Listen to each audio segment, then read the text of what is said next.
Excuse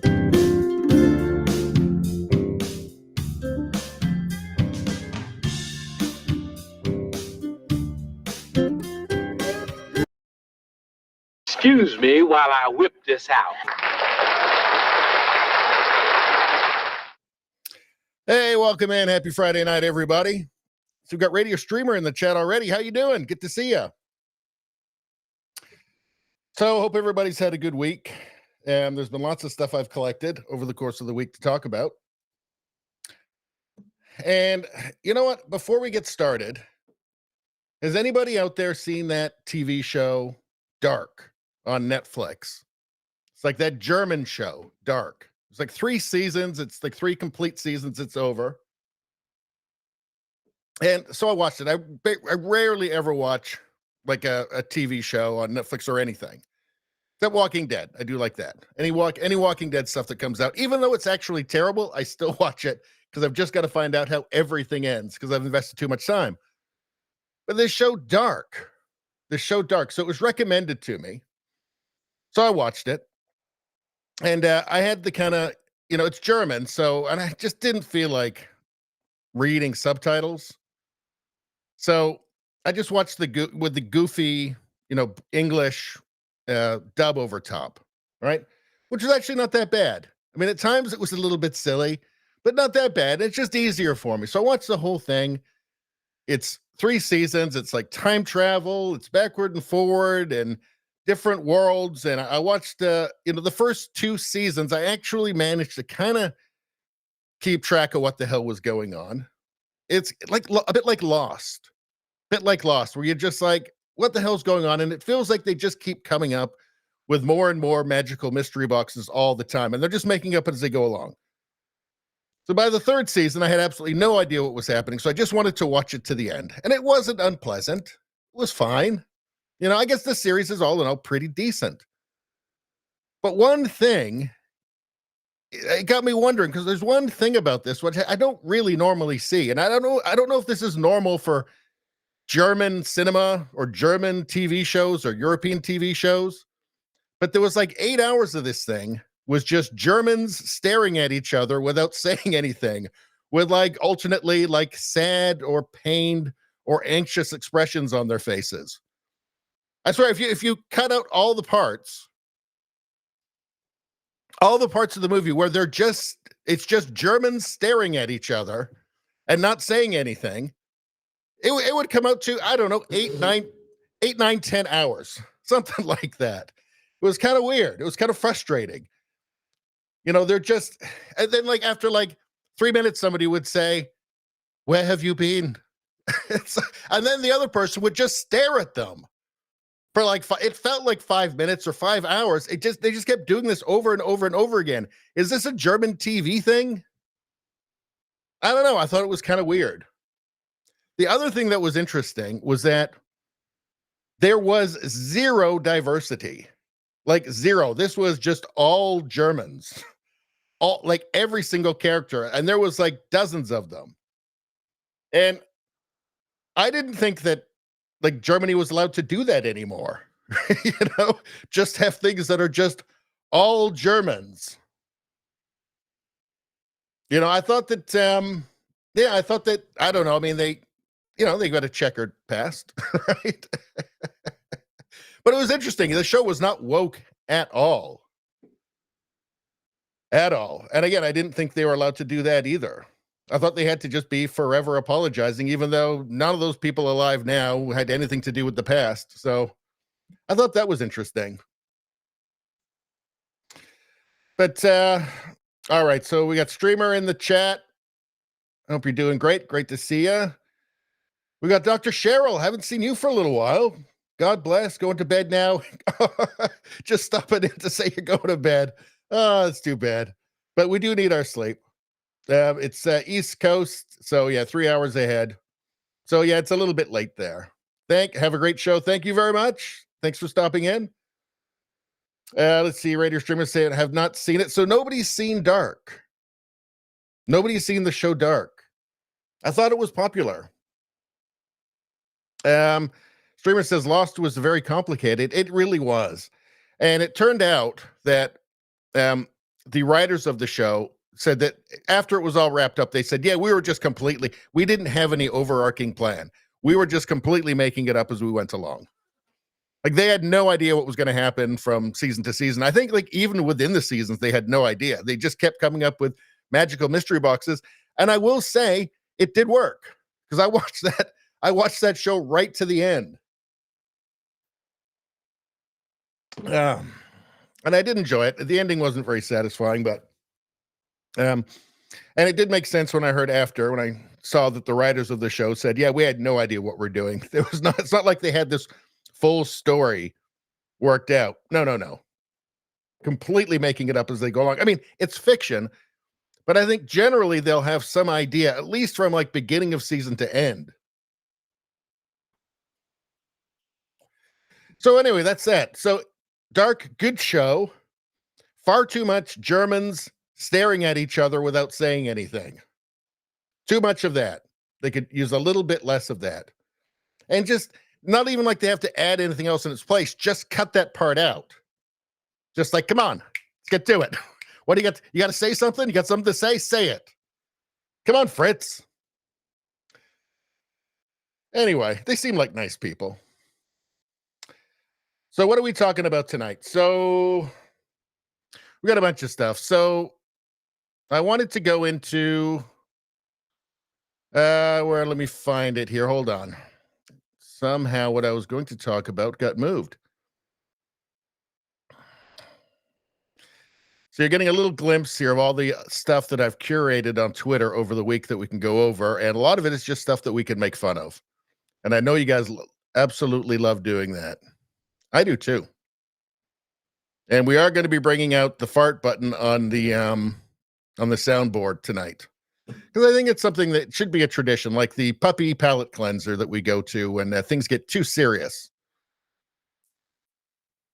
The fart button is something we'll be going to, I think, every week now, because it's just a fun thing. Makes everybody feel good. Makes everybody happy. So what the hell is going on? Where is the thing I was going to show you? So something about Twitter, or X, formerly Twitter, is that in my bookmarks, it seems to kind of reorganize itself on its own for some reason. And things disappear and then they re-show up again. It's pretty weird. Yeah, there's some weird stuff in here. All right, I think it seems like a bunch of stuff disappeared and is now coming back as I'm going back the other way.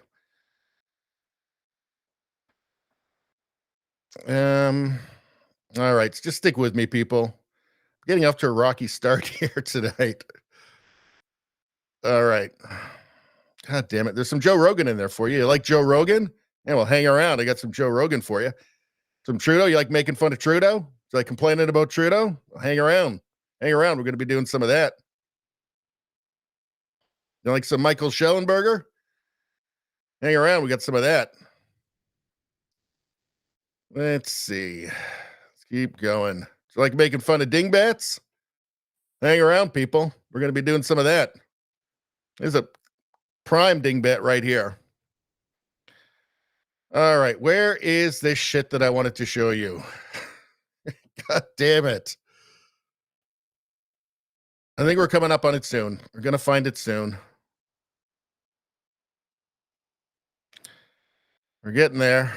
It's got to be in here somewhere. Here it is. All right. Colin Wright. Is everybody ready? Colin Wright. Activists claiming that therapy designed to understand the source of gender-related distress and potentially alleviate it without body modification is a form of conversion therapy. He says this is an absolutely sinister rhetorical move. It absolutely is 100%. They just will not give up. It's incredible. It really is cult-like. It really is cult-like, especially now that the science that we're discovering through things like the WPATH files, the World Professional Association of Transgender Health.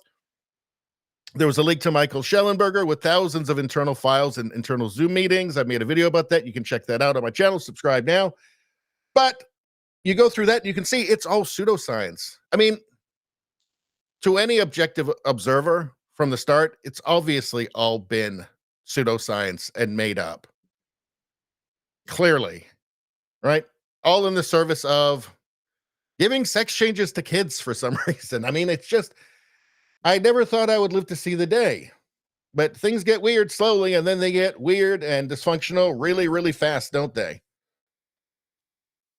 So we have what they're freaking out about right now is this CAS report out of the NHS in England. And they have completely redefined the whole way they look at and the way they deal with gender dysphoria with youths. And it looks like they're reviewing it just in general, even for adults. That doesn't mean that they're not going to do it, but they're going to change the way they go about it. And they're not going to be just throwing it at people. They're not going to be just, it's not going to be a half an hour meeting and then you're right on, hormones or certainly for youth.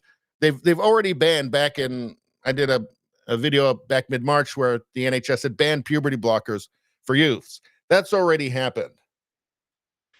But then this CAS report came out, NHS review. UK children with mental health problems may have been rushed into transition.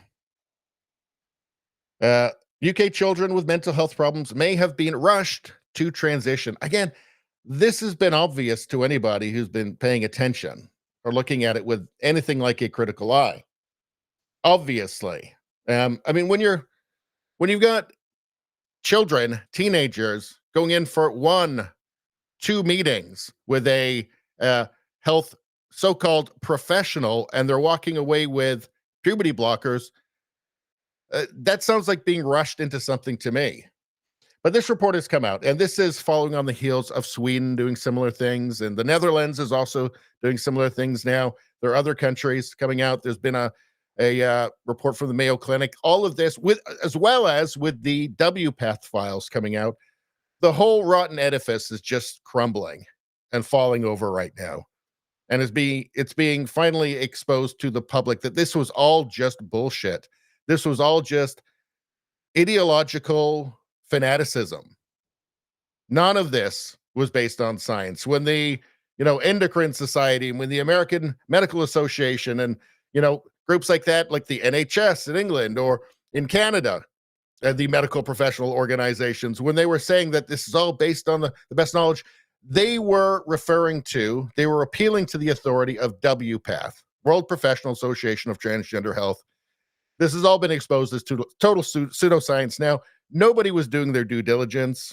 It's actually probably the greatest medical scandal in history. Maybe lobotomies were the bigger or on the same par, but it's certainly shocking. And it was only a matter of time until this all started to fall apart. Thank God. Not that you would know that in Canada right now. Canada's still going ahead, full bore ahead, and there's reasons for that, and I'll show those to you soon. But going back to this tweet here, activists claiming that therapy designed to understand the source of gender-related distress and potentially alleviate it without body modification is a form of conversion therapy. That's an absolutely sinister rhetorical move. So they won't give up. These are fanatics, right? These are absolute fanatics. And let's go to the article that's linked here.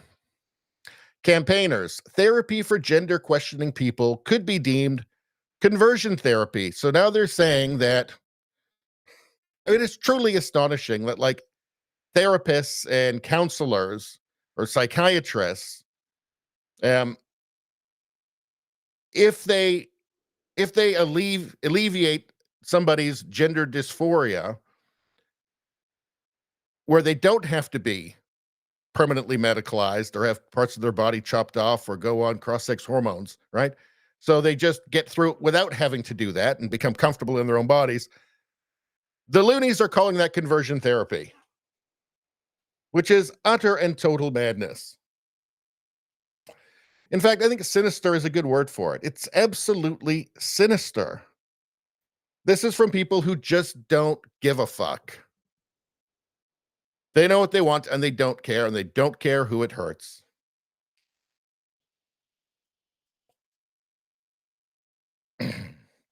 Radio Streamer says, if you're going by the numbers affecting children, I would consider this worse. Well, yeah, lobotomies? Absolutely.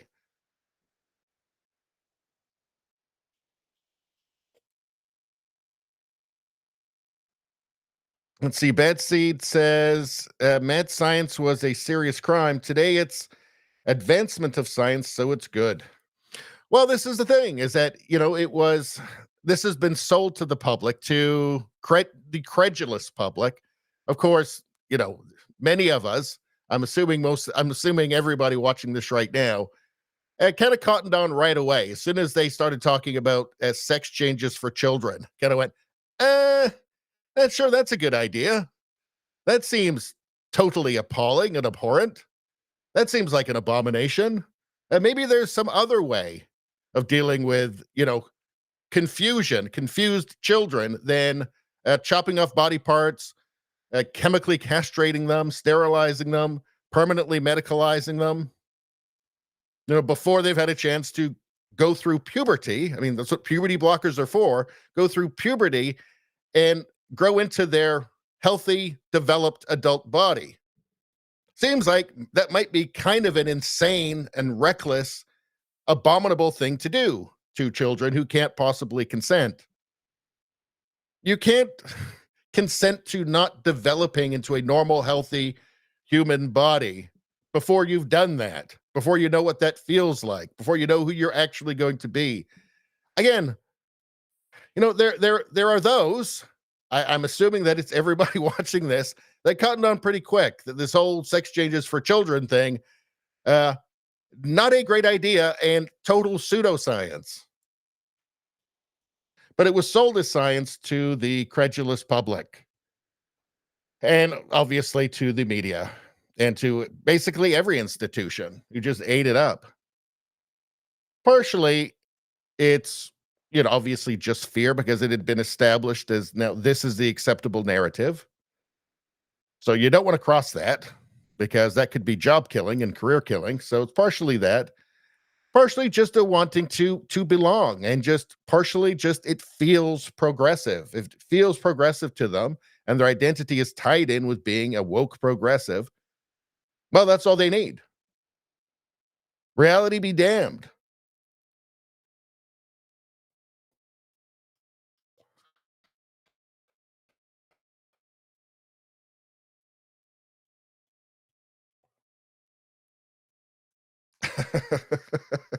Radio streamers saying 17 people and only 2 likes, chat. You already know there's got to be fart noises in our future. Is that not worth a like? I want to wait until Antipop gets in the chat. So I want to see if he gets in there, because I know that he really enjoys that. Although we could do it at any time, really, and then just go back and do it again. So I don't know. But anyway, we'll get through this story first. So the activist plan is to call responsible medical care conversion therapy. Therapists may be afraid not to affirm the identity of people who believe they are transgender if proposals to ban so-called conversion therapy go ahead.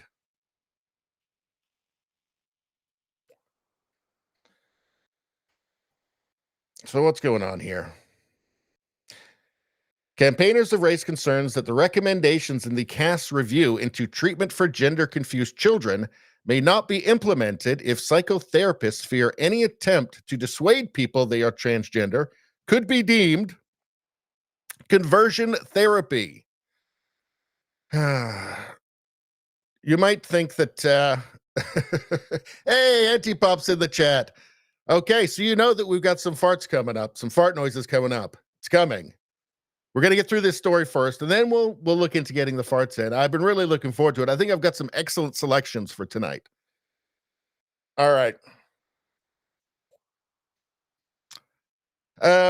So this sounds crazy, right? So I'll reread this again. Campaigners have raised concerns that the recommendations in the CAS review, this is the review that was done in England by the NHS, into treatment for gender-confused children may not be implemented if psychotherapists fear any attempt to dissuade people they are transgender could be deemed conversion therapy. That sounds crazy, right? That sounds crazy because it seems like one might suggest anyway that so-called gender affirming care is the real conversion therapy. And not just like therapy either. I mean, we're talking surgery, we're talking chemicals. Now, they are trying to chemically and surgically change male bodies to female and vice versa. That sounds like real conversion therapy to me. They're trying to convert males into females or something like a female or some facsimile of a female, and females into males or some facsimile of a male or some stereotype of what a male is, but not actually either of them, right? Doesn't that feel like actual conversion therapy? Like they are actually trying to convert people into something they could never actually be.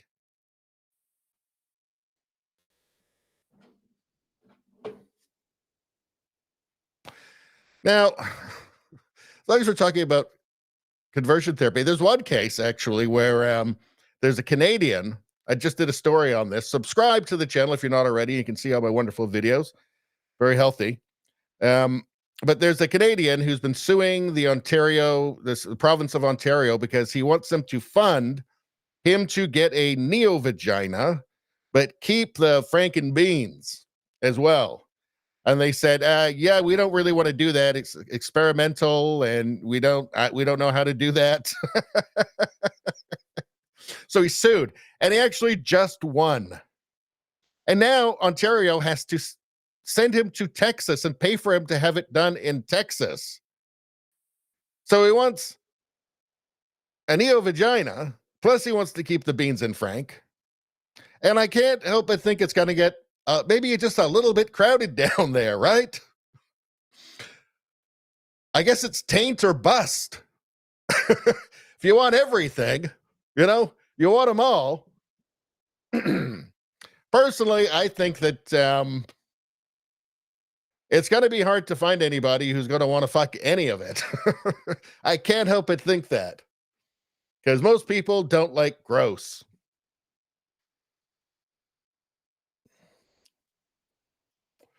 But anyway, it's disgusting.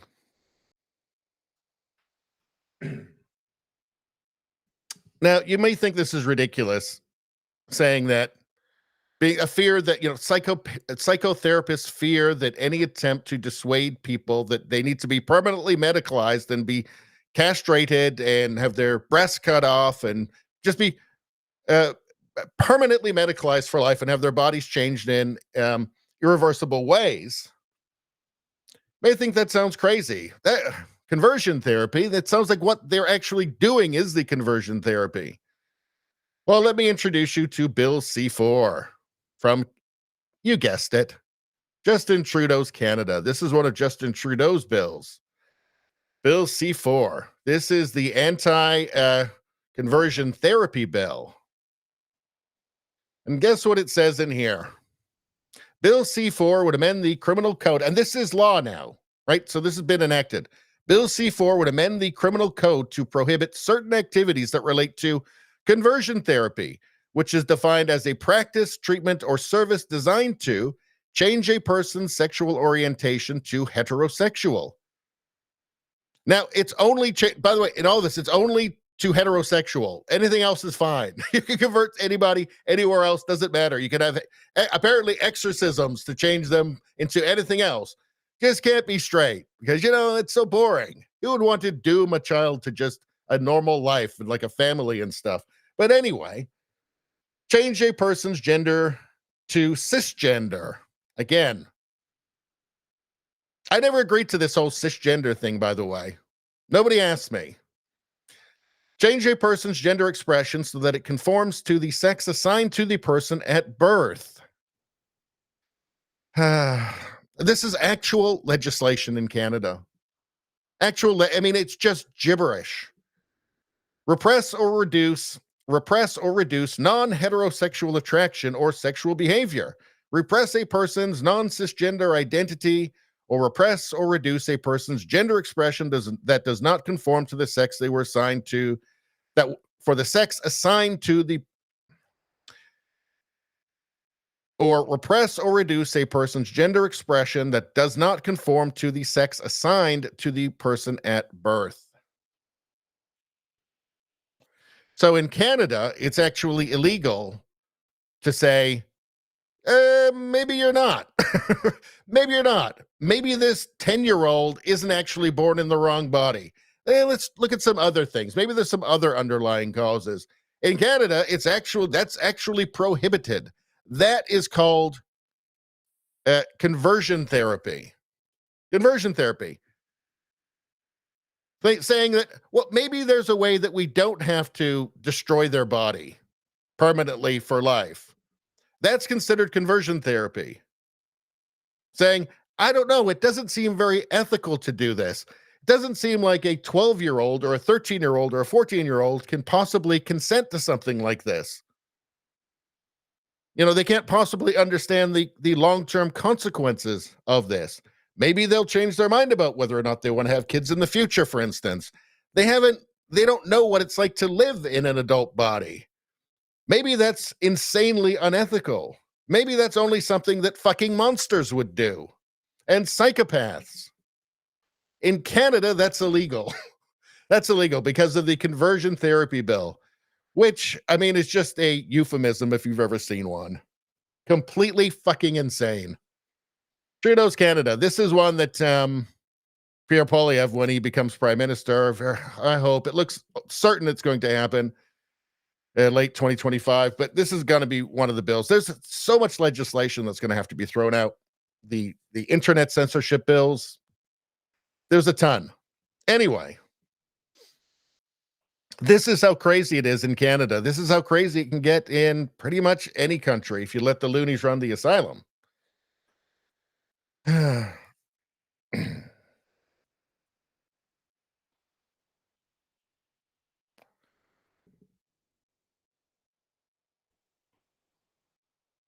All right.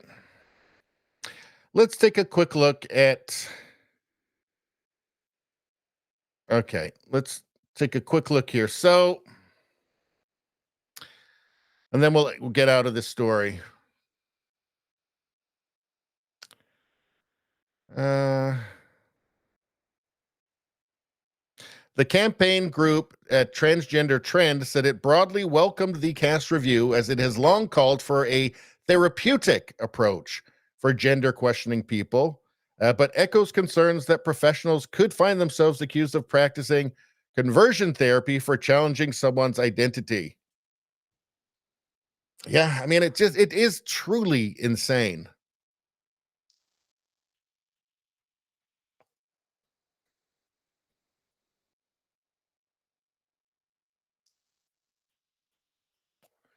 Let's see. Dr. Cass revealed in her landmark report, an independent 4-year review into NHS gender services released on Wednesday, that some of her team's investigations were thwarted by a lack of cooperation from the adult gender services. See, the problem is that when you start digging in, you realize they have no idea what they're doing. They're making it all up as they go along. It's all pseudoscience. It's not real. It's just all based on woke assertions. Based on nothing, based on abstract ideas about this redefinition of gender, this, in some ways, just very trivial redefinition of gender. I mean, trivial in the sense that it's silly. It doesn't make any sense. You know, anything that includes frog gender and omnigender obviously isn't real. Omnigender, all of the genders, apparently there's an infinite number of them. Right? That's clearly just made up.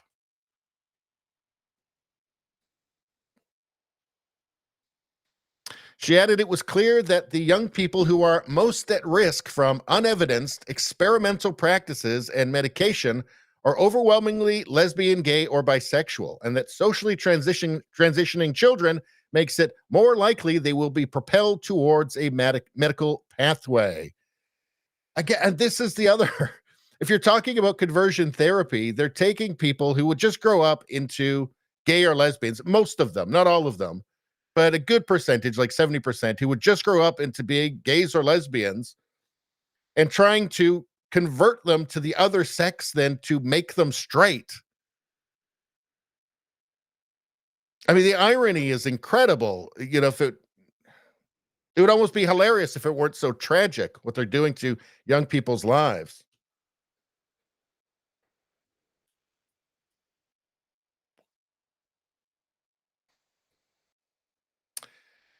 Quote, it's clear that unregulated private clinics are profiting from dysfunctional NHS provision to monetize the distress of children and the desperation of their parents. Yes, they tell the parents that the kids will kill themselves if they don't transition them. Again, it seems really unethical, doesn't it? I mean, I would say criminally unethical. We support the best practice, not private practice, and urge the government to crack down on unethical private clinics which refuse to follow NHS guidance.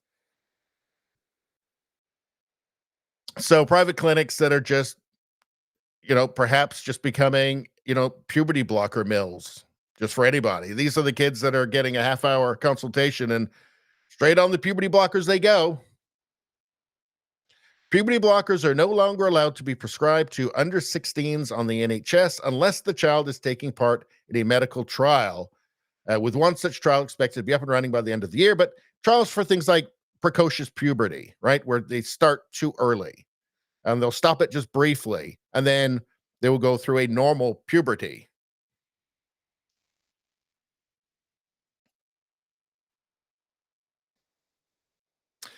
Let's see. It was made clear in the report that puberty blockers are not a pause, they are a fast track towards cross sex hormones. Yeah, that puberty they lose while they're on those, that's gone. That's gone forever. That development of their body is gone forever. The lie is that, well, you take them, it pauses it, and then it starts back up again. Yeah, but you don't get the whole puberty back. That's a lie. When they do these for some period of time and then they go off, their reproductive organs, for instance, don't develop properly. They bone problems. There's all kinds of problems from not developing properly, not having your full puberty to develop, including, brain issues, all kinds of problems. It's really insane.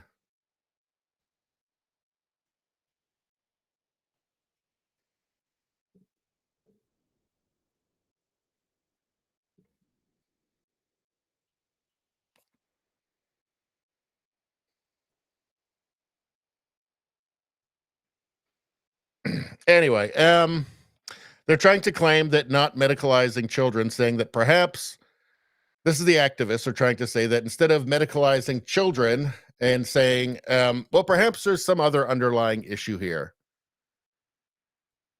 You don't need to be permanently medicalized or have parts of your body chopped off or anything like that. And they're trying to say that that's conversion therapy, which is uh,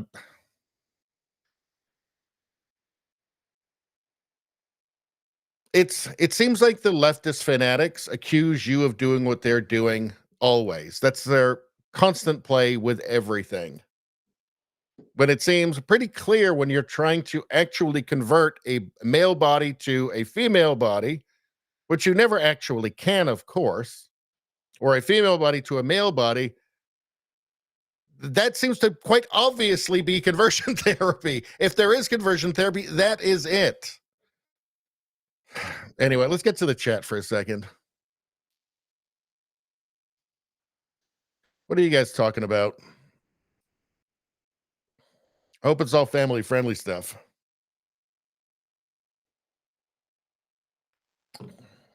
Let's see. Well, you guys have been busy in there. Let's see.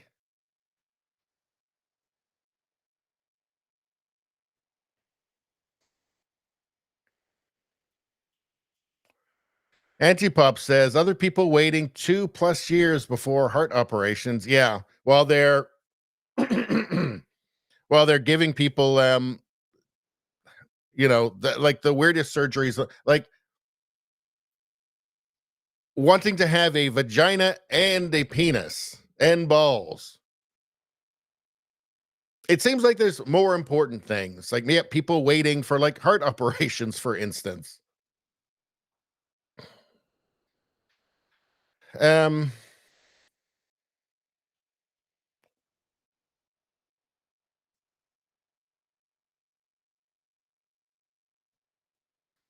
Radio Streamer says gender confusion therapy is banned in some places. They would rather cut parts off since it makes the hospitals and prescription companies money for life. Yeah, it's permanent medicalization. I saw a video, and I'm pretty sure I did a video on it going back a year or two ago. So if you're not subscribed to the channel, subscribe, and you can run back and find that video. But I believe it was Boston Children's College, and they were doing like a seminar there. There was a woman doing a seminar there, and yeah, she was outlining like just how profitable, so-called the euphemism, gender affirming care for minors, just how profitable it is. She was going right through the list. She was itemizing it and saying, like, this is for life. These are customers for life. Here's how much it costs for the double mastectomies. Here's how much a vaginoplasty costs. And it's astronomical sums of money. And this was just a business. This was just basically like a business speech, essentially, just talking about how profitable this is. They could have been talking about some new microchip or something.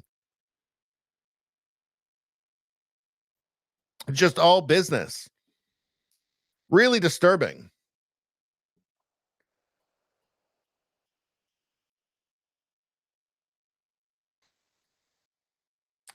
Bad Seed said, can't the transgenders just swap brains? Is that the only thing we can't do? But that's a good solution right there. When we get to the point where they can just swap brains, okay, as long as they're adults, as long as it's adults, swap brains. Okay, fine. I don't even care about like adult transgenders. I think that there should be guardrails in place so that, so that vulnerable people aren't completely taken. I mean, look, it sounds like, generally speaking, in the vast majority of cases, it is pretty awful. It turns out to be pretty awful for those people in the long run, getting on 10, 20, 30 years down the road. And there's not that many cases, right? So we will find out more in the future. But there should be guardrails in place. Like it's like a schizophrenic, for instance, right? Like you can't just be handing these. There needs to be protocols, serious protocols. But for adults generally, I mean, I'm kind of libertarian that way. I think adults should be able to do what they want. But that said, would you say that somebody should be able to have their legs cut off?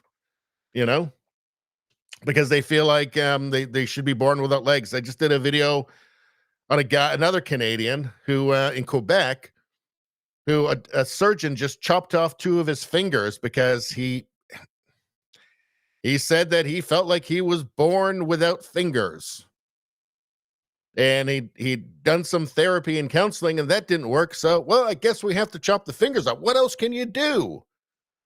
He feels like he's got too many fingers. He feels like the normal amount of fingers is just too much for him.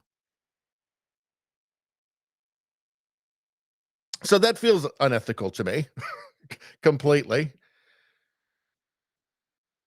But generally speaking, I'm for freedom for adults, but there needs to be guardrails in place, I think. So, but when you get to kids, I mean, our job is to protect them, period.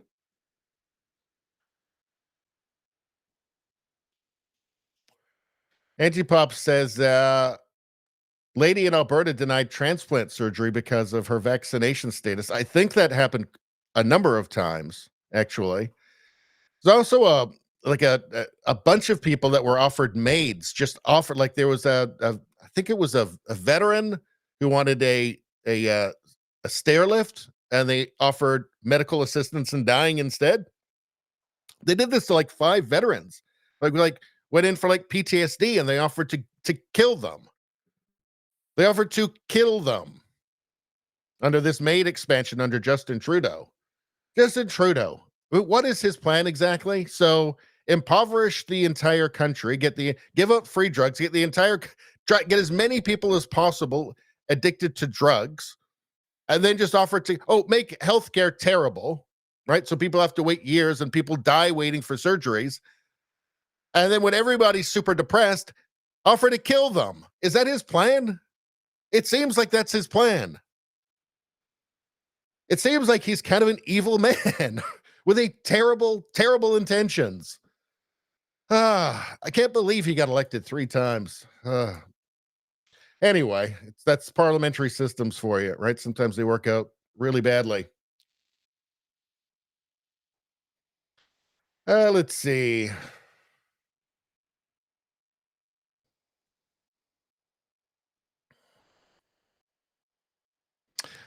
Jay Lefebvre says from the National Post, Adam Zivo, pediatric trans care is often conversion therapy for gay children. Yeah, we were just talking about this, right?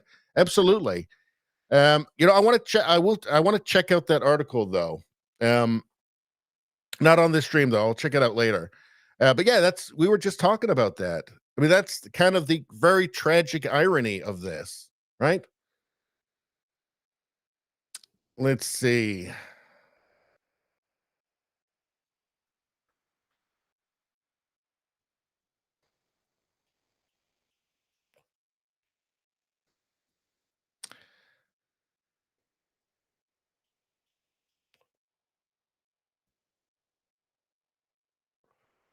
Jay Lefebvre says young gay children, particularly effeminate boys and masculine girls, are being pressured into falsely identifying as transgender, thereby transing away the gay.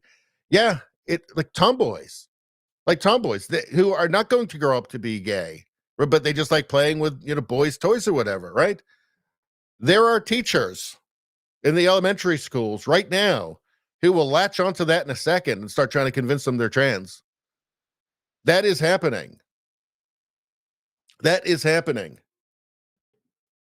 It's bizarre, isn't it? I mean, that is the real conversion therapy.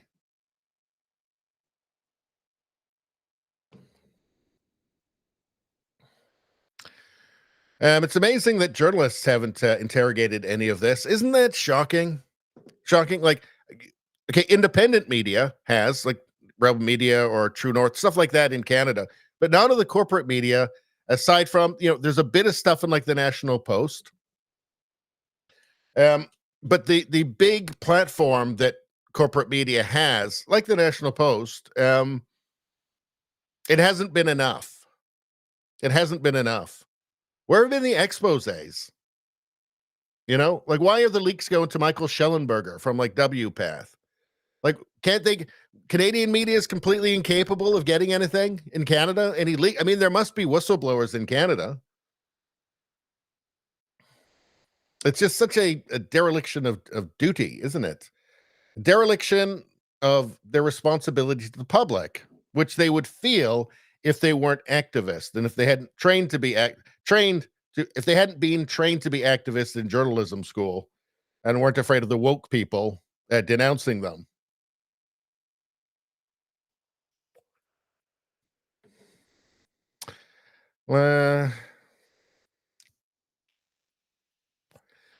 See, Bad Seat says it all leads back to prescription dollars. Yep, permanent medicalization for life. Anyway, that was depressing. Maybe we should go to the puppy palate cleanser. Because this is what we do. This is a tradition on this channel where things get a little bit too disturbing. This was recommended by it was Radio Streamer's idea to do this. It's a puppy palate cleanser. We just go when we look at a puppy for a little bit. It makes us feel better. Now look at this. Look at that puppy. He's playing with a capybara there.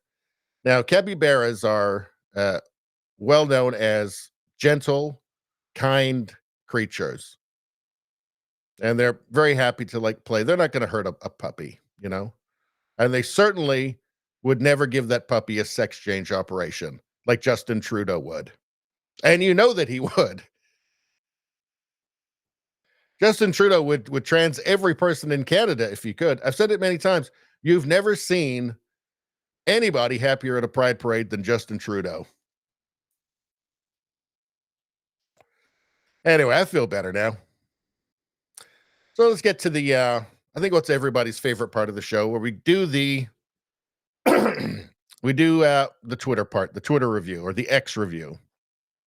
So, J.K. Rowling has really been, I think, very brave on this whole trans issue, and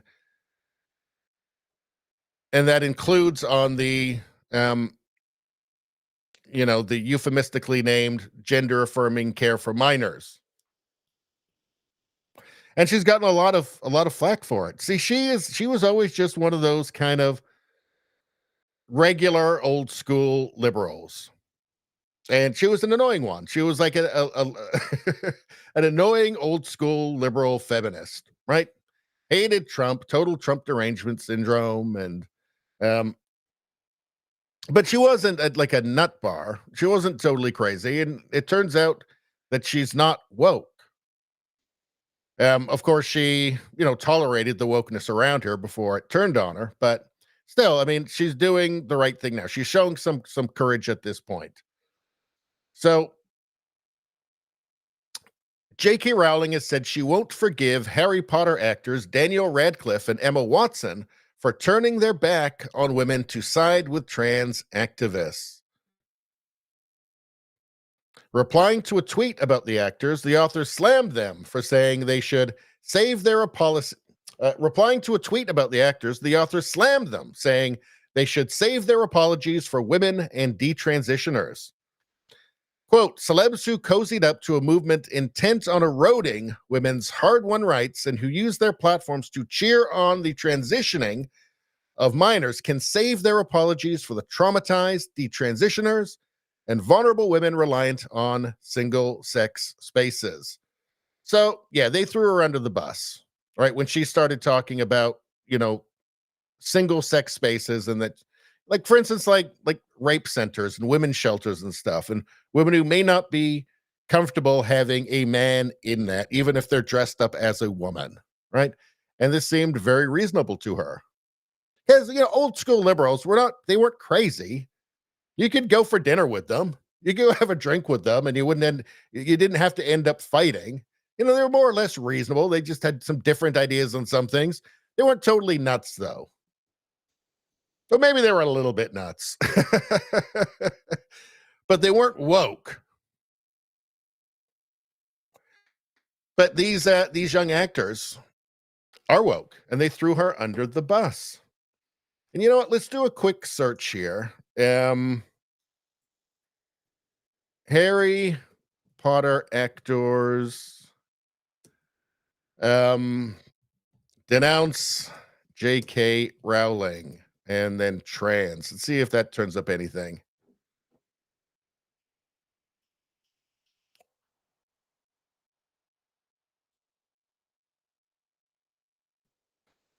Let's see. So Daniel Radcliffe, that's Harry Potter, who, I mean, J.K. Rowling made these people's career, right? And they did not show total loyalty. He noted that Joe is unquestionably responsible for the course my life has taken. He added he felt compelled to respond to her comments. Transgender women are women, he wrote. So he didn't back her up. And that's not a true statement. That's not a statement of fact. That's just, I mean, how can you, does anybody actually believe that? I mean, it's not like, it's some 40-year-old person who's like a trans woman or a trans man. I'm going to get mad at them. I don't give a fuck. They can do with their life as they want, It's not like I get angry about it. It's not like I'd be mean to them, right? But I know that they're not actually what they say they are, right? That's the whole reality thing, right? The problem is when you ask people to deny the evidence of their own eyes and ears and reality itself. That's the problem here. And it does become important when you're talking about things like women's shelters and stuff, or women's sports, or women's change rooms at Planet Fitness.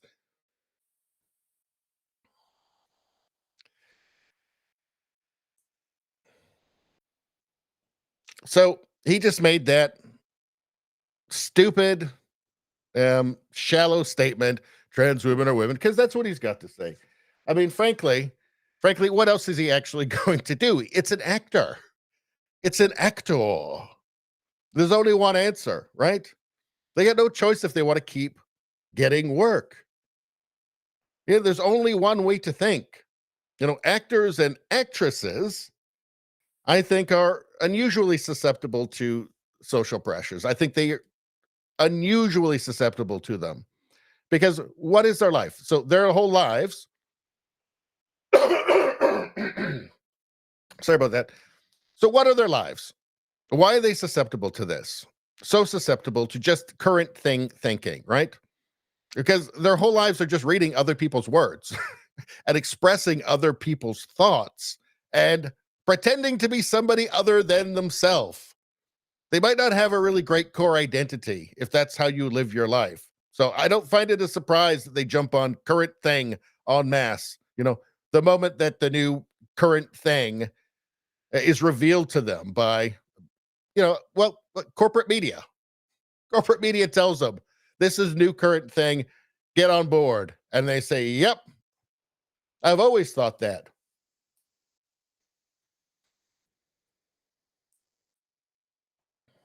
I've always thought that having a vagina and a penis and balls is a human right.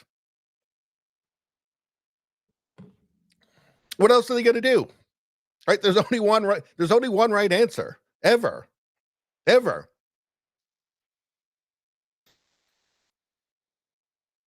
If euthanizing autistic people became like the latest woke fad and the media told them that it was good thing, that it was the next good thing, it was the current thing, they would be passionately for it. Guaranteed. And they would call those who are against euthanizing autistic people bigots and far right. Guaranteed. Again, these are people that just pretend to be somebody else. It's not surprising that they just are totally susceptible to whatever current thing is, especially when current thing allows them to have a career, to keep getting work, to keep being in the spotlight, to keep living to keep living luxurious lives. So that's what I think about that. Let's see if the internet has anything to say about it. Hold on. Why? Okay. Well, what does this say? This says, I'll pick J.K. Rowling over Daniel. Well, that's not a very flattering picture of Daniel Radcliffe. He looks like a bit of a freak there. J.K. Rowling defends women and free speech. She's a hero. The film studio wanted to use American actors. It was only at Rowling's insistence that they used British actors. And you know that if the media had been on J.K. Rowling's side, they would have been on J.K. Rowling's side, guaranteed, in a second.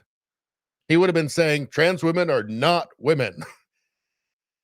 I'm not being facetious about this. I'm saying that is exactly what would happen. They take all of their cues from corporate media telling them what the narrative is, what they're allowed to say. You got a war?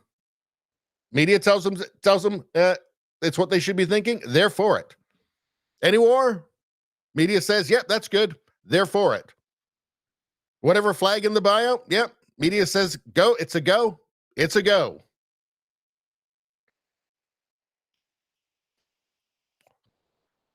Okay, the film studio wanted to use American actors. It was only at Rowling's insistence that they used British actors. They owe her quite a lot.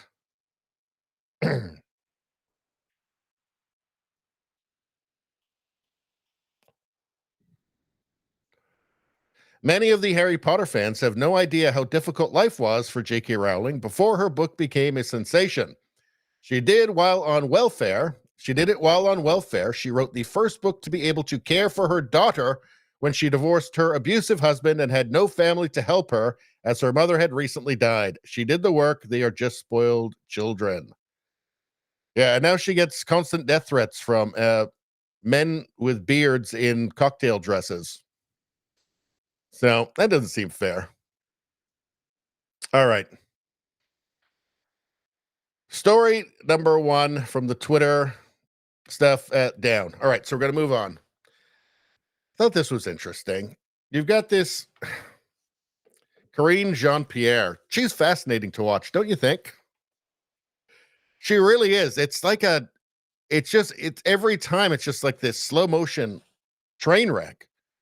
Let's take a look. In fact, let's pull the whole thing up. So she's going to get asked about inflation here, and there's actually quite a few clips. So let's start at clip number 1.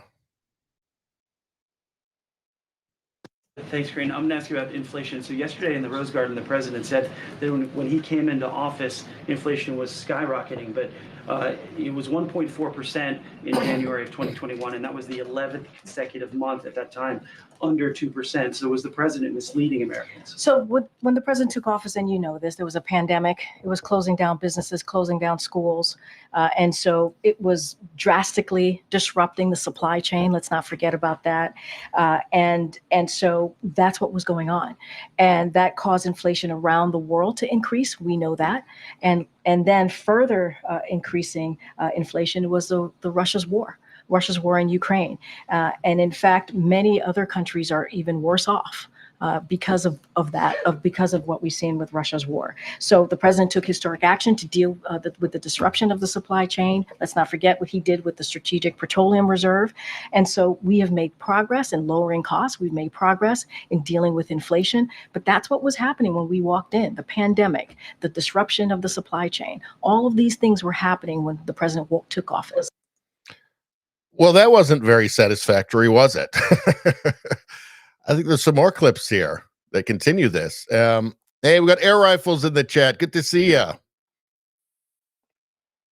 The president didn't say the supply chain was being disrupted. He said inflation was skyrocketing. But that's what he was referring to, right? That's what was going on. Those were the things that were happening right before us. The pandemic, it was taking thousands of lives a day when he took office. Schools were closed, majority of schools were closed. Businesses were closing. And we had a supply chain that was disrupted.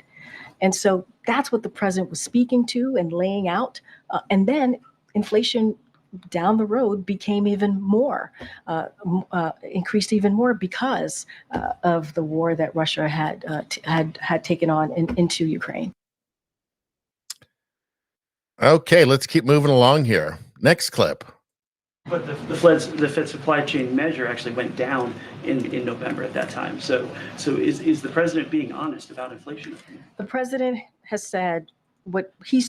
So the answer is no, he's not being honest. But her job is to lie and say that he is. So let's continue. He said what he saw when he took office. The pandemic was happening, right? It disrupted the supply chain. You know what happens when the supply chain is disrupted. You know what that leads to. And so that's what he was speaking to. And not only that, we also saw a war in Ukraine. That Mr. Putin, an aggression that Mr. Putin was putting into Ukraine, set forth. And so the president had to take historic action, take aggressive action in dealing with our disruption in the supply chain. He released the Strategic Petroleum Reserve so that we can deal with the supply chain. And he continued to take action to lower cost. And that's what we've seen, whether it's healthcare costs, whether it's dealing with junk fees, whether it's prescription drugs, lowering those costs. That's what the president took action in. But we saw what was happening when the president took office. We did. My IQ just went down about 20 points there, I think, just from listening to that. I think the problem for her is that I think most of her, like with Biden, right? I think she has most of the questions in advance so she can prepare. But then when she gets one that's unscripted occasionally for some reason, she's just totally at a loss for words. She's totally unprepared and she gets lost. And she just has to keep repeating the same things over and over and over again.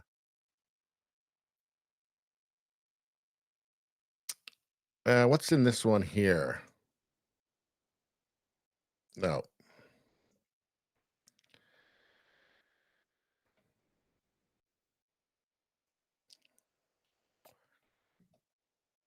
Let's see.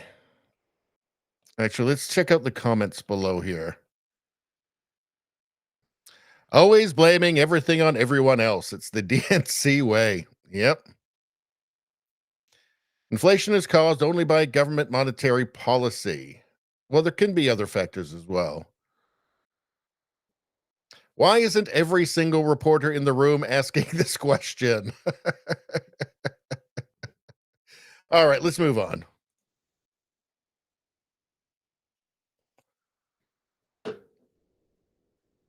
So you know what? I think it's time. I think you guys have waited long enough. We've been going for an hour already. Okay, so here we go. So let's see this with the sound on first. Have you been? Nobody knows me like you do. Nobody. Okay, so let's do this without the music now. Okay. Oh, let's get that volume off. There we go. Okay, so let's try it this way. Let's see what it's like without music over top.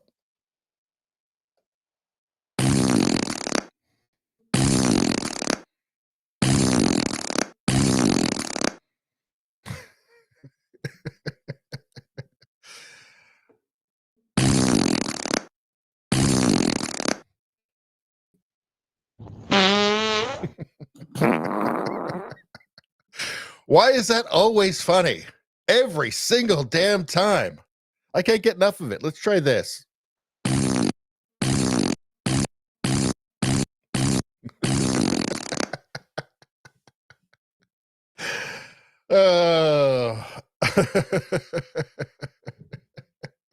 One more time.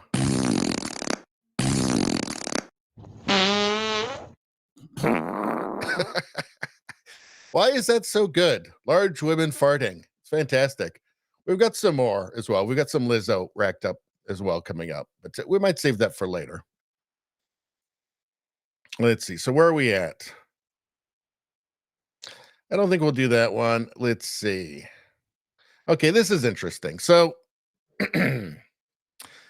here's Pierre Poilievre. If you're watching from outside of Canada, this is the leader of the Conservative Party of Canada. And he is talking about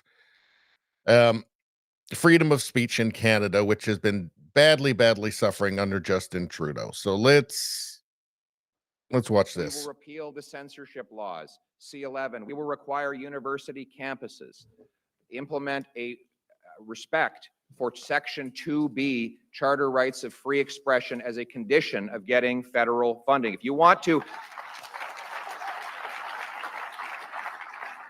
if you don't like Jordan Peterson, fine. Try debating him for once, because you can't shut him down. You can't shut down people you disagree with. You have to have open and honest debate, which has always been the Canadian way. We will ban the terrorist group, the IRGC.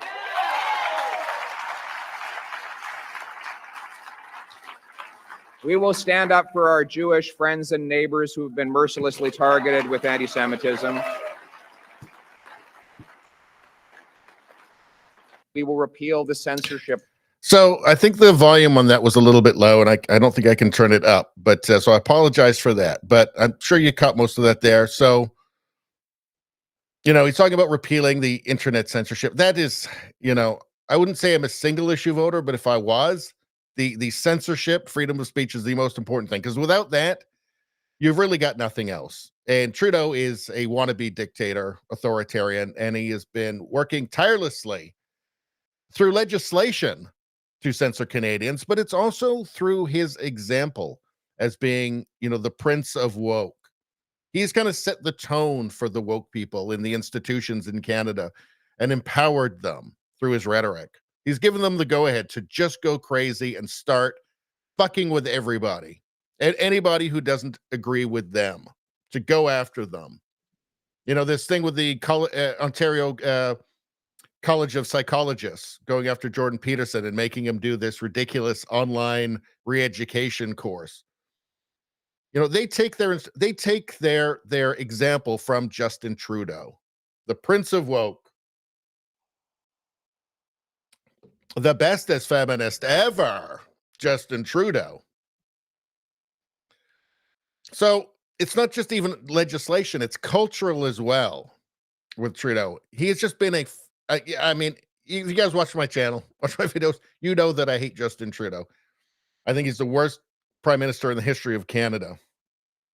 But in any case, yes. So censorship. So I like the way Poilievre was talking about freedom of speech, academic freedom. So, returning universities to the mission of teaching how to think and not what to think on ideological grounds, which it seems like that's what's happening now. I know it's not every class, it's not every university, or it's not the entirety of every university, but it's there's a lot of it, and it is everywhere at this point. And I don't see why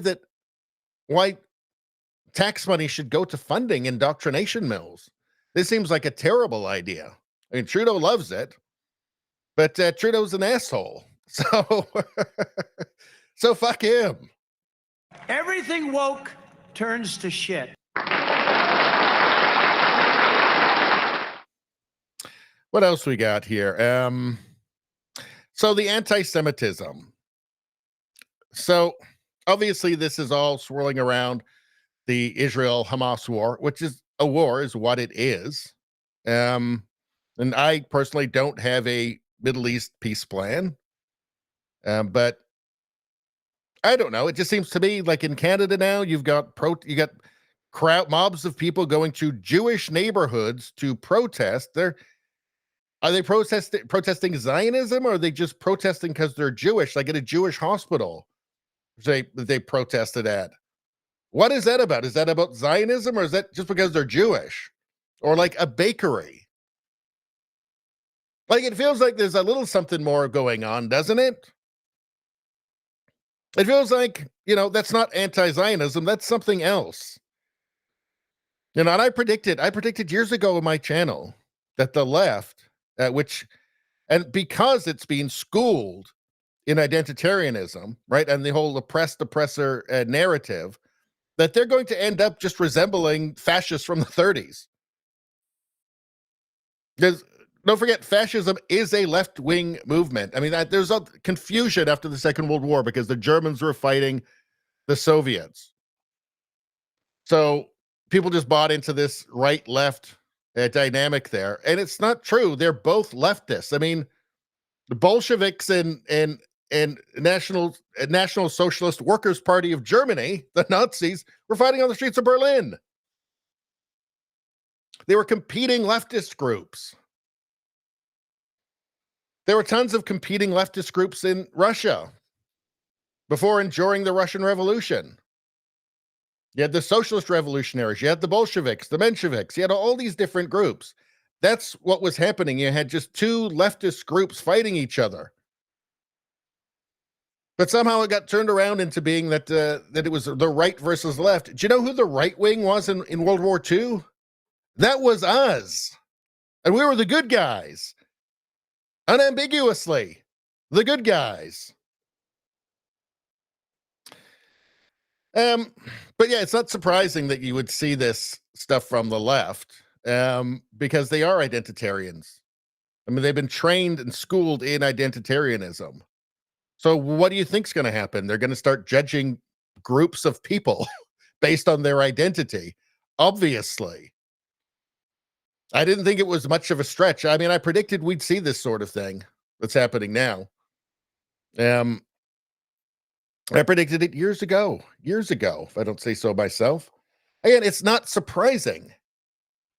If you think identity is everything, well, you're an identitarian, and that is going to guide all of your beliefs. Of course it will. If you believe in collective guilt, like just because they hate white people and they bizarrely claim that white people are uniquely responsible for all of the world's ills now and through all of history, well, there's nothing to stop them from turning that on some other group as well, some other identity group. Of course they were going to do this. I find it hardly surprising. Anyway. That rant's over. Let's go back to the chat for a second. I want to see what you monsters are saying. Let's see.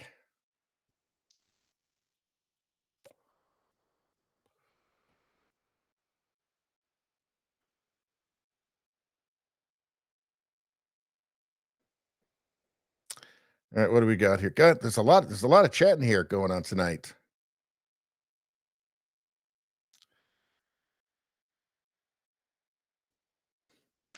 Jay Lefebvre says KJP is hard to listen to. IQ takes a hit. Really does. I feel like I'm dumber after every time I listen to her.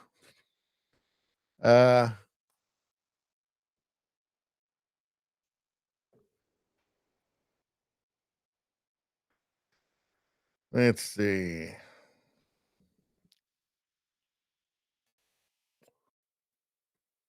Radio Streamer says, I was taking a drink over my disassembled cell phone. I'm replacing the screen on and almost spit all over it. I knew it was coming and I forgot. He's talking about the fat lady farting. Yeah, it never disappoints.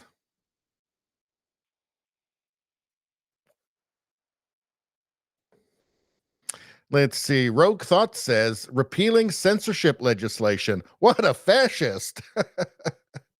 Lord of the leftist sheep, love projection through rhetoric. That's an excellent comment. Yeah, everything they do is projection, right? When they say that they want to protect democracy, it's exactly the opposite of what they actually want to do. When they say they want to protect free speech, I mean, that's the justification that Justin Trudeau uses for all of his censorship legislation. It's to protect democracy, to protect every Canadian's free speech, except the people that I'm obviously censoring. It's just constant projection. It's constant mirroring, right? And Justin Trudeau is the king of that. He's the one who said that Canada has no core identity. I say that Justin Trudeau has no core identity. Justin Trudeau said that Canada is the first post-national country. I say that he's post-national. I say that he is not a Canadian. I say that he is a citizen of the world. That's how he sees himself, as a citizen of the world, not a Canadian.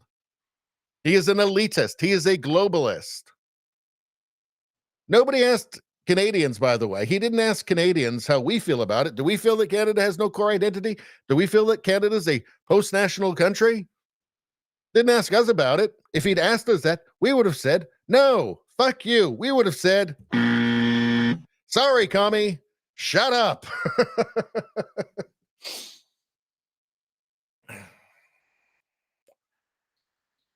That one got me on a good rant there. Let's see. You know, you protect free speech. You don't censor people. You don't censor people whose opinions you don't like just because you don't like their opinions. That's how you protect free speech. If free speech isn't for the people that you disagree with, it's for nobody. You don't have it either. When you censor somebody's opinion because it's unpopular, because you think it's offensive, you're censoring yourself. You're locking yourself into a box of never being able to change your mind for the rest of your life. You're locking yourself into a prison where you can't ever go against, the current narrative, whatever the current narrative is whatever the current popular public opinion is. You're putting yourself in a prison. Yourself. I think people that can see beyond their own shadow understand this. Unfortunately, there's a lot of people who can't, it appears.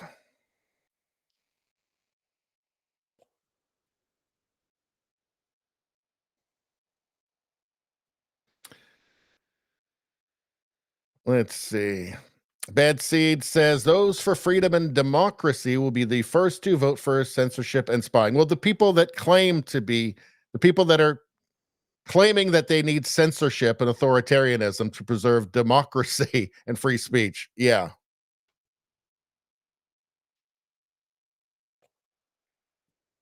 Let's see. Jay Lefebvre said, this is interesting here. Who was the first leader who called to congratulate Mussolini for taking power? Stalin. That's right, because Mussolini was a socialist. Fascist Mussolini was a socialist.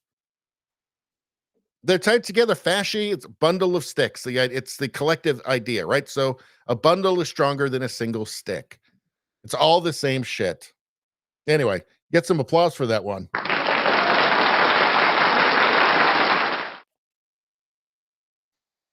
Jayham says, I think you should be required to spell IQ to be the White House press secretary. What?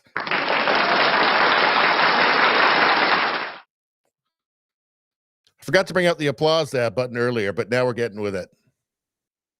Okay. So, actually, let's see what the common man has to say about this video. Let's see. Finally, a politician who understands that universities are not supposed to be echo chambers. Let the debates and free speech flow. Yeah, they shouldn't be, publicly funded echo chambers or indoctrination mills. Let's see. Don't like an idea or philosophy? Fine. Put forward a better one and let the best ideas prevail. See, this is the thing that liberals used to agree with. This was their philosophy. Now you have a lot of people calling themselves liberals that are not liberals. They're illiberal. In fact, Pierre Poilievre just made that point about Trudeau just, I think, a few days ago or 5 days ago or something, that he's not actually a liberal. He is completely illiberal. He's an authoritarian.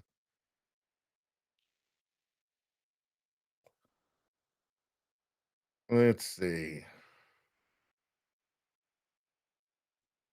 If this man doesn't become the next PM, Canada is doomed.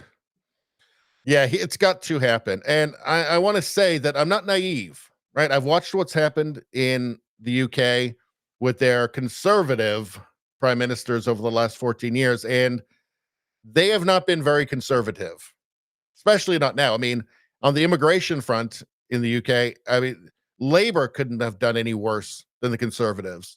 And people are being arrested, visited by the police for things they're putting on Twitter, like not even offensive things, just for saying a man isn't a woman kind of stuff.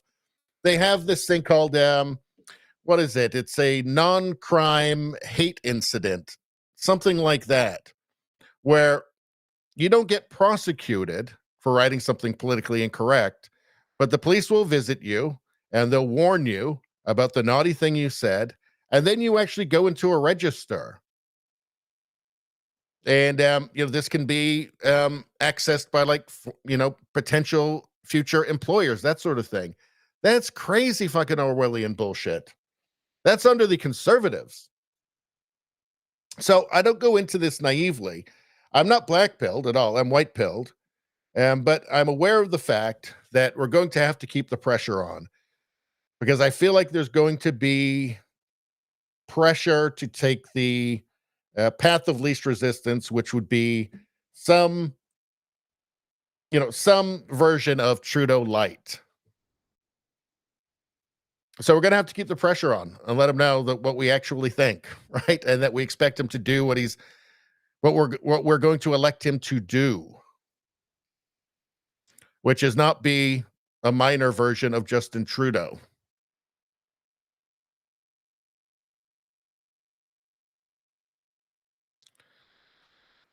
Let's see.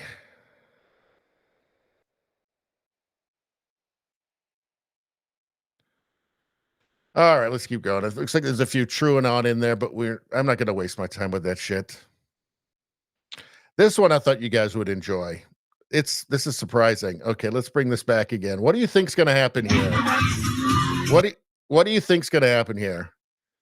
So you've got some ladies dancing there. One of them's got quite a big bum, actually. And they get together, they dance in one spot. What is the worst thing that could happen? Let's take a look.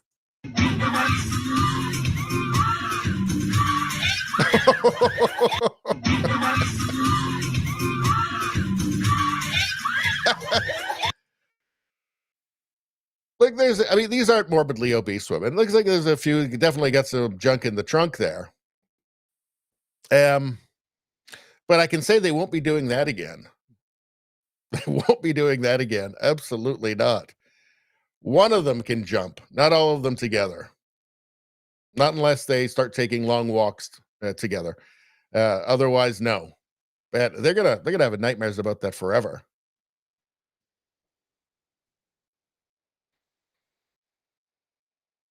This women body positivity girls are why you should lose weight. Now, I'm going to guess that they were fine. Otherwise, this wouldn't be on there. I'm going to guess that they're fine. I hope that they're fine. I don't wish any ill on them. I just think it's funny that they are kind of big and they jumped up and down and the ground broke open beneath them and they fell into a hole. That's all. But I hope that they're well. I mean, I have no malice whatsoever. No comments, really. Huh. Interesting. Okay, so here is morbidly obese. Lizzo reveals 3 exercises to get your summer body. So let's watch this. So she's very body positive. Here's 3 exercises to help you get that summer bod. Hello. I hope her floors are all reinforced because we all know what can happen. Who is this? Block your ex. Remember to hydrate excessively. And remember, you can never be too extra. Mr. Belvedere. Too extra. So does extra mean fat? You could never be too fat? I think that's what she's saying. I think you can be, actually. I wonder what's going to happen with her. I mean, in a way, she's kind of a wonder because if you've ever seen clips of her live shows, I mean, she's going bonkers. She's running around. I mean, is waddling around, whatever. And she's singing and doing stuff. And you kind of expect her to drop dead any second, from like a heart attack or something. But I don't know. She seems, I mean, she can live her life the way that she wants, no problem with that. I'm not angry at Lizzo. I just think it's kind of funny that she's so fat. That's all. Let's watch this again, and we'll try it with some different. We'll take the music off and see what happens. Okay.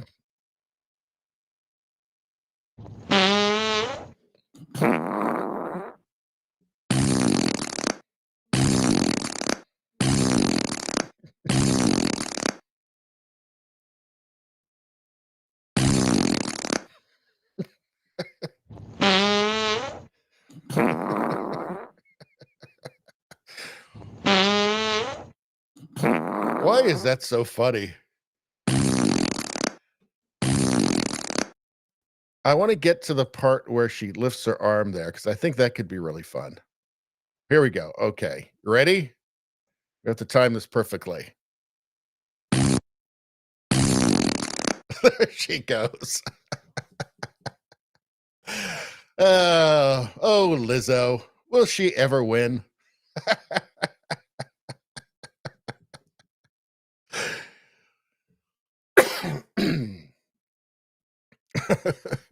Let's see. Radio Streamer says, not going to take a drink this time. Let's see. What do we got here? Antipop says, those tunnels are everywhere. Are you talking about the Gaza tunnels?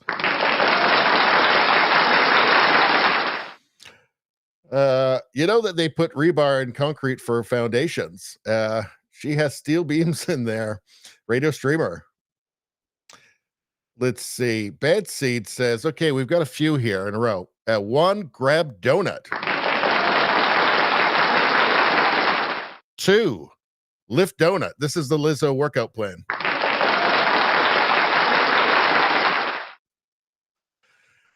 3, chew donut.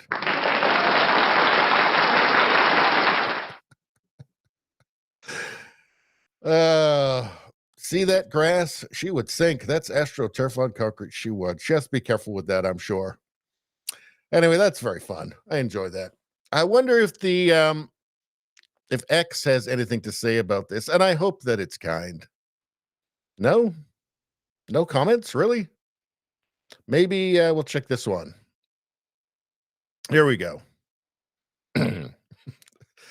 Lizzo, after reading the comments, well, that's not kind. That's not what we were hoping for. Lizzo has been working out for the past decade, and she's still obese. She must be eating an enormous amount because her live performances are pretty energetic. She's getting a ton of exercise in that, so she must be stuffing her face before and after. Lizzo can end all wars by Lizzo can end all wars. They using her wrong. They're using her wrong. It's true. She could end the Ukraine war today, I guess. Let's see. I don't know if she'd like the food there, though. Let's see. 1, blame men, get drunk, never be accountable. Sounds about right. Yeah, I think he's hit on something there. Let's see.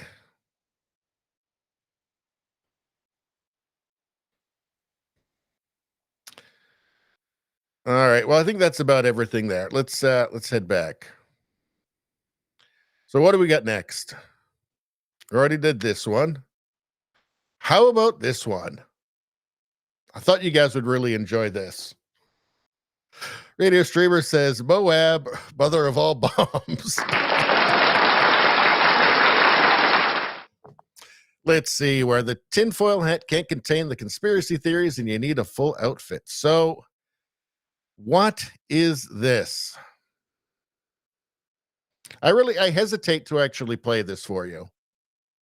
But I feel like we have a responsibility to our ancestors to bear witness. Let's go, girls. I'm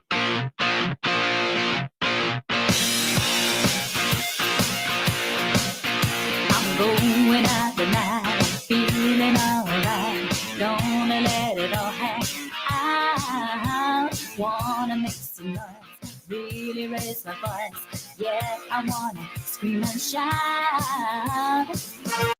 Okay, so I really don't understand what's happening here. So, a mentally ill person made a dress out of tinfoil and is dancing around. So, okay, so mentally ill fat man wearing a tinfoil dress. Okay. What is this like? What do you guys tell me what you think this is like? I think this is like Ed Asner accidentally took a bunch of estrogen and then read like Pink News for a month. And then this just happened. You know? And maybe Mary Tyler Moore's body is stuffed into a suitcase in the closet or something. Probably. Yeah, I don't understand the purpose of this. What is this? I mean, I'm going to go out on a limb here and say it's not hot. It's not sexy. It's not impressive. We're not seeing impressive talent here. It appears to just be a mentally ill fat man in a dress made out of tinfoil with Mary Tyler Moore stuffed into a suitcase that's hidden at the back of the closet. That's Bad Seed says antidepressants plus Bud Light. What? I didn't say it. That wasn't me. I can't control this audience. I can't control the chat. I would never even try. I respect them too much.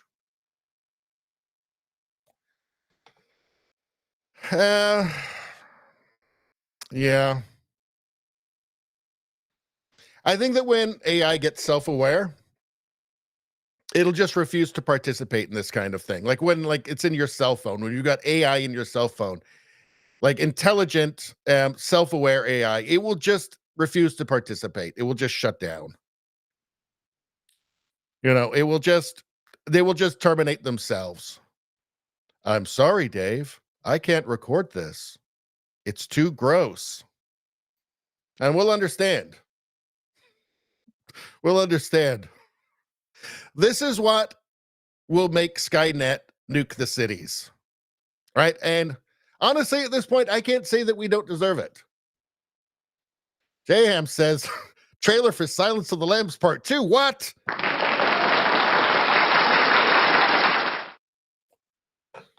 I can't say that the chat is polite, but I can say that they're creative, and I appreciate it.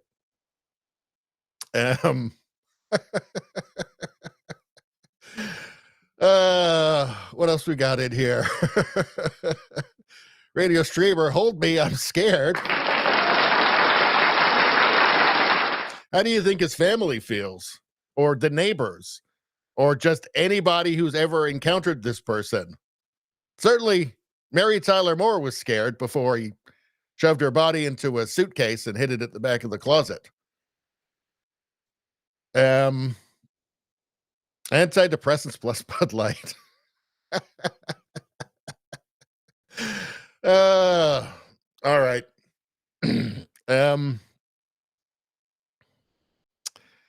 Yeah. So when Skynet nukes us, takes over the nuclear arsenal and destroys humanity, we will deserve it, because it will have seen this and gone, no, not doing that. Pressing the reset button. It's gonna go. Sorry, trans Ed Asner. Sorry, trans Ed Asner. No, AI don't play that. Now I'm nuking you. See what you did? See what you made me do? Now, I gotta figure that X is the people on X, the good people on X have something to say about this. And let's see. Recently, I considered what happened to the garbage pail kids of my youth. Yeah. Hey, brother, when is that rocket going to be ready to head to Mars? Can I be first aboard? Please, sir. I beg of you. I don't want to come back. Yeah, if we ever do settle Mars, colonize Mars, will it be to just get away from that? Like that'll be like 98% of humanity will just be doing this. Possibly. It's going to be awful tempting for Skynet. That's all I can say. Well, there's the monkeys. They don't approve. That was in the 60s. I mean, they couldn't even imagine that. Dollar General is now out of all tinfoil thanks to this thing.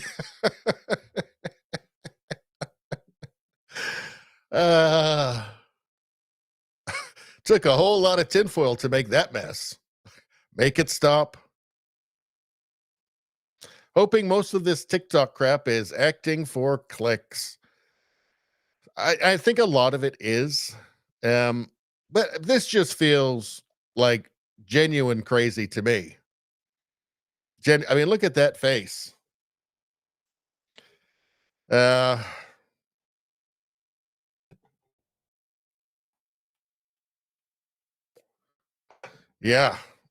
I don't know, people. I don't know anymore. Streamer's asking, hey, Baloney, will you take that rocket? Yes, absolutely. I'm on it. I'm out of here.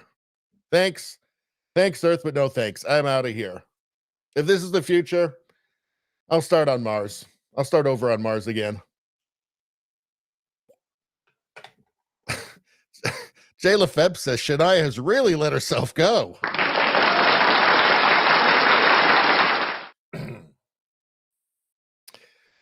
All right. Let's move on. That was weird, huh? That was really weird. Really strange. I don't know what the hell's in there, but it's weird and pissed off, whatever it is. Was she a great big fat person? I'm not sure it's a she. That's the problem. Sounds of the Lambs guy. Just not sure. What the fuck is it with you? I don't know. Nobody knows, I don't think. I think this person's family doesn't know. All right, let's move on. The definition of lesbian keeps changing, leading me to ask the obvious question, what is a lesbian? So this woman here, actually, that is, her name is Ariel Scarcella. I've actually seen her on Timcast, and she's all right, actually. She's like a non-woke lesbian, and she's actually pretty based in a lot of ways. So I haven't seen much of her content. I just saw her on Timcast one episode, and I thought, yeah, she seems pretty reasonable. That's somebody you could get along with, Let's hear what they're... So she's talking to lesbians here about... well, let's see.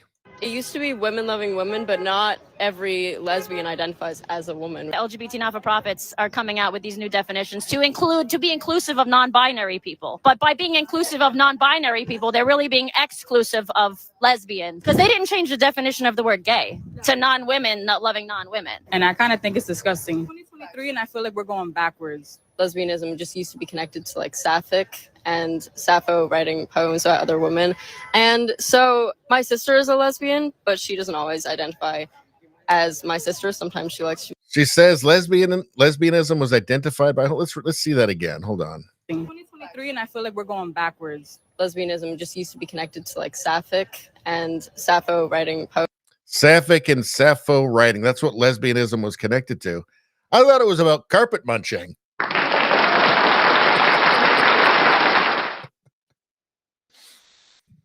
Apparently, it's about sapphic poetry. I didn't know.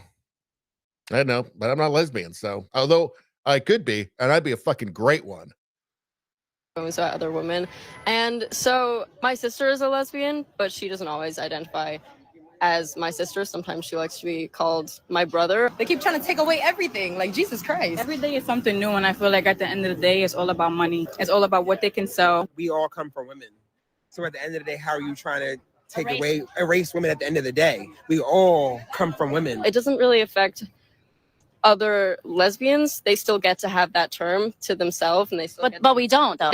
Because they're literally changing the definitions. By the leftist new definition of the word lesbian, if Sam Smith were dating Jonathan Van Ness, those are two non-men, right? They are males that identify as non-binary. Yeah. Let's say if they dated, do you think that would be a lesbian couple? Right. Also, technically by the definition, non-men being attracted to other non-men, magnets, like things you put on the fridge, would also be lesbians. Right.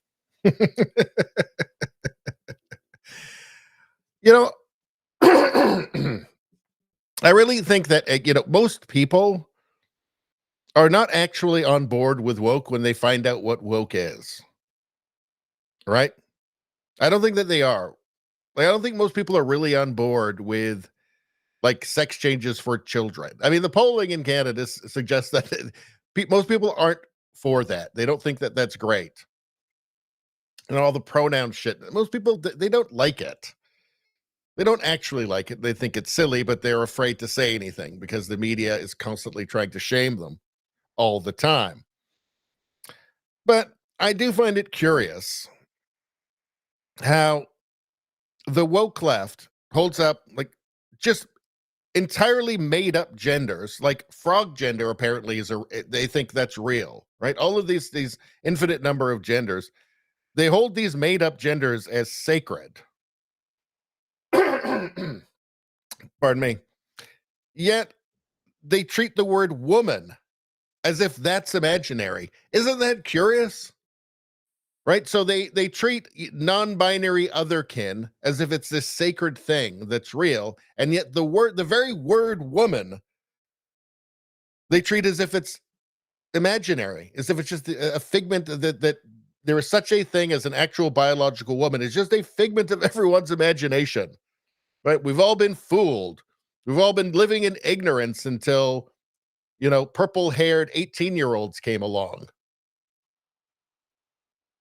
I find it curious. I think you do too. All right. Maybe we should move along.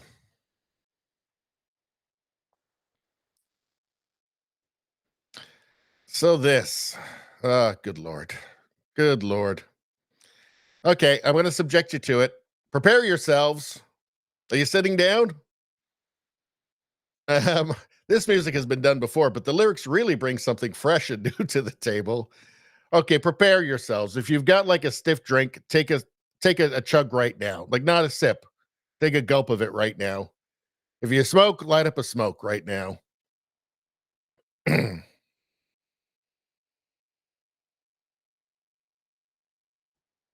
If you need to throw something when you get angry, pick something up and prepare yourself to throw it somewhere where it's not going to break anything. All right? I'm going to play this for you. I've warned you ahead of time. Here we go. Stupid MAGA movement. Imagine Donald Trump is in prison. I think it's about time. Donald Trump is American Adolf Hitler. We do not need his type at the White House. Imagine Joe Biden and Kamala Harris taking care of our needs. Yeah. Imagine there's no countries, no more corruption, no more stupid MAGA movement, and abortion is okay.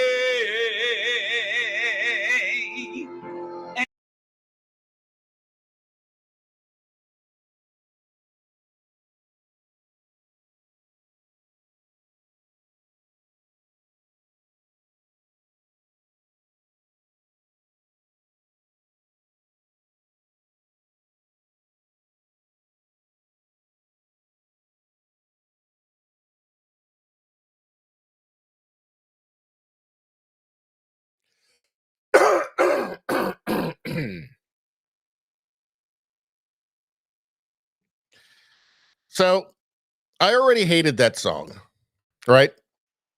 It is just pure high school yearbook, childish commie bullshit. It is. I always hated that song. It's idiotic. It's one of the worst songs ever written, in my opinion. And John Lennon certainly never lived by the principles of that song. Anyway, right? He was. I imagine that before he was shot, that he was embarrassed by this song. Later in life, he was embarrassed by it. So it's an idiotic song to start with. So if anything, you might find this surprising. If anything, this makes it, well, I will say that, okay, how to phrase this. Making it even more retarded is actually an improvement. Right? Because I think it's impossible to hear this and not want to support Trump. So I think it's having the opposite effect. I believe that is impossible. I mean, let's go back to it for a second. And yes, imagine all the people living life in peace. You may say I'm a dreamer. If that doesn't make you want to support Trump, I don't know what will. Just knowing that this exists, that these people exist, it should, if you have any sense, make you want to support Trump, right? It's interesting how making things more retarded sometimes makes them better. I don't know. It's weird how it works. But this feels like classic reverse psychology to me, even if it is unintentional. I mean, it's kind of the wonder of the internet, right? Social media, that just these people are just available, like, for the world to see, right? This weird guy who's totally Trump deranged and thinks he can sing, and like, all the power to him, by the way. Singing's fun. Hope he enjoys himself. But, he did manage to make Imagine even more retarded, which I didn't think could happen.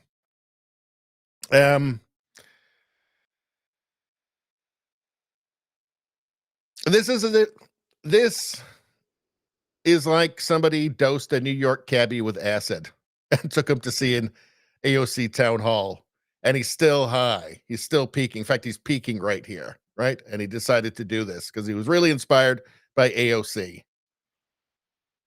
That's what I think. And also there may be some head trauma involved as well, possibly. I don't know. In any case, he didn't ruin the song for me because I always hated the song. And look, I like John Lennon. I love the Beatles, all right? It's just that one song I can't stand. I've always hated it. It's so childish. It's just idiotic commie gobbledygook bullshit. I wonder if the people on X had anything to say about it. He sounds just like Yoko Ono. These people are actually real. That is scary. Let's see. Nah, there's absolutely nothing wrong with these people. Perfectly normal. Yes. Wasn't he the one in One Flew Over the Cuckoo's Nest? Great movie, by the way. That's a classic.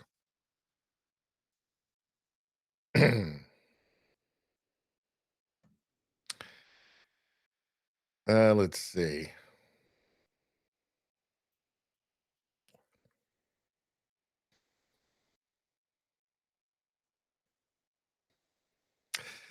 Well, that was just awful. Yeah, I guess it really was, wasn't it? What are you guys saying about it? Let's see. Let's see. Looks like we had a bit of trouble with the stream. Stream has died for me. It said it's back. Had to reconnect. Oh, that's interesting. Okay. That must be probably been on your side there. So I don't think I have anything to worry about here. Let's see.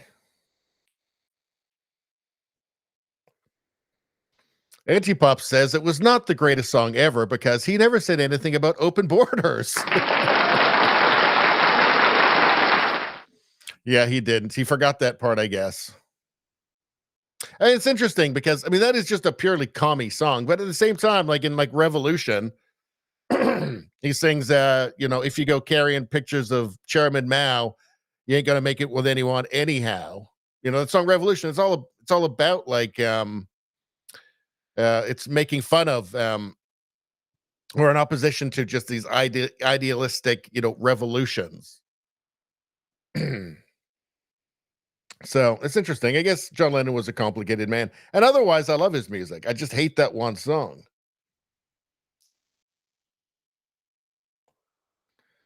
Let's see.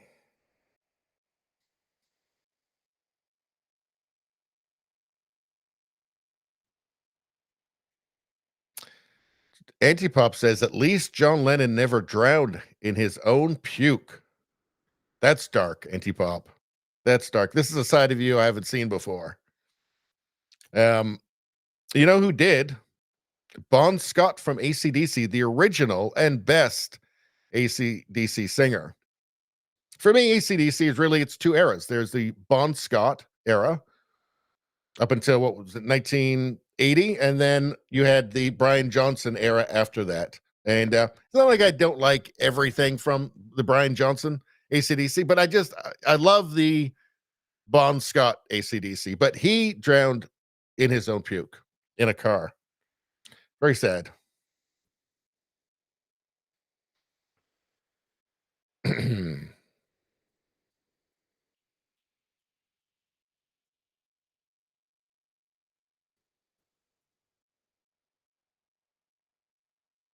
Let's see. Xerxes123 says, what kills me is how this man and his cohorts are still carrying on with this ridiculous TDS. Yeah, it's embarrassing, isn't it? It's so old and tired. He has nothing else going on in his life. Him videotaping himself is so sad. I agree. But at least he's having fun. I mean, it looks like he's having fun.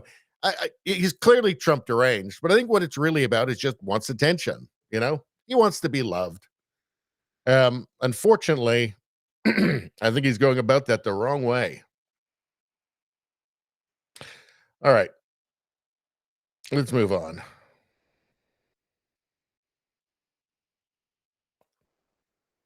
Well, here's Joe Rogan talking about the disturbing truth about gender ideology. This is child sacrifice, it says. Okay, let's listen to Joe here. That is such an important point there. By the way, that is what sanity sounds like.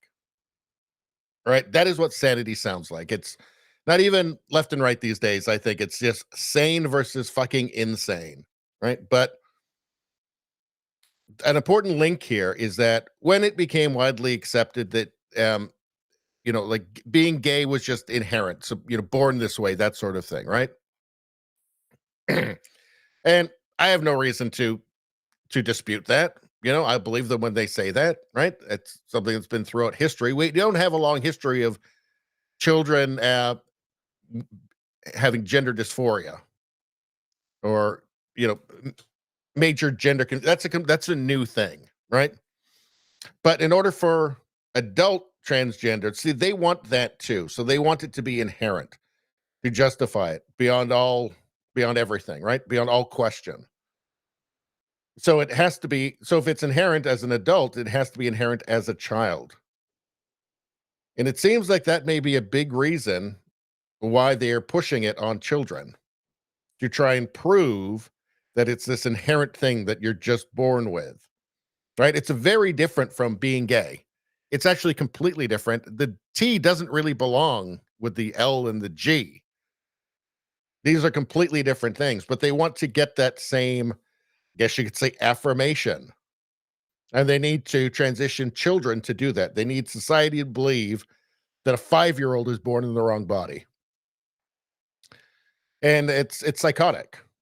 It's completely psychotic and ideological and just wrong, right? Just absolutely wrong. No sane person. It's shocking to me that there are sane people who would just go along with this. They hear this 5-year-old says that they're born in the wrong body because they played with a Barbie doll or something, and then a teacher told them, oh, maybe you're a girl, or the parent, Munchausen by proxy, and they just decide, nope, born in the wrong body. Like Spink, born in the wrong body.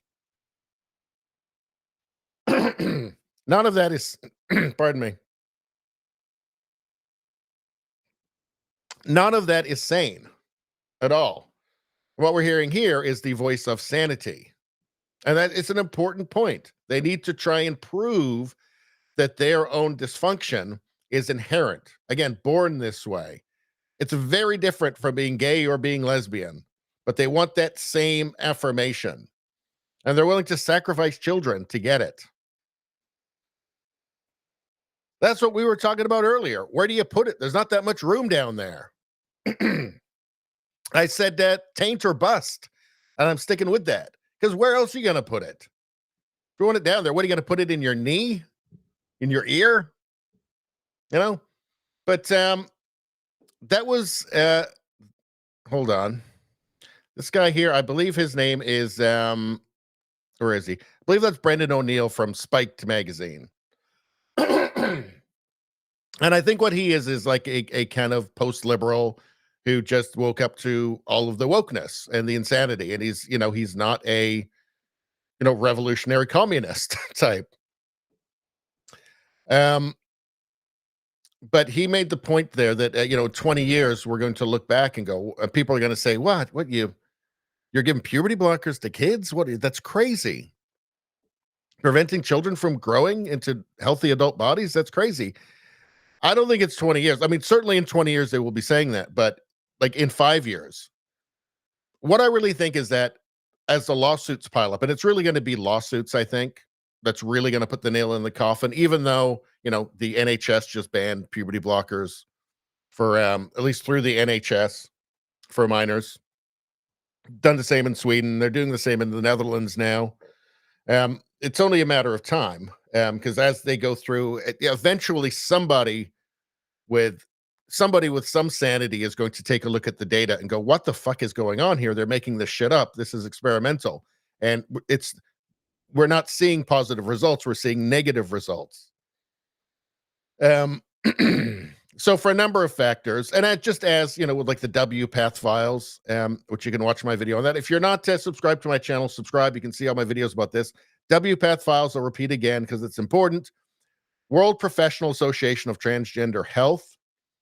And this is the authority that all the other authorities appeal to. So, American Medical Association, Endocrine Society, they're analogs in all the Western countries, certainly in Canada. They're the ones, WPath is who they point to and say, well, we're just following the science. We're just following their science, right? These are the experts. It turns out when you take a look at these files, and you can go to Michael Shellenberger as well, Michael Shellenberger, because he's the one that the WPath files were given to, and they were leaks from WPATH, which is like thousands of like internal communications, including internal Zoom meetings. And you can certainly watch my video on that, which was, I think, a few weeks ago, and see these Zoom meetings. And it's obvious these people have no idea what they're doing, and they're essentially psychopaths.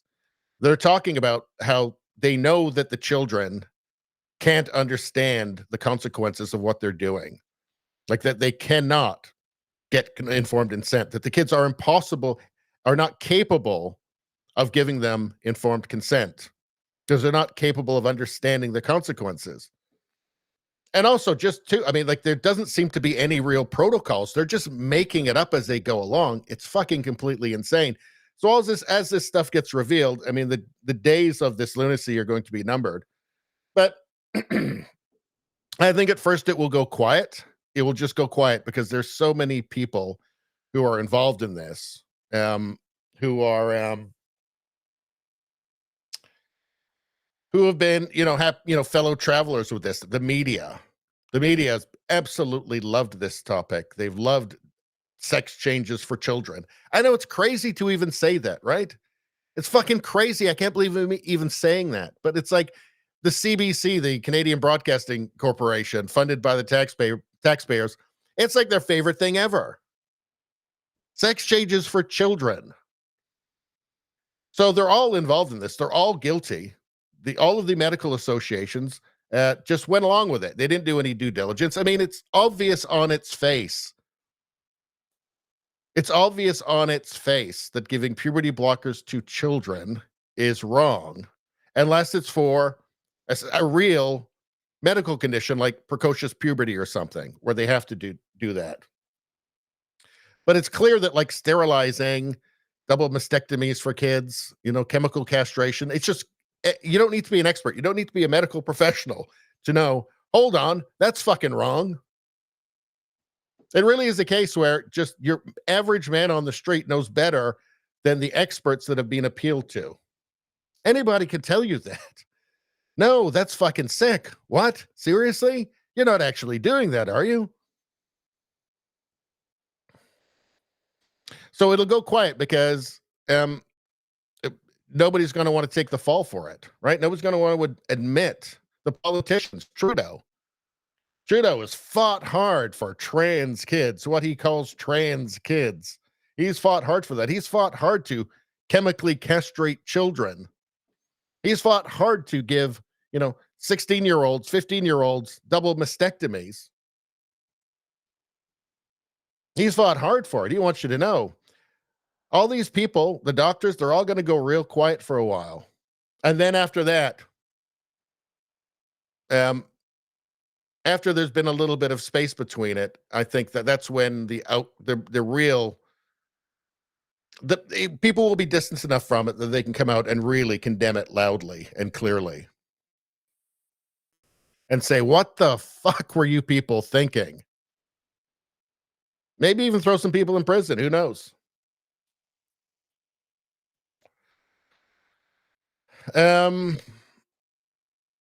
Let's see. What do you monsters in the chat have to say about this? Jham says, got to see AC/DC in Nuremberg, West Germany in 87. Wow. Says they were incredible. Holy crap. Yeah, that would have been something. I mean, they were still pretty young back then, So that would have been a very good show to be at. I'd never seen AC/DC live.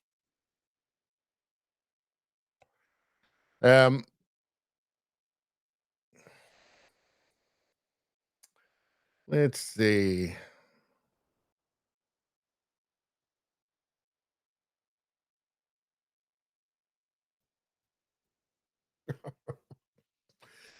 Antipop says, we're talking now about the guy who wants the vagina plus he wants to keep the beans and Frank as well. And we're talking about where are you going to fit that thing? I say taint or bust, because what else are you going to do? Antipop says you could have penises all the way around like gears. So I don't know. I mean, that sounds like it's getting really pricey. And then look for someone who has the same thing done with vagina. How does that go, like, on your dating profile? Interested in, I like English literature. I like movies. I like walks on the beach. I have a cock and balls and also a pussy. How does that go? Like, it's the sort of thing you want to mention to somebody. Oh, by the way, I've got both. You don't mind, do you? You cool with that? It's double the fun, right? Best of both worlds, right? I kind of feel like it might be the worst of both worlds. So, yeah, just out of interest. I mean, how does that go on the dating profiles? It's something you're going to have to mention to somebody. They're going to find out eventually.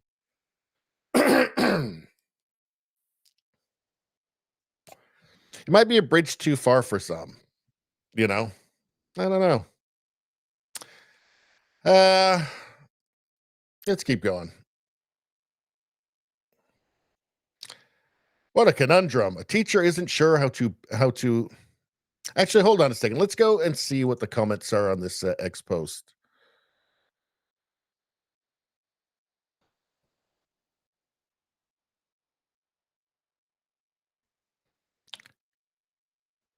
They are encouraging children to cut off their genitals after they've convinced them that they were born in the wrong body. This is child abuse and is no different than removing the eye of a boy that thinks he's a pirate. Yeah, I mean, it's not going to be controversial in 5 years to say it's child abuse. It won't be, because it just clearly is. And we thought we were done with the Nazi mindset of bizarre medical experiments. It is. These are bizarre medical experiments. I mean, what are they doing exactly? So they're giving puberty blockers to prevent children from going through a full puberty.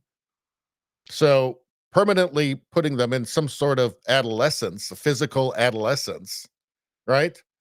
They're giving them cross-sex hormones. So if it's a boy, they're giving them estrogen, which is not good for them, by the way. Causes all kinds of problems: cancer, bone problems, brain problems. Then they are shaping their bodies artificially. So cutting things off and adding things. And then they're telling them that they're women, or on the other side of it, men. They're telling them that they're something that they're not, right? They're lying.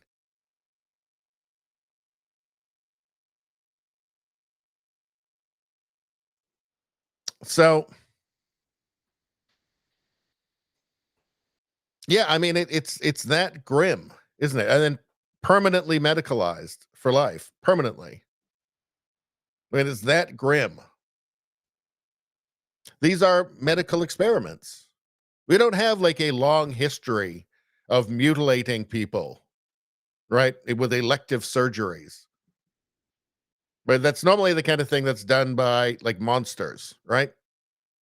Like Mengelas, the Mengelas of history.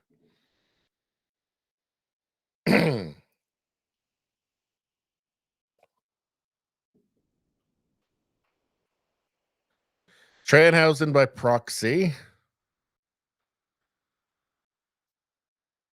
Demonic sacrifice. Pure evil, bizarre, and totally sick evil.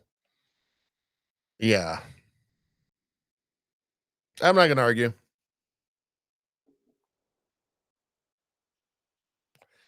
So this is interesting. Joanne's wife talks about Joanne and how everything has to revolve around Joanne because he's pretending he's a woman. Even his daughter's wedding day was all about Joanne. Boy, that must have been it. I wish I could have been at that wedding, actually. I did find the transition very difficult. I did need a lot of time and a lot of patience and a lot of love. And I did reflect quite a lot. I think looking back on it, I wish I'd done it differently, definitely. But until you go through something, you don't know how you're going to be affected. So I did find it very, very difficult in the beginning. Now it's just like normal everyday life. We're just a normal family, really. just with a little bit of a twist. I think before, Joanne, and the person she was before, was grumpy. Now she's just annoying. No, she's much more, I think she's much more understanding. Obviously, in a marriage, you're going to have arguments and disagreements and things, but generally, she's... Obviously, in a marriage, you're going to have arguments and disagreements, and then the person is going to pretend that they're the opposite sex. I mean, that's just what happens in marriage. Now, it looks like these monsters in the chat are writing things down. I think I have to read these. So Antipop mentioned something about we're wondering, because there's the guy, if you just jumped in, there's the guy we talked about in Ontario who had just won a lawsuit with the government to get them to pay for him to have a neo-vagina put in, but he also wants to keep his male genitalia as well. Antipop says, and we're wondering where you're gonna put it, right? Because there's not that much room down there. It's going to get pretty crowded. Going to get really crowded. It's really, there's no option other than the taint, and even then, you know, that's a tight fit. Antipop said you could have penises all the way around like gears. We thought that was an interesting option, and Rogue Thought said, too much to tuck, so no Target swimwear for you. And let's see, Xerxes is saying, well, they won't work properly. Yeah, they won't. That's a thing.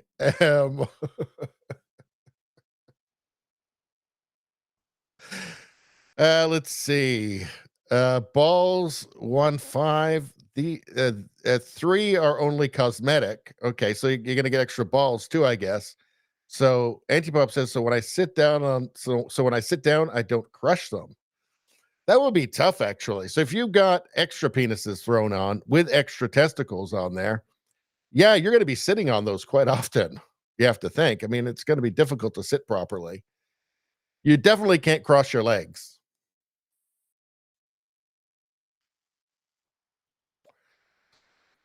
Anyway, I don't really want to listen to this this couple here because, yeah, I don't know. We've done a lot of this stuff. Let's see. What a conundrum. A teacher isn't sure how to best let their students know about them's polyamorous lifestyle. How about you just don't fucking mention anything about it because they're kids and they don't need to know. Poly. And today that actually became something I had to... I pride myself on being a teacher who's very open about her life. And one of the things I'm very open about is my sexuality. I have a trans... You're wrong. You're wrong to pride yourself on that. Don't do that. Sorry, Kami. The kids don't need to know. Keep it to yourself. Why do you need to tell them? Why is it important to you? Can you look in the mirror and just ask yourself, am I really that fucking narcissistic that I have to tell children about my sex life? Why would you want to do that? Isn't it kind of creepy? Wouldn't it have been really creepy if one of your teachers had told you about their sex life? Anyway, let's continue. Trans flag, a bi flag, a non-binary flag, all on my desk at my work.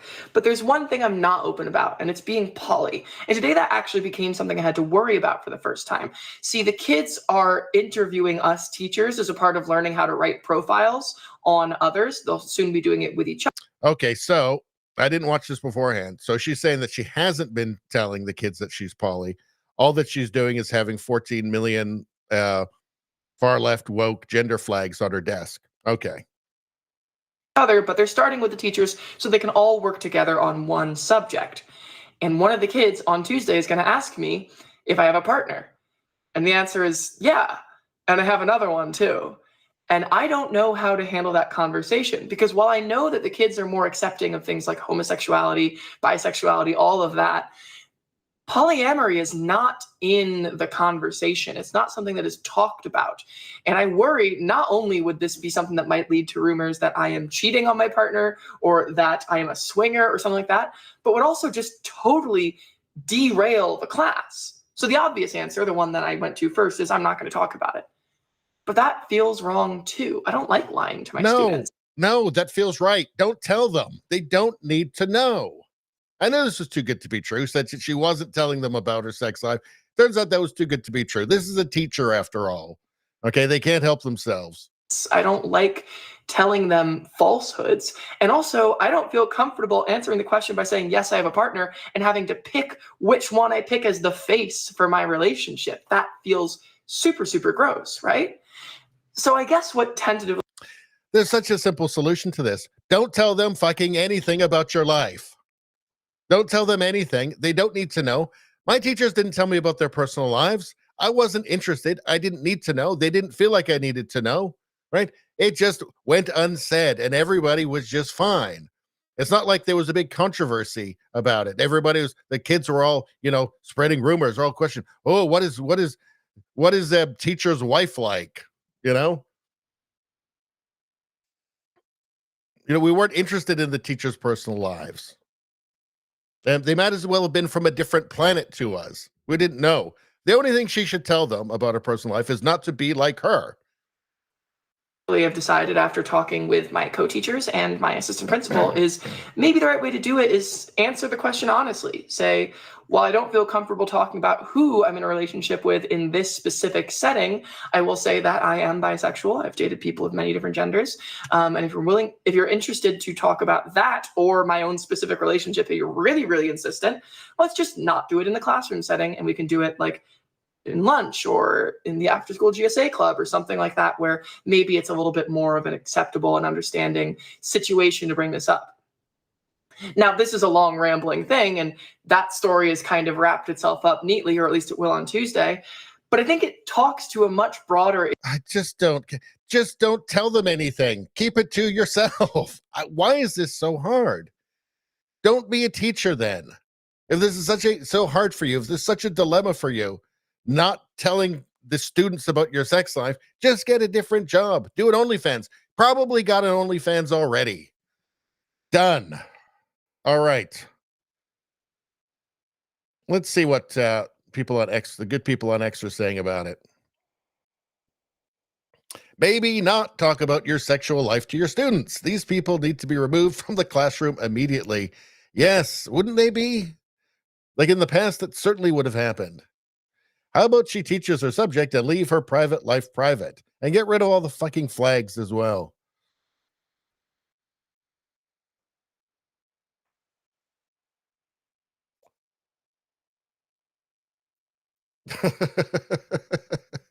I face the same issue with my own students. I found that inviting them to a sleepover in animal costumes helped organically morph into a conversation about furries, which naturally became a conversation about polyamory. That's obviously a parody here. This looks like a parody. Let's see. Let's take a look. Oh, come on, stay up. Stay up. Official researcher for The View. Okay, so that's got to be a parody. Although you can't really tell these days. It's really, really hard to tell these days, isn't it? Why are so many teachers straight up weirdos? A once noble profession is now just a joke. Well, they're not all, right? I mean, we're seeing the ones who are putting their shit out there, but I think it's safe to assume that it's far more than we should be comfortable with. Like, any is too many. Really.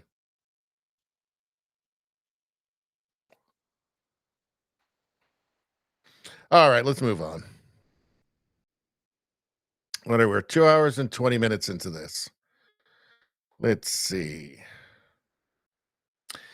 This article by a liberal long employed at NPR describes what happened in most media outlets since Trump's election. They explicitly renounced any journalistic function in favor of becoming political activists in defense of what they see as a greater cause than journalism. So I don't know. Do you guys want to maybe we'll hit this one later if we've got time left at the end. It is interesting. I took a scan through this article earlier, and it's exactly what you think, right? Like 2016 happened. They were horrified by Trump being elected, and they decided they no longer wanted to be objective journalists and inform the public in a responsible way. They wanted to be advocates. They took it on themselves as their responsibility, their sacred responsibility, to make sure that nobody that they don't like ever gets elected again. And it's quite clear. I mean, it's totally transparent. It couldn't be more transparent.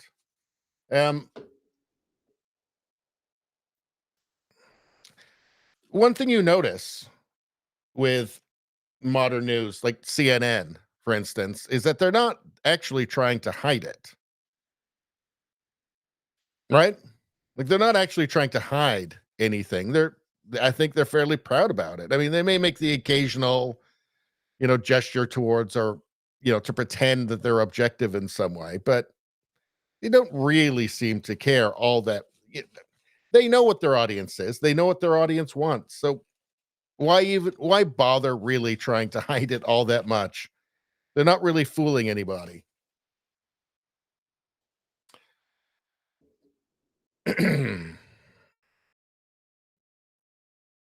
All right, let's keep going.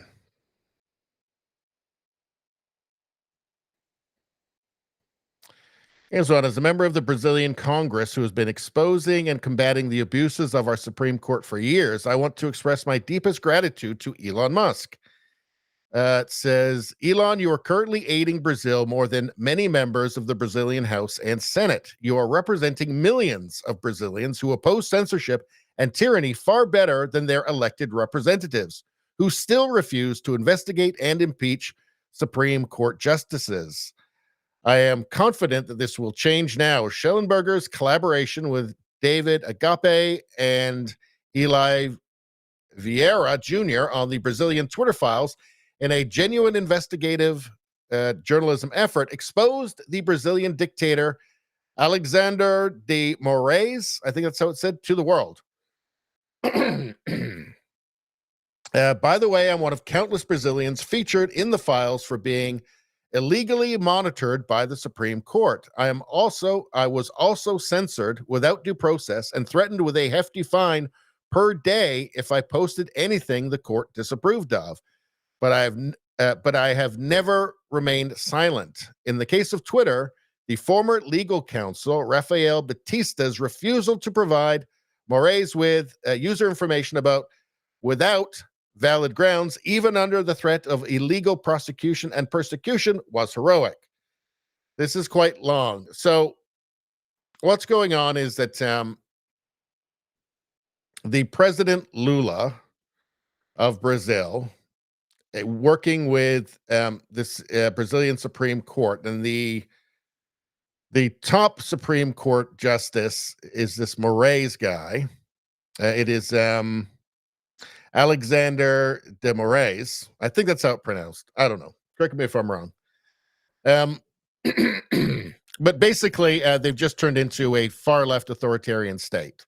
So they're just breaking Brazilian law left, right, and center. They don't care. It looks to me just like Bolshevism, like a Bolshevik takeover of Brazil. And the thing is, they told us all. I remember years ago now, probably 5 years ago, this old lefty friend of mine I went and met for lunch one day. He was talking about Brazil and the fascist Bolsonaro, the fascist. And I said, is he really fascist? Is he really a far-right fascist, though?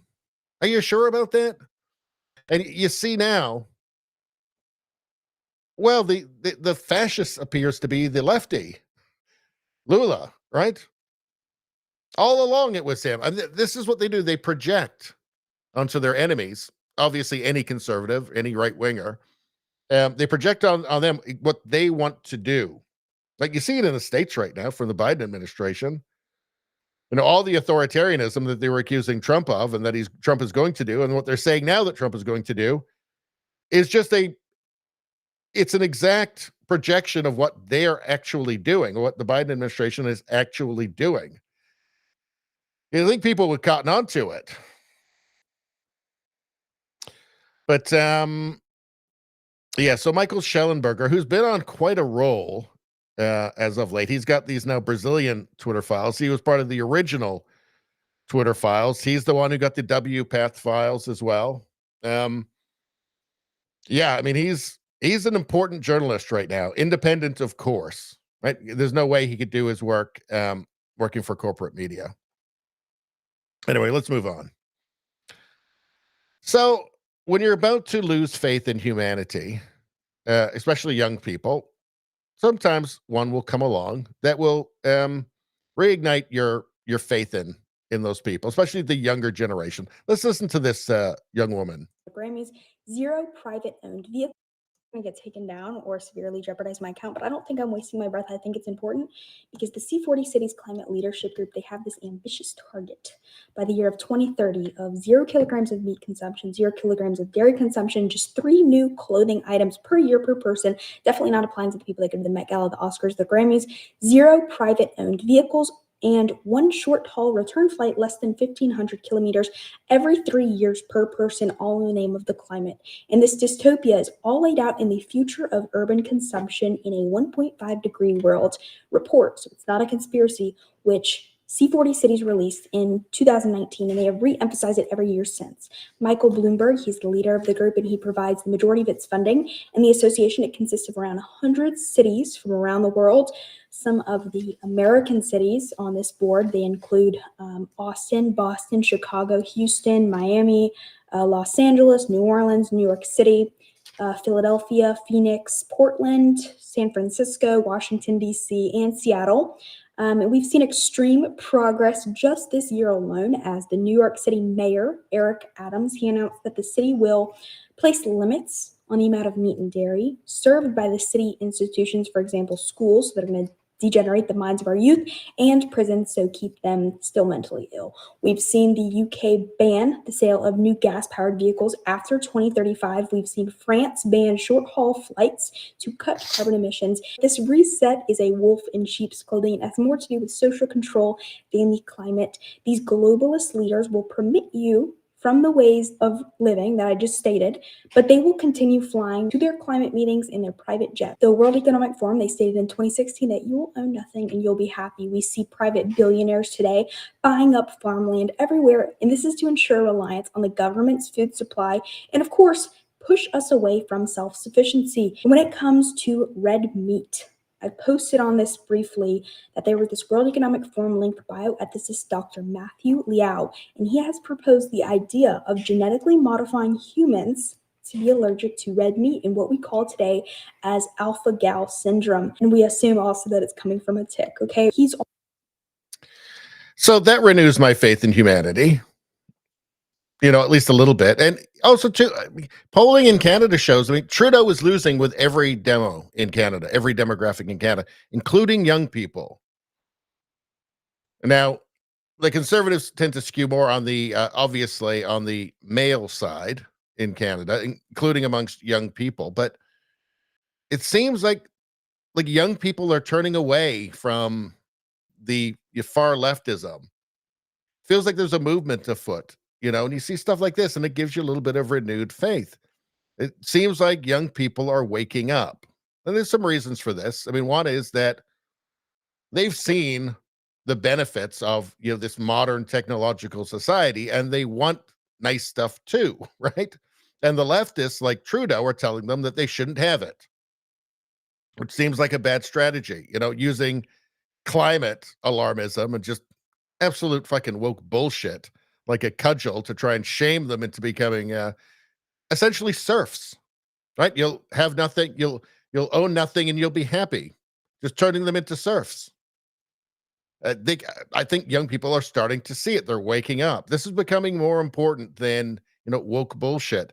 They're seeing through it. They're starting to, right? This is like a white pill thing. This is a white pill moment. An increasing number are waking up and saying, no, I don't want to be the New World Order's serf. I don't want to be an Agenda 2030 serf, right? Everybody else had nice things before I got here. I want some of those nice things too. And you can't forget too that woke is now the man, right? And the youth always rebel against the man, right? Woke has taken over every institution. It's like 90% of the news media, right? It's running the universities. It's even in corporations now. Woke is the man. Woke is the moralizing, prudish, the man, right?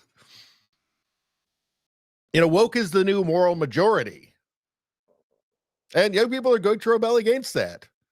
Right? Every part of modern culture is just woke Puritans telling them not to sin against the orthodoxy, not to tell funny jokes or jokes that they might find funny, or they're bad people, telling them to ignore reality, the reality of their own eyes and ears, or else they're bad people, to ignore their own conscience, or else they're bad people.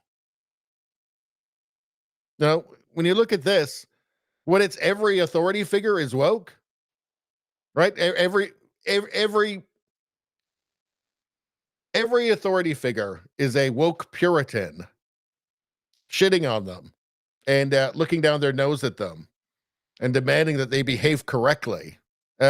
Woke is going to become deeply uncool in that environment. They're not going to like it. It's only a matter of time, especially since woke orthodoxy is just, it's inherently funny. Like, it's right there to be mocked. It's not hard to mock it, right? It's not. Like, a bearded man in a cocktail dress is just inherently funny.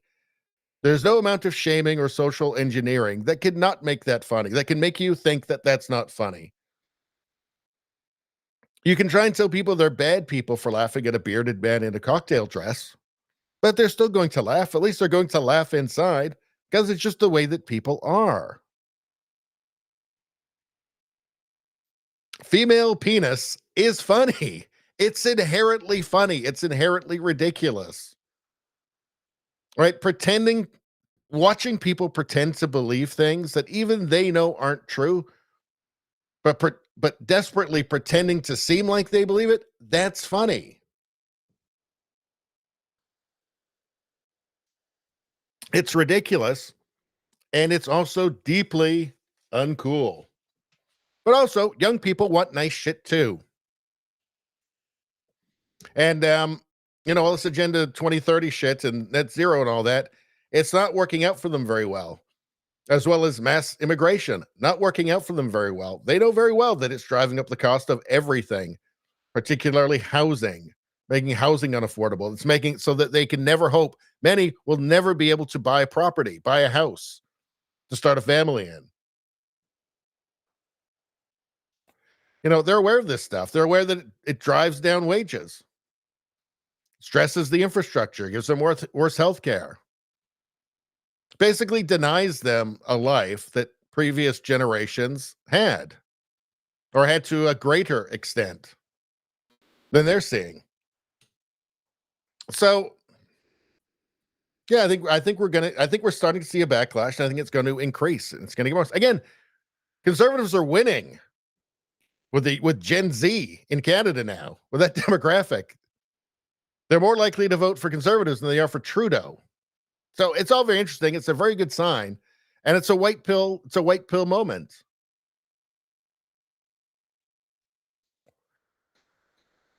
Let's see.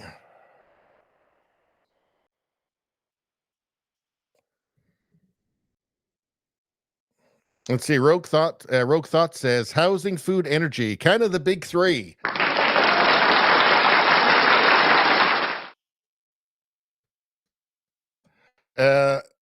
Okay, let's actually see what the comments, the the common man has to say about this video. Conservative Greta is way hotter than globalist Greta. I don't know. I seen a picture of Greta Thunberg. She does have a rack now, I will say. Not Iraq, Iraq. In fact, let's see. I get a picture here. Greta Thunberg. I think it's when she was getting arrested. Let's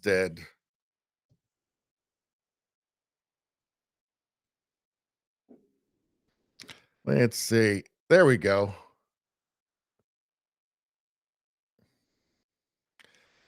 Yeah, she's got knockers now. Greta's got knockers. I mean, she's still got that creepy Children of the Corn thing going on, right? But she's an adult woman now with a big rack. I don't know, I thought maybe just psychologically that might change her a little bit. I don't know. Still got that creepy Children of the Corn thing going on, though. Like you feel like she could kill you with her mind, right? You'd just be like this noise, this ee noise, and then your brain would explode or something. Definitely creepy. Definitely a creepy kid. Well, not a kid anymore. We're allowed to make fun of her now because she's an adult. Although I have to admit, I made fun of her before that as well. Public figure. Let's see. What do we got? I think she said it well. They want us to be dependent on them for everything so that it comes down to giving them what they want in exchange for food or basic necessities. Scary times we live in. So, very interesting. I'm just finishing off a book about the Russian Revolution right now. So, you've heard about the Russian Revolution and the Russian Civil War, but there was something after that as well, which were called the Peasant Wars or the Food Wars. Because it turns out very quickly after the Bolshevik seizure of power in 1918, I think it was November 1918 or October 1918. It turned out very quickly that they were monsters and psychopaths, and they just started requisitioning all the food from the farms and not leaving very much for people. And he ended up with mass starvation and hunger and mass starvation and all the things that come along with communism. And by 1920, the peasants were calling the Bolsheviks. Can you guess what they were calling them? They were calling them landlords. That's right.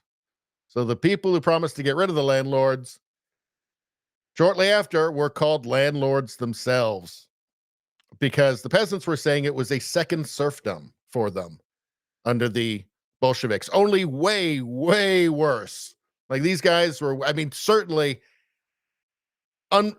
far worse than the Tsar. The Tsar Nicholas II was a weak man, and he could not even imagine being as brutal and monstrous and psychopathic as Lenin and Trotsky, who were just clearly psychopaths. In the early days of the Communist Party in China, the peasants called the communist bandits, because they would just go in, just like the Bolsheviks, and just take everything, take all the food. Right?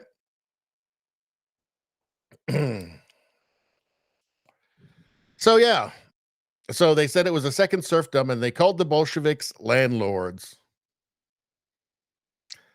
Which it's just kind of, the irony of that, it's crazy, isn't it? It would be funny if it wasn't so awful and tragic for the people of Russia. If they'd had any idea of all the schemers behind the scenes, the generals and the aristocrats, everybody around the abdication of the Tsar, if they'd known what they were unleashing, nobody would have done it. The horrors exposed, the Red Terror, and then of course, I think I saw something in the chat about kulaks. Rogue thought, those damn kulaks, how dare they own a cow? Yeah, Kulak was a wealthy peasant. This is in the 30s with Stalin, where there's basically a process. This was largely in the Ukraine, and they wanted to basically denationalize any sentiment in the Ukraine, just crush the Ukrainian nationalists. And so they set out an intentional program of starvation where they starved millions of people. A kulak was what they called a wealthy peasant.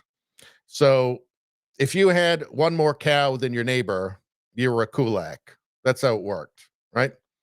So either executed, forced relocation, or starved to death, because they would just come and take all of the food from these so-called wealthy peasants. And they would leave them to starve to death. There's a thing called gleaning, where they would go into the fields and just try and find individual grains, right, to feed their children who were starving to death. They would be executed for that. Any food hidden, executed. They're intentionally starving them to death.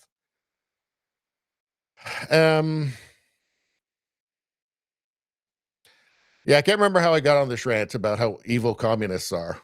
But What were we talking about here? They want us to be dependent on them for everything, so that it comes down to giving them what they want in exchange for food or basic necessities. Yeah.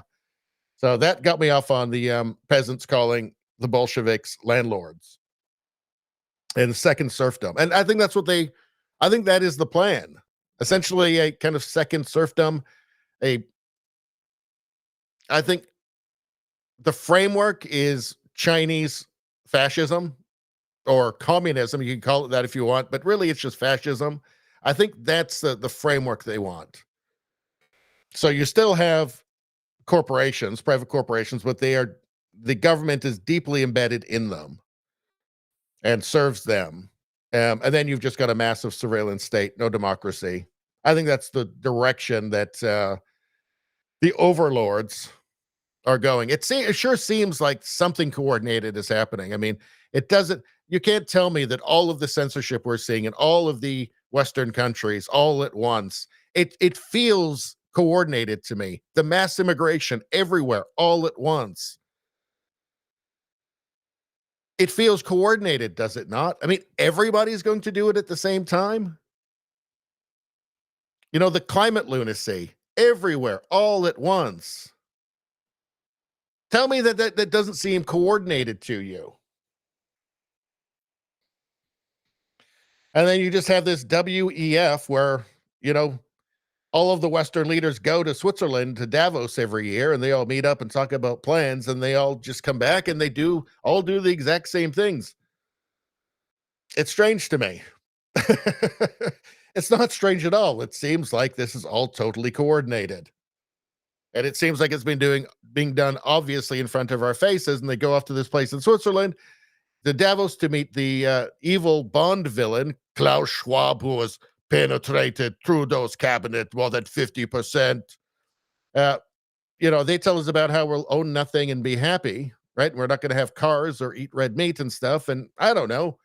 It kind of feels like it's all it kind of feels like it's all being done right in front of our faces, doesn't it? Anyway. All right, let's keep going.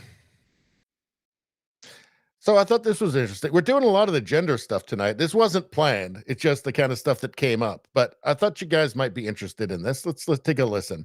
Here is Talk TV and talking about, I guess it's supposed to be about the CAS review. That's what we talked about earlier, the NHS review of so-called gender affirming care for minors in the UK. Which is not flattering to the whole gender affirming care thing. But let's hear what this presenter has to say with this person who's obviously for puberty blockers and all of that. The presenter is not. She's conservative. The other one is an apologist for medical experiments. So let's see. Yeah, you know my pronouns are they, them. How are you doing? Yeah. Thank you for telling me your pronouns. I use correct grammar. So the only thing I would need to refer you to is to your face would be you. But I'm not being rude. You can choose your pronouns. You can choose what you want to call yourself, but you don't get to require me to use incorrect grammar and factually incorrect things. You're not a plural. You're one person, and you're a female person. So I will use she and her. Thank you very much. Do what you like, I guess. Well, there you are. You didn't need to tell me then, did you? Maybe I'm just making sure people know in case they're watching and they want to refer to me respectfully. Is it disrespectful for me to use correct factual grammar? It's not incorrect or unfactual grammar to use singular they them pronouns for an individual. But we're here to talk about the CAS review. Yeah, but you chose to bring it up. You chose to use the incorrect pronouns for me. I chose to use the correct pronouns for a single woman who is appearing on my show. I'm not a single woman, though. I'm a very special non-binary trans person, as you just pointed out. I didn't really just point that out. I didn't just point that out. I introduced you as a journalist and a Virgin Radio presenter. No, just before I came on, you were talking about how people with all these labels like to be special. And I'm just making sure that everyone knows I'm special. Okay, I'm not special. I'm just a boring old heterosexual married woman. But, sorry about that. We're not allowed to do that anymore. In fact, that probably does make me special now. I don't know.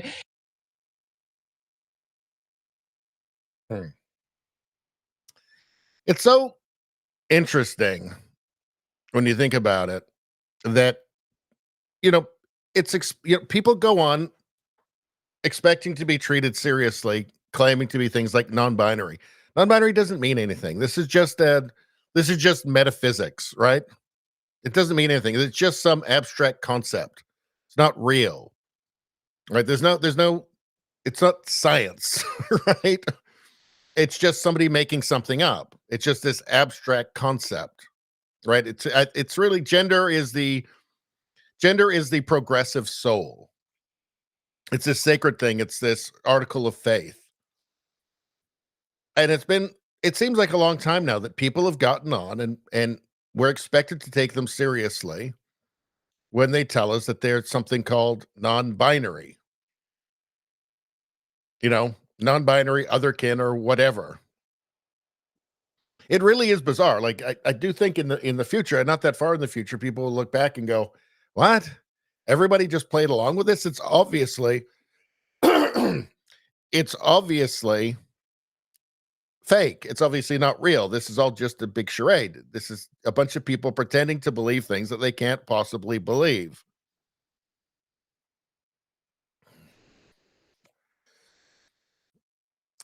Very interesting. But I mean, okay, so Rogue Thought says she's a British conservative, very watered down version. Yeah, but at least this is better than pretending that non-binary is a thing, right? Or that she's a plural person. There's more than one of her. With the they, them, right? It's better than that. At least there's some sanity here.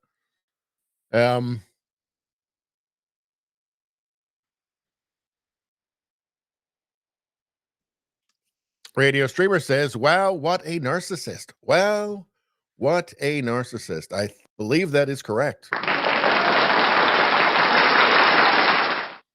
For 800 Radio Streamer. Let's see. I wonder what people have to say about this. Let's see. This is the way.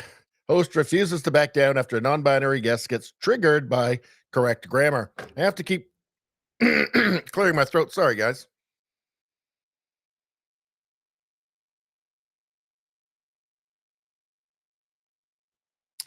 Got some allergies happening, so I've got to apparently clear my throat every 3 seconds.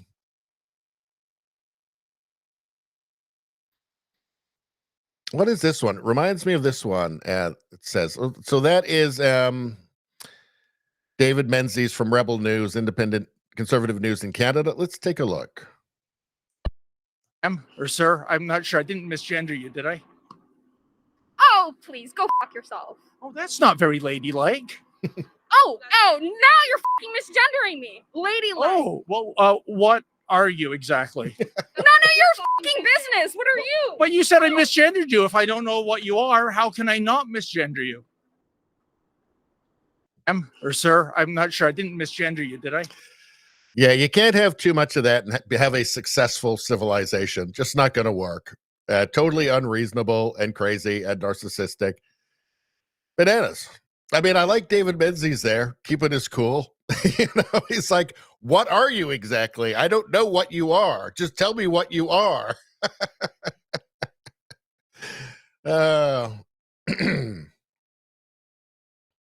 Let's see, what else we got in here? I've never seen this before. Okay, let's take a look at this. Oh my God, one, you idiot. They're non-binary. So does non-binary have a... They went that way. Okay, male or female? Neither. They, them. What? That's their pronoun. Okay, so how many were there? Oh my God, one, you idiot. They're non-binary. So does non-binary have a hole or a pole? We just need to clarify. They who? Who them? Where why? Who's who? Who's who? They, them, or who? We're having pronoun trouble again. Were they white? No. Were they black? No, color doesn't matter, you bigot. Were they fat? That's body shaming. Sorry. What do they look like? A human. That's who you're getting from me, you pig. Okay, witness says we're looking for an angry, BO-smelling, pink-haired dog with a nose ring over. They went that way. Okay. That was pretty good. I was taking a risk when you play something sight unseen on a live stream, but that's not bad.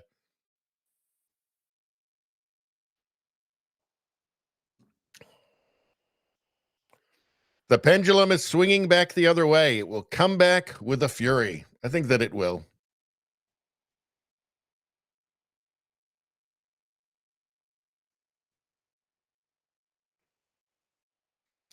Oh, how about this one? Inclusion in the military. Okay, so trans lieutenant colonel says we should focus on inclusion as a matter of national security. I just have to think that if you're like a frontline soldier, if you're like a grunt and you know this is what's behind you, I kind of feel like it's maybe hard to feel confident. You know, hard to feel confident because it takes an entire structure, right? Logistics is incredibly important. Like if this is who's running things behind you, this is.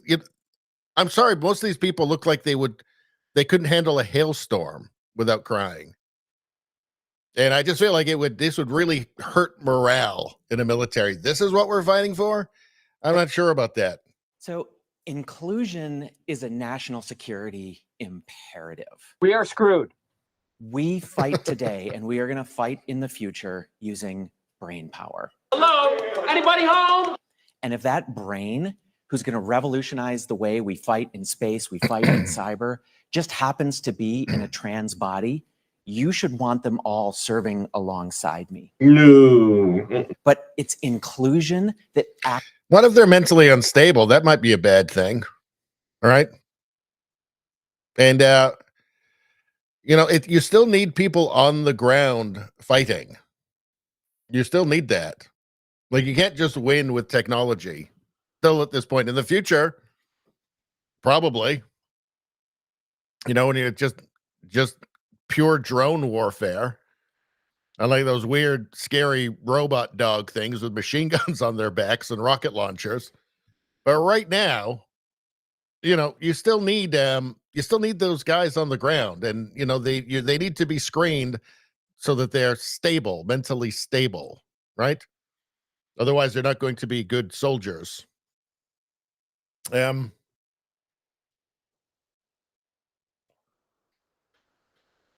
was something I just thought that I wanted to say, and now I've just completely forgotten it, of course. What the hell was it? I feel like there's a lot to say, but I can't think of the thing that I wanted to say.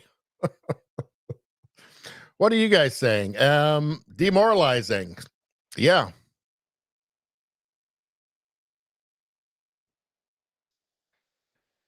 Let's see.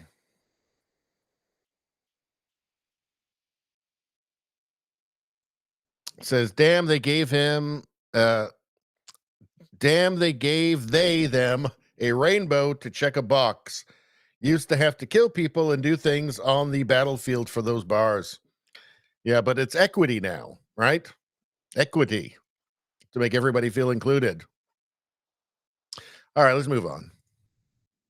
And actually, you know what? It's almost 3 hours. I haven't had a break yet. I'm going to take 1 minute and then I'll be back. And let's see how much we've actually got left to do.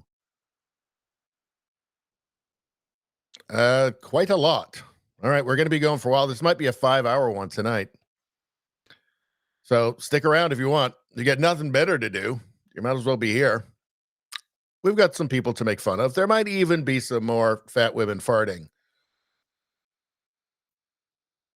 Let's see. Okay, let's go to the next one. Okay, I'm going to take a break just for 1 minute, and I'll be right back, okay?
All right. Thank you for your patience, everybody. I am back.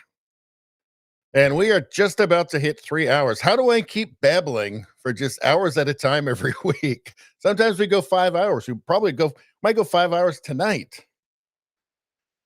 And I often wonder to myself afterwards, how the fuck did I just keep talking for that long? And you know what it is? It's you guys. If it weren't for you guys, I would just be talking to myself. But I would also be masturbating as well. No. Anyway, I'm not doing that right now or at any point during these live streams. So don't worry about that, people. I've got class. All right.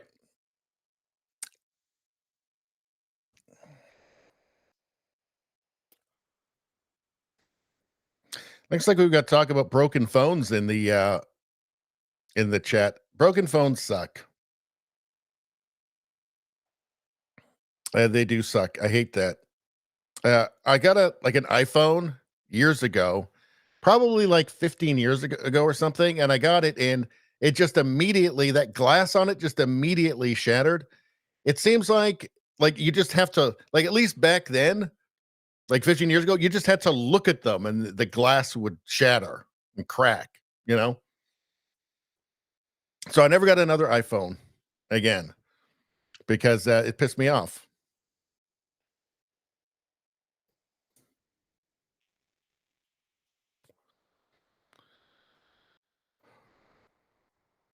All right. What are we doing? What are we doing? Oh, Rogue Thoughts said, okay. I know what you're talking about. What was the name of the fucking legal guy on CNN? What was his name? Jeffrey Toobin. I remember because it was Lubin Toobin. Not applying for a CNN job anytime soon then. That's right, because Jeffrey Toobin got caught cranking it on a Zoom call with his coworkers. So he was cranking it to his coworkers. And he didn't realize the screen was on. And then he got fired, which I thought was a glorious thing. It was a wonderful time. And I made some videos on that as well, which I very much enjoyed doing. They're funny.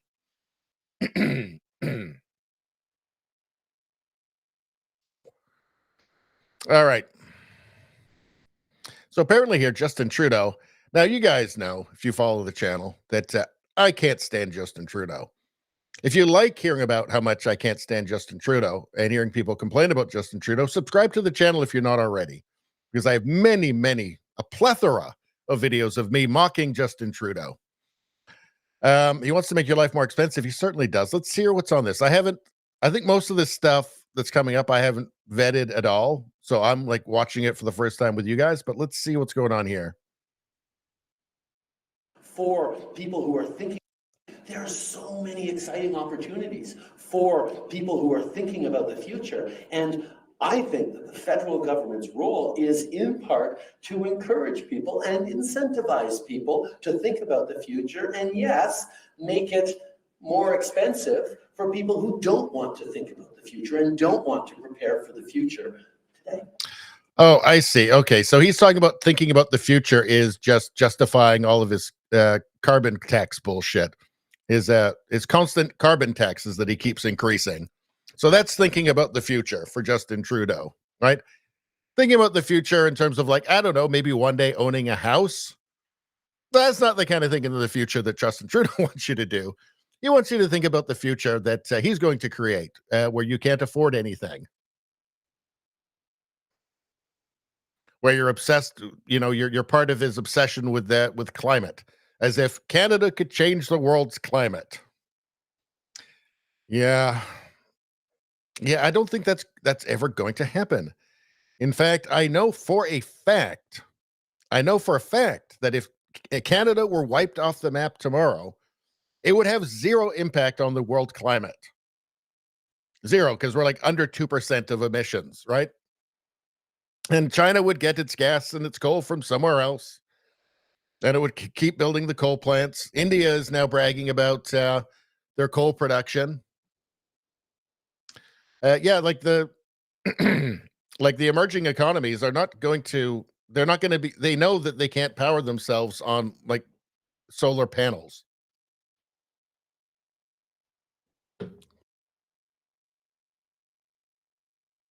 But for some reason, Trudeau thinks that Canada impoverishing itself is a good thing.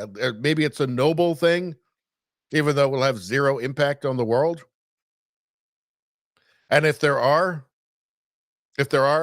consequences for global warming, whatever, that we're going to be less able to deal with it, you know?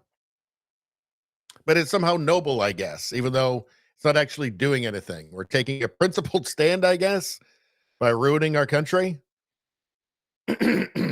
Also, totally a great idea while that's all happening and while there's a housing crisis happening of importing 1 million people in the last 9 months. That seems like a bad idea to me. All right, let's keep going. So this is interesting. I can't think of a single thing I'd rather do more than head into the forest as an I can't think of a single thing I'd rather do more than head into the forest for an all-female rage ritual. Well, let's watch this.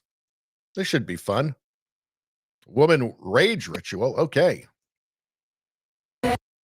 Everyday therapist, mother, maid, nymph, then a virgin, nurse, then a servant, just an appendage, lift to attendance, so that he never lifts a finger, 24/7 baby machine, so he can live out his picket fence dreams. It's not an act of love if you make her, you make me too much labor. Everyday therapist, mother, maid, nymph, then a virgin. So they're just doing what they would do at home in front of their families, but they're doing it in the woods for some reason. I don't know. I guess the difference is there's no boxes of wine. So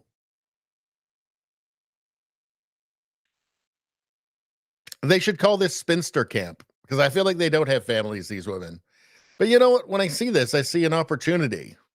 I see an opportunity for a certain button or a couple of buttons on the soundboard.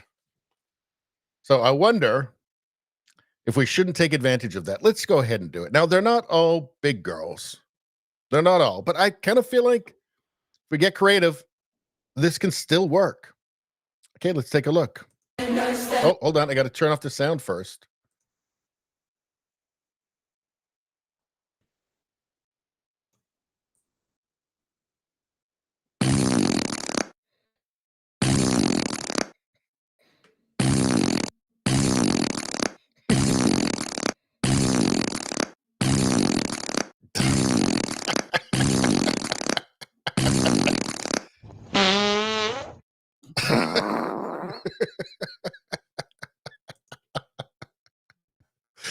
What do you guys think?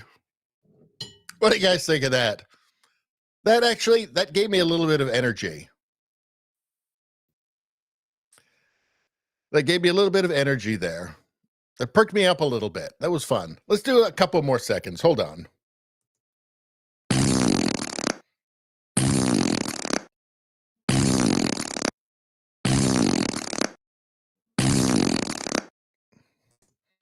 That makes everything better.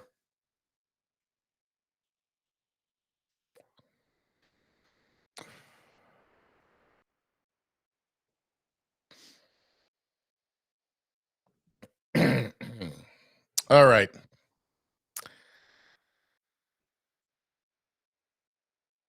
Anyway, that made me happy. I like that. I just like making it look like people are farting in videos. I just enjoy it. What's going on here?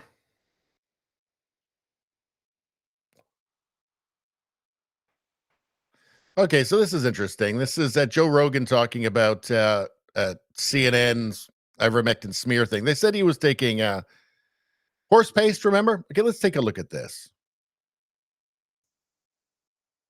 Yeah, they didn't mention the part where he got better really quick. What they did instead was changed the tint on his video to make him look ill, which, I mean, that's great. So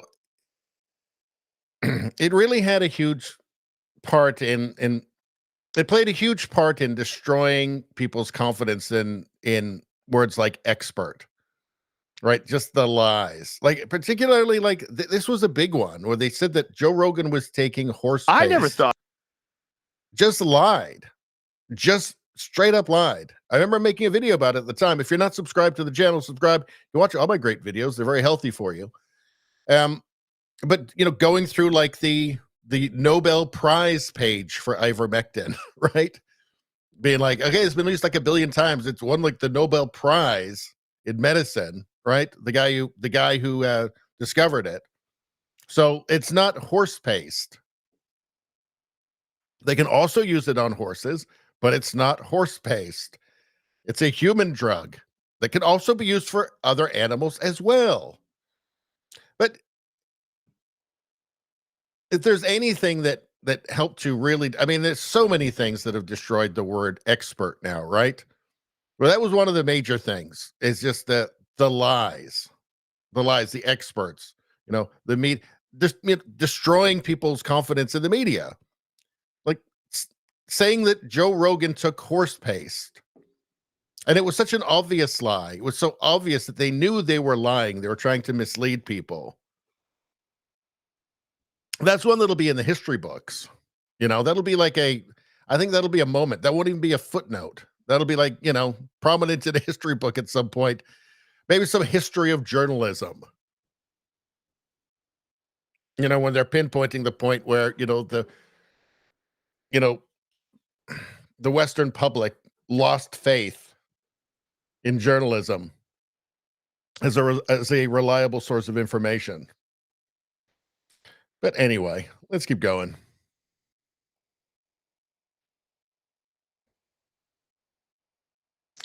Let's see.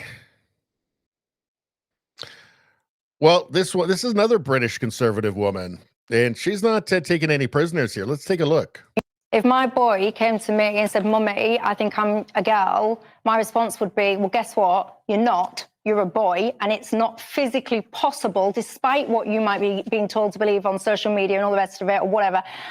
Despite what you might have your head pumped with on social media, my boy cannot become my girl, however much he might wish it so, or people tell him it can be so. It is a simple biological fact that a boy cannot become a girl, a man cannot become a woman, and vice versa. And if people had the balls, excuse me, using it in that context, if people had the backbone and the courage to be honest about that simple biological fact, a lot of this mental health pain, a lot of these children's anguish would have been avoided. Because where I do agree with you, Jonathan, is in all of this, there are a number of children, it gives me goosebumps because I don't like the thought of any child suffering. There are a number of children, very real children, that believe now that this is true, that they can be a girl or they can be a boy and they can be non-binary. And they are now stuck now because they have been led to believe that these tablets, this treatment, that is like it's the mecca, it's going to fix all of your problems, it's the thing. And now that's been withdrawn Well, from no one's saying it's medical. I mean, but I would just say to you, Michelle, that, 40 years ago, there were gay children who would have had the same conversations with their parents, who'd have said exactly the same Sexual thing. preference is a very different thing to, a biological reality. I cannot get my head around how you can argue that you can change your biological sex. Gay It's nonsense. That's what we were talking about earlier. And what Brendan, I think it was Brendan O'Neill from Spiked was talking about, how the trans activists are trying to do the same thing. Well, when society just kind of went, well, it seems like gay people are just gay. They're just like that. They're just born that way. And they're trying to transfer that now over to trans. Completely different thing, obviously. Right? Like, you don't need to take hormones or puberty blockers or chop parts of your body off to be gay or to be lesbian, right? These are very different things. But they're trying to make it like it's just inherent, born this way. That's what he's doing here, right? They're trying to make that connection, which can't be made. It's not real. But that's what they're trying to do. This is how they prey on people's best intentions. And if a bunch of children are mutilated and their lives are destroyed because of it, well, you know, they care about the ideology, and that's it. They care about what a lot of people, I imagine this is probably one of those people who just cares about what feels progressive, what feels right, you know, and they get their cues from progressive media. I mean, at this point, it might be a bit confusing for them because it seems like in the UK, like even the Guardian has been writing about this caste study and about, you know, well, hold on, we need to hold off on this whole transitioning children thing, right? We need to hold off on the old sex changes for children thing, right?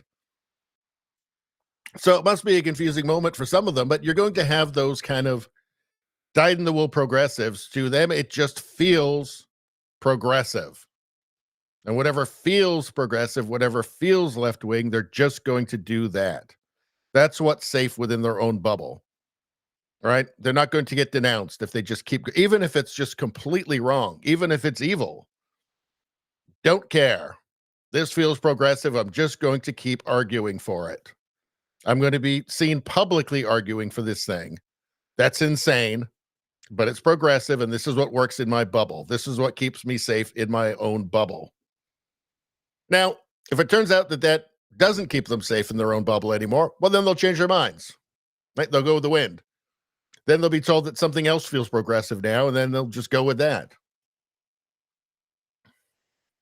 But it is shocking and totally dystopian that you have this thing, like, just separate the media, just create this sphere, this empty sphere in your mind, right? Where there's nothing in, there's no other thoughts, there's no media, there's no commentators, there's nothing. I'm not in there. There's just this empty sphere inside your head, and just allow these words into that space with no influence from anything else. Just these words.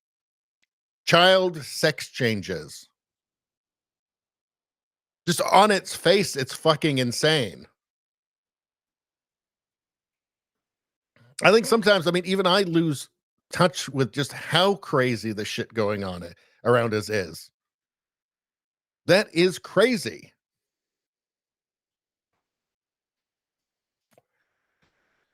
And it's bizarre and dystopian how a crazy idea has been allowed to flourish and has been accepted by all the institutions and will continue to be until it's not anymore. And now it's fortunately starting to fall apart. But to me, it is bizarre and dystopian, and it's unbelievable that it could have gained so much traction to the point that it was actually being implemented. Again, sex changes for children. Like, is there anything you can imagine that's more late stage empire than that? Is there anything you can imagine that's more follow the Roman Empire than that? I'm not sure that there is.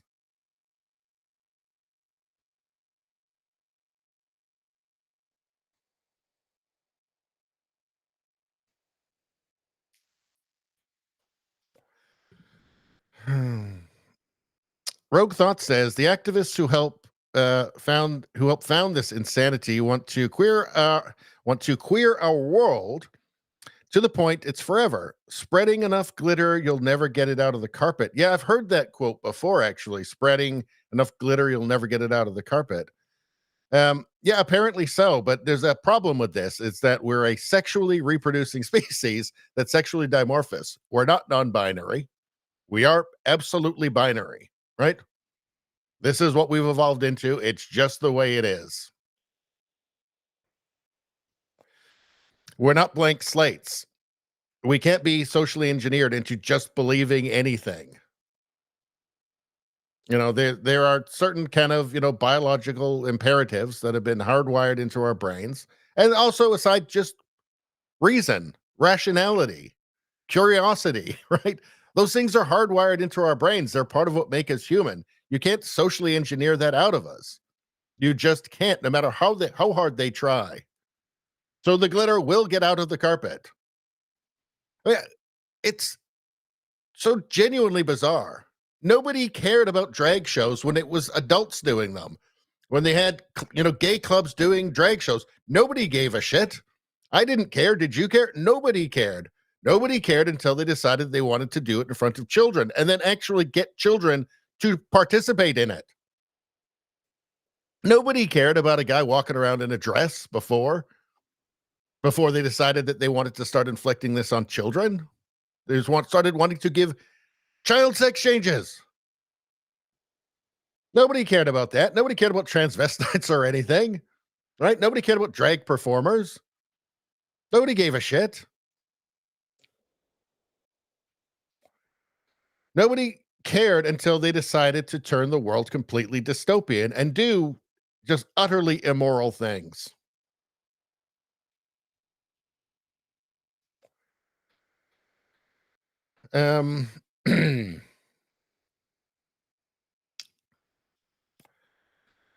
Let's see how much damage is done in the. Yeah, truth will emerge eventually. It's just how much damage is done in the meantime. Well, that's it.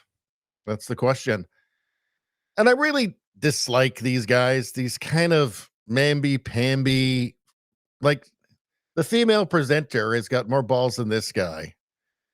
He just comes across as utterly weak. Does he not? If my boy came to me and said, Mummy, I think I'm a girl, my response would be, well, guess what? You're not. You're a boy, and it's not physically possible, despite what you might be being told to believe on social media and all the rest of it, or whatever, despite what you might have your head pumped with on social media, my boy cannot become my girl, however much he might wish it so, or people tell him it can be so. It is a simple biological fact that a boy cannot become a girl, a man cannot become a woman, and vice versa. And if people had the balls, excuse me using it in that context, if people had the backbone and the courage to be honest about that simple biological fact, a lot of this mental health pain, a lot of these children's anguish would have been avoided. Because where I do agree with you, Jonathan, is in all of this, there are a number of children, it gives me goosebumps because I don't like the thought of any child suffering. There are a number of children, very real children,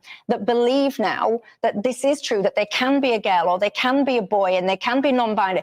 And they are now stuck now because they have been led to believe that these tablets, this treatment, that is like it's the mecca. It's going to fix all of your problems. It's the thing. And now that's been withdrawn well, from no one's saying it's medical. I mean, but I would just say to you, Michelle, that, 40 years ago, there were gay children who would have had the same conversations with their parents, who'd have said exactly the same thing. Sexual preference is a very different. Like, look at this guy. It's a grown man. He's got gray in his beard, and he's been sat there pouting like a teenager.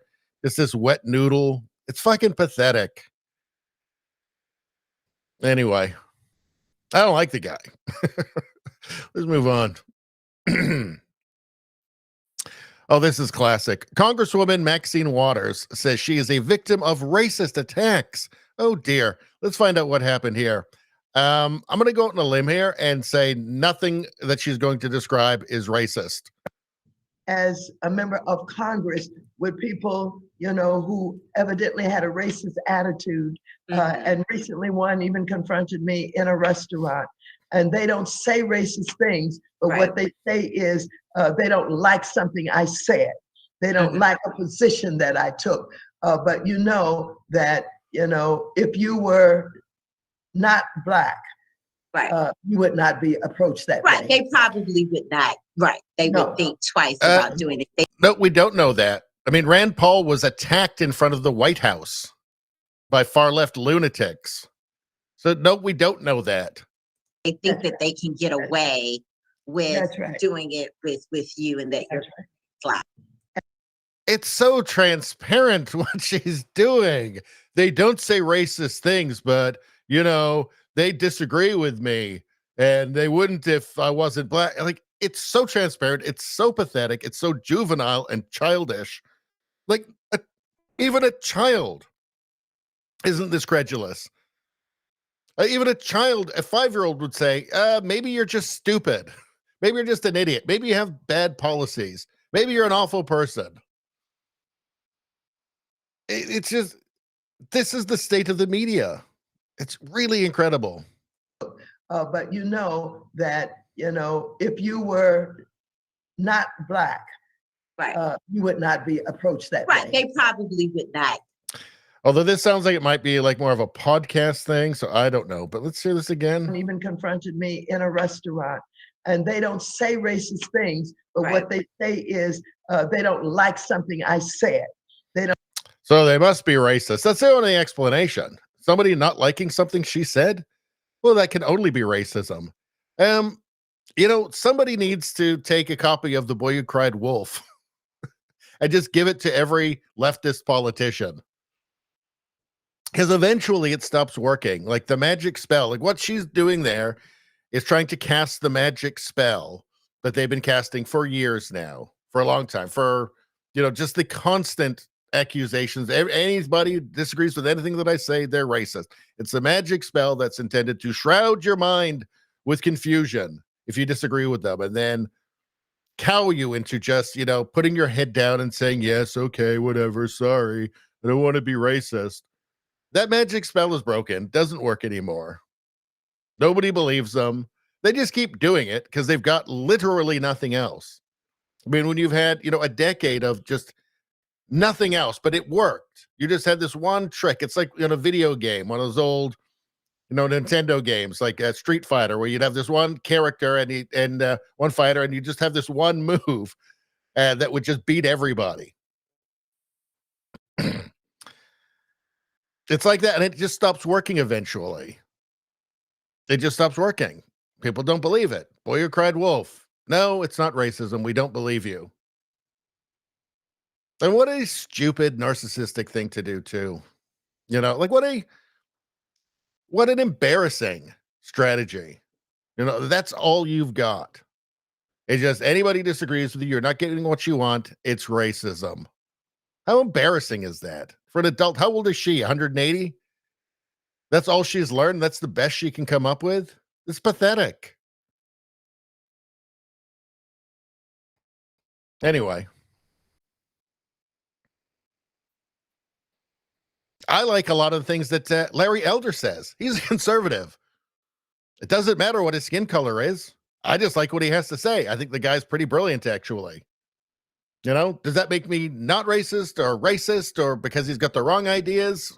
Apparently, they said the LA Times ran a headline when Larry Elder was challenging Gavin Newsom in the governor recall, going back, I don't know, 3-4 years or something. I can't remember exactly when. It was a few years ago, I think. And they ran a headline in a story about how Larry Elder was the black face of white supremacy. So then they try and make it that if you support Larry Elder, who's black, you're also racist then. So if you disagree with Maxine Waters, who's a Democrat, who's a leftist, right, you're definitely racist. Definitely racist. The only explanation. That's the only explanation it could be. But if you support Larry Elder, who's black and who's a conservative, you're also racist because he's apparently the black face of white supremacy, as if that made any fucking sense. I guess it makes sense if you think that like punctuality is white supremacy. Right? Because apparently they actually do think this, right? A couple of live streams ago, I brought up the whiteness guide from the Smithsonian. I don't think we need to bring it up again today. Maybe if I clip this part of it, I'll stick it in when I publish the clip. But yeah, I mean, they think that the nuclear family is white supremacy, punctuality, sense of time, niceness, also apparently white supremacy, right? Certainly capitalism. If you are a capitalist, if you're a proud capitalist, definitely, and often that's at the core of what they think as well, by the way, the woke left, the progressives, right? They do think that capitalism is white supremacy because the foundation of all of it is Marxism, right? So they did this trick where they went from class Marxism, like the Bolsheviks, to identity Marxism. So like first race Marxism, and then they added in, genders and all the bullshit into it as well. But anyway, this is pathetic. Let's see what the people have to say about it. Waters from G. Van Fleet. Waters, they disagree with me, therefore they are racist. Fauci, they disagree with me, therefore they're science deniers. Biden, they disagree with me, therefore they are extremists and the threat to our democracy. Of course. Of course, of course. You always know when somebody's a threat to democracy because they disagree with like Biden or Trudeau or something. What's in your wallet? Race card. Let's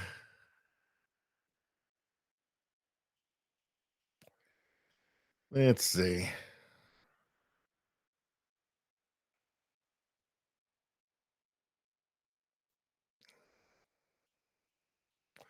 Oh, yeah, this is true. So Maxine Waters pulling the race card because someone doesn't like her. What a hypocrite. She says that people wouldn't approach her in public if she wasn't black because it's just racism and everything, right? Okay. If you see anybody from that cabinet in a restaurant, in a department store, at a gasoline station, you get out and you create a crowd. And you push back on them. And you tell them they're not welcome. Yeah, and that did happen to Republicans after she said that, by the way, after she encouraged that. So she's just a hypocrite and a liar, it turns out, which I think we already knew, didn't we?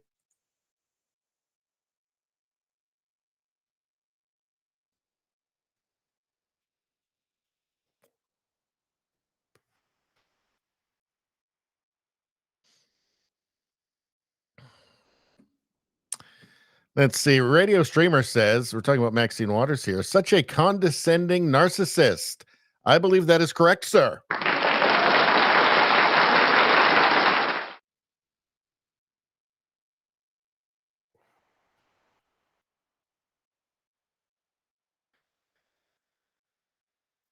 Let's see. She wanted, Rogue Thought said she wanted this treatment of politicians. I remember her 2020 horse crap. That's right. We just showed, yes, so you anticipated that. Those words you said in the past are about to bite you. You anticipated that. Nice work, sir. How's that district doing, Maxine? Any improvements in the last 3 decades? No, there have none. There have been no improvements whatsoever. Everything woke turns to shit. Okay.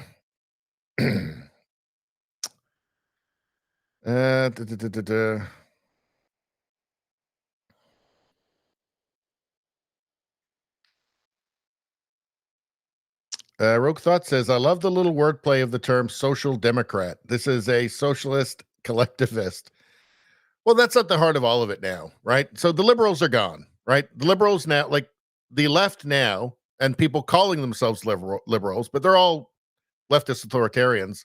They consider liberals to be conservative or far right at this point, right? Really what we have is just, it's sane versus insane, but the categories have all shifted. The left shifted them for everybody, and in their rush to go as far left as possible. So really the left now is, I mean, if they're not communists or socialists, they're useful idiots for them, right? And there's people that who wouldn't call themselves a communist, but they tend to like all the communist bullshit. There's a lot more people out there that think they're going to be, you know, revolutionary poets than you think, than a lot of people think. There's a lot more of them. There's a lot of people that would appeal to, you know, they don't expect to be working in the cement factory. And nobody told them that, you know, hey, in the Soviet Union, you know, it was a felony to not show up for work. That was a problem. They never heard old Soviet jokes like they pretend to pay us, we pretend to work. They think they're going to be, you know, they're going to go fishing in the morning and they're going to be a farmer in the afternoon. And then they're going to write revolutionary poetry and do slam competition. Now they'll be in the cement factory 16 hours a day. Thank you, comrade.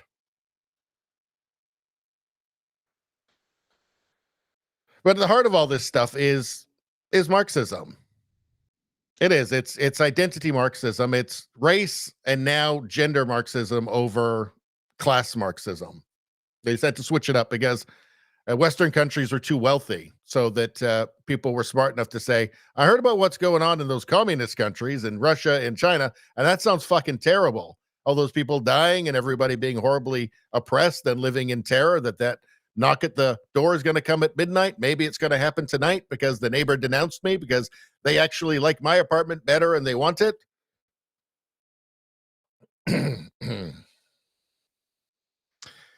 Anyway,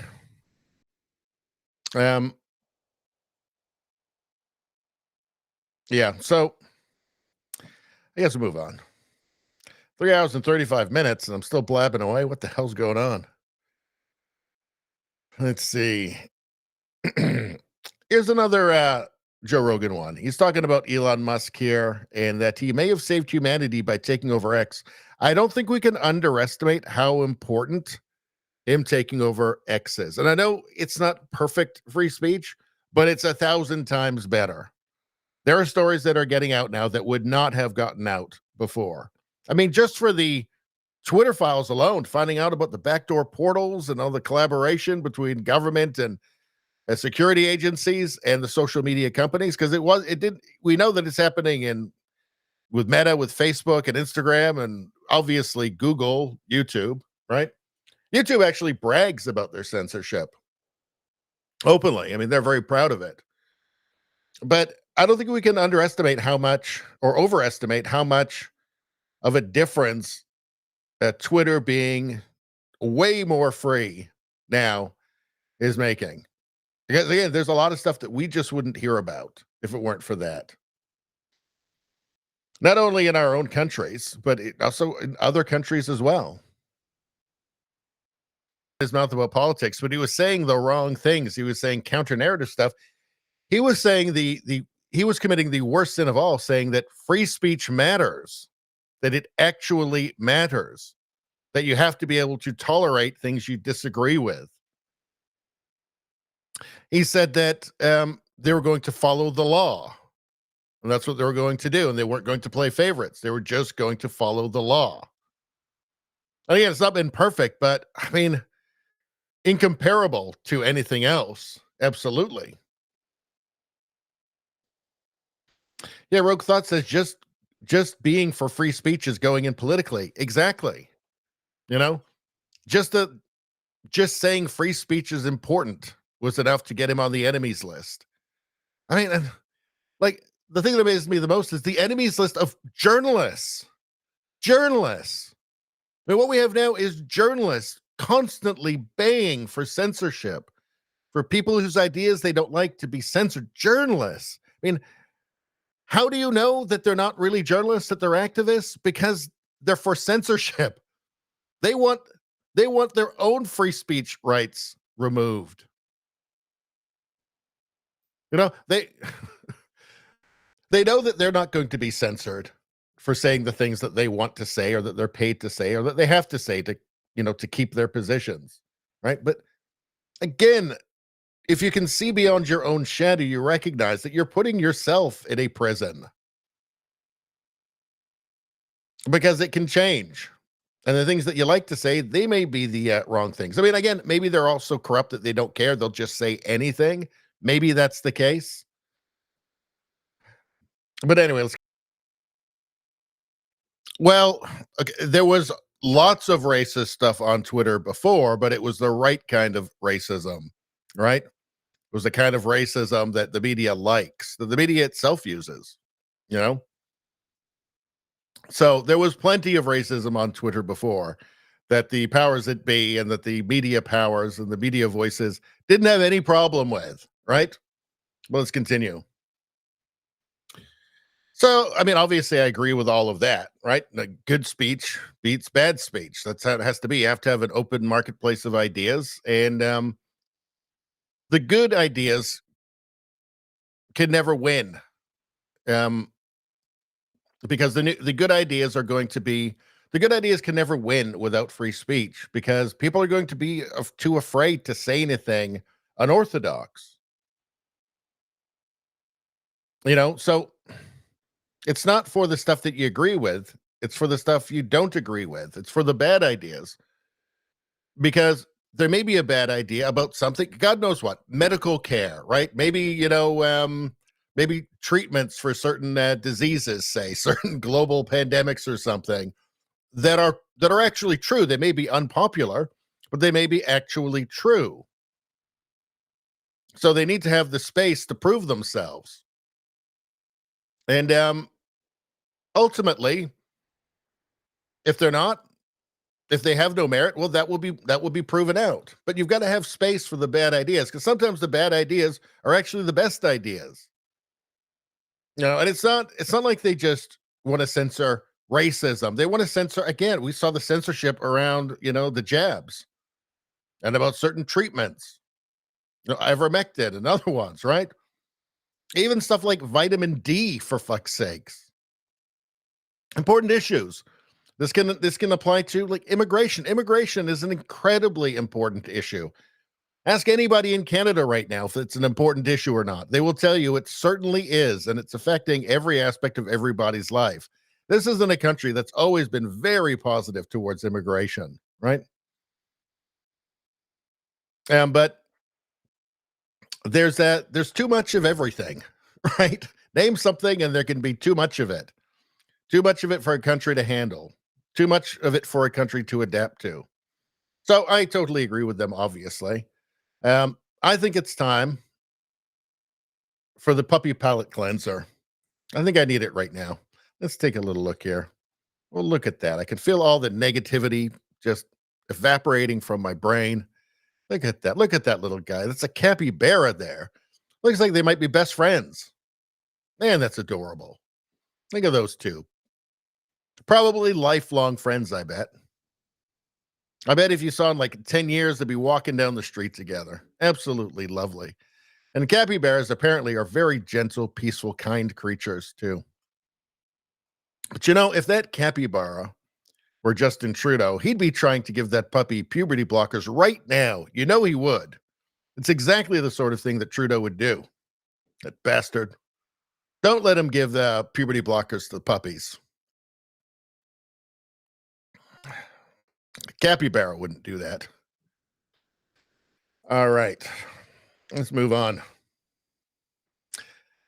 It's more trans shit. Let's move on from that. Let's see. What do we got here?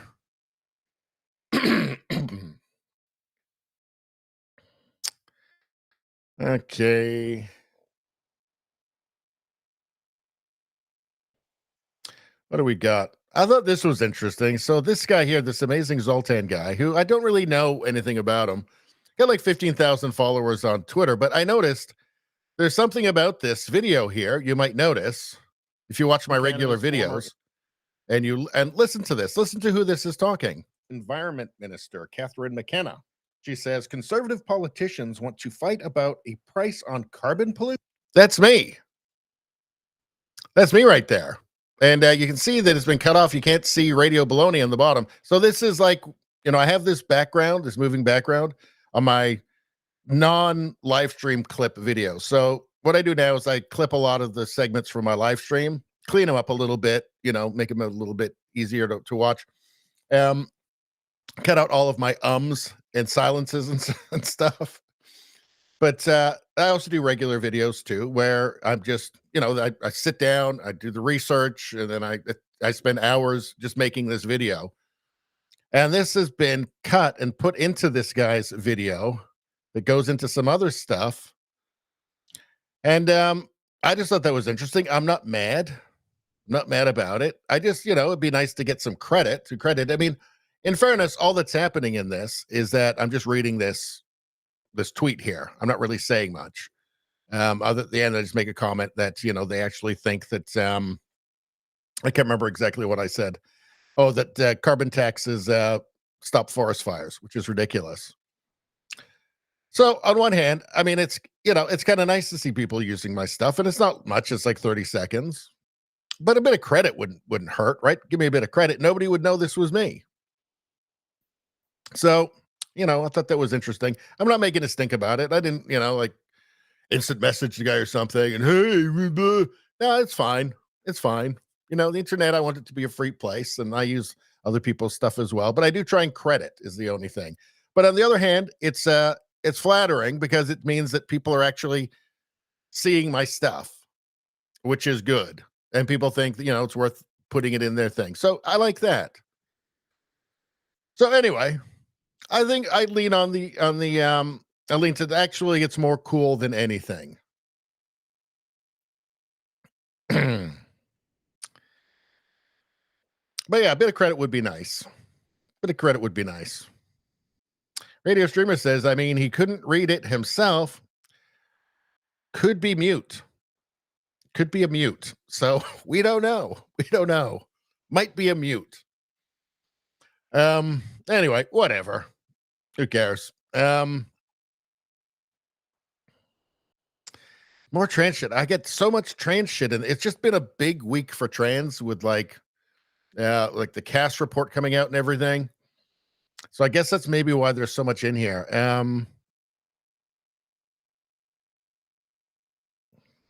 What's this from James Lindsay? It says the community school model being pushed today is the communist school model. Well, I don't like the sounds of that. It aims to take over raising of children from parents, almost just like the Soviet Union. Well, that does seem to be part of the plan. They seem to be very excited about raising everybody's kids and teaching them crazy bullshit. It's not the church anymore. It's not the park or the neighborhood. The centerpiece of society, the building block of society will become the school, which is a clinic, which is everything else, to capture every aspect and angle of the child's life and development. And parents, you guys can just go relax, go enjoy your lives.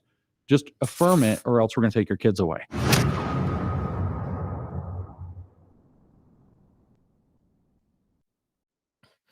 I'm pleased to say there's been a real pushback against trying to remove parents' rights in schools in Canada, a real pushback. Alberta actually has just completely rejected this idea. Alberta is always the most conservative province in Canada. But, there's reasons for optimism, that the crazies aren't going to win, that the commies aren't going to win. There is reason for optimism that they're not going to be, they will be prevented from being as authoritarian as they would like to be. Not in this lifetime, Sonny. That's right, Clint. Not in this lifetime. Fuck them, right? Let's see. What else we got here? Now, this is a weird one. This is really weird.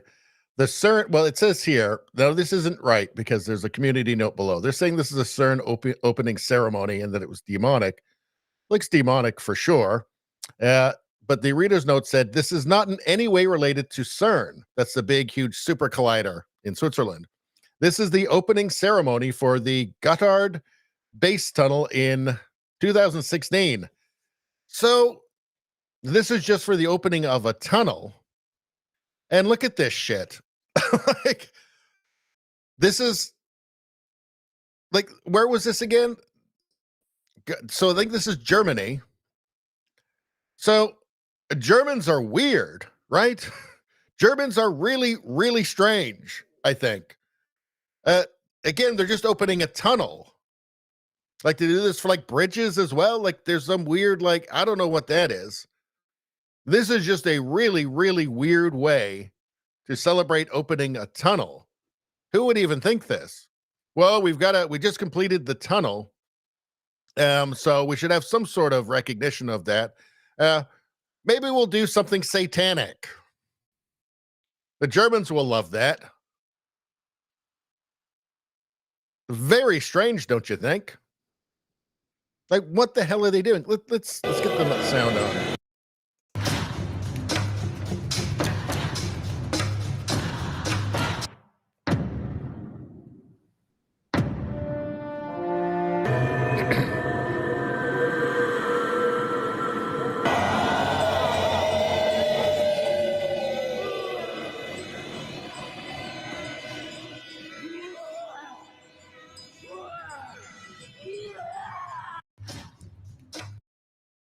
So we're opening this tunnel.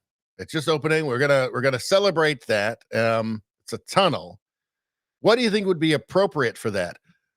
Well, why don't we have some pagan goat god guy, or maybe it's Satan, and then we'll have a bunch of Germans jumping around in their underwear in sand for some reason. That'll go over well. That's appropriate.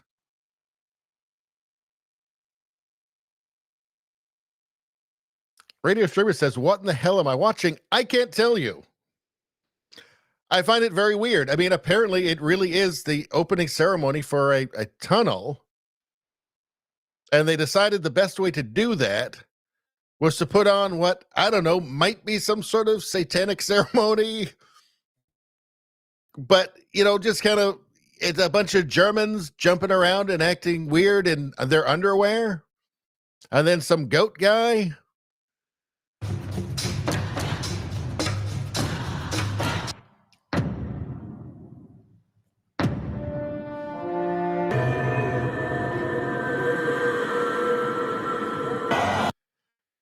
So this tunnel is just finished and we want to do something to recognize it. So,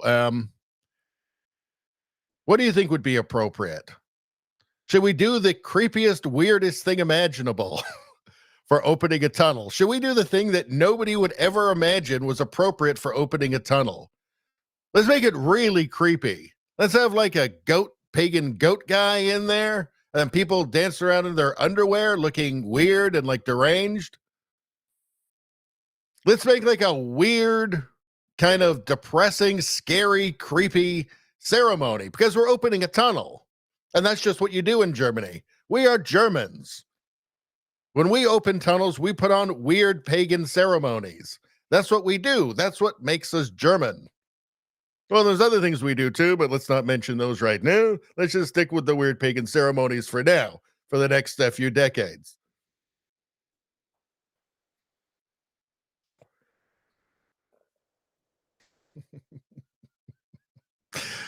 I gotta watch this again.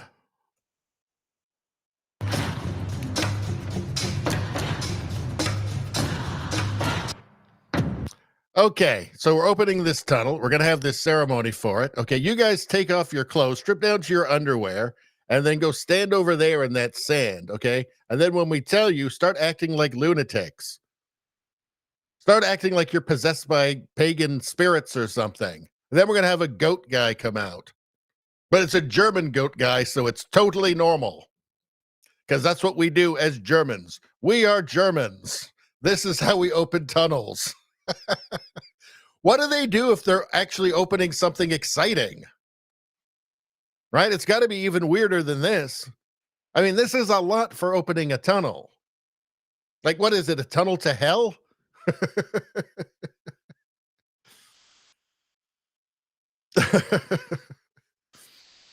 We are opening a tunnel to hell. So we must have an appropriate celebration for that. We must have the appropriate celebration for our tunnels to hell. Get the goat man. You, take off your clothes. Dancing in tongues. Is this stuff that Germans have always done? Like, I don't really get it. I really don't get it. I'm baffled by this. I'm completely baffled by this. You know, like, it's just normal. Like, hey, why are all those people, why did they all strip down to their underwear and start jumping around? And why is there like a weird goat guy there? Oh, they just opened up a new parking lot. Like, do they do this for everything? They just opened a new strip mall. There's got to be a lot of goat men and dancing and stuff. Hey, take your clothes off. You're in Germany. This is what we do. I don't know. I think it's a bit weird is all. I think it's a bit strange. Do I have a button for this anywhere? Let's see. Not sure I do. Maybe this will have to do. What the fuck is it with you?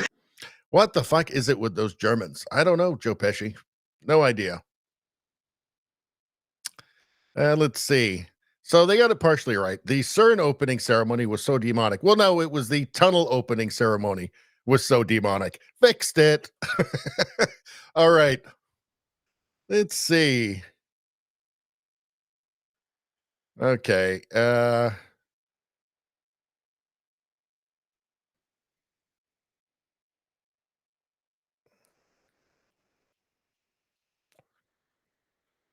Let's see. What is going on here?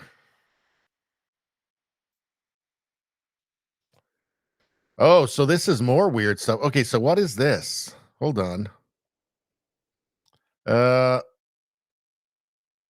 Okay, so remember the 2012 Olympics with the giant black figure and all of the hospital beds. It's starting to make a lot more sense now.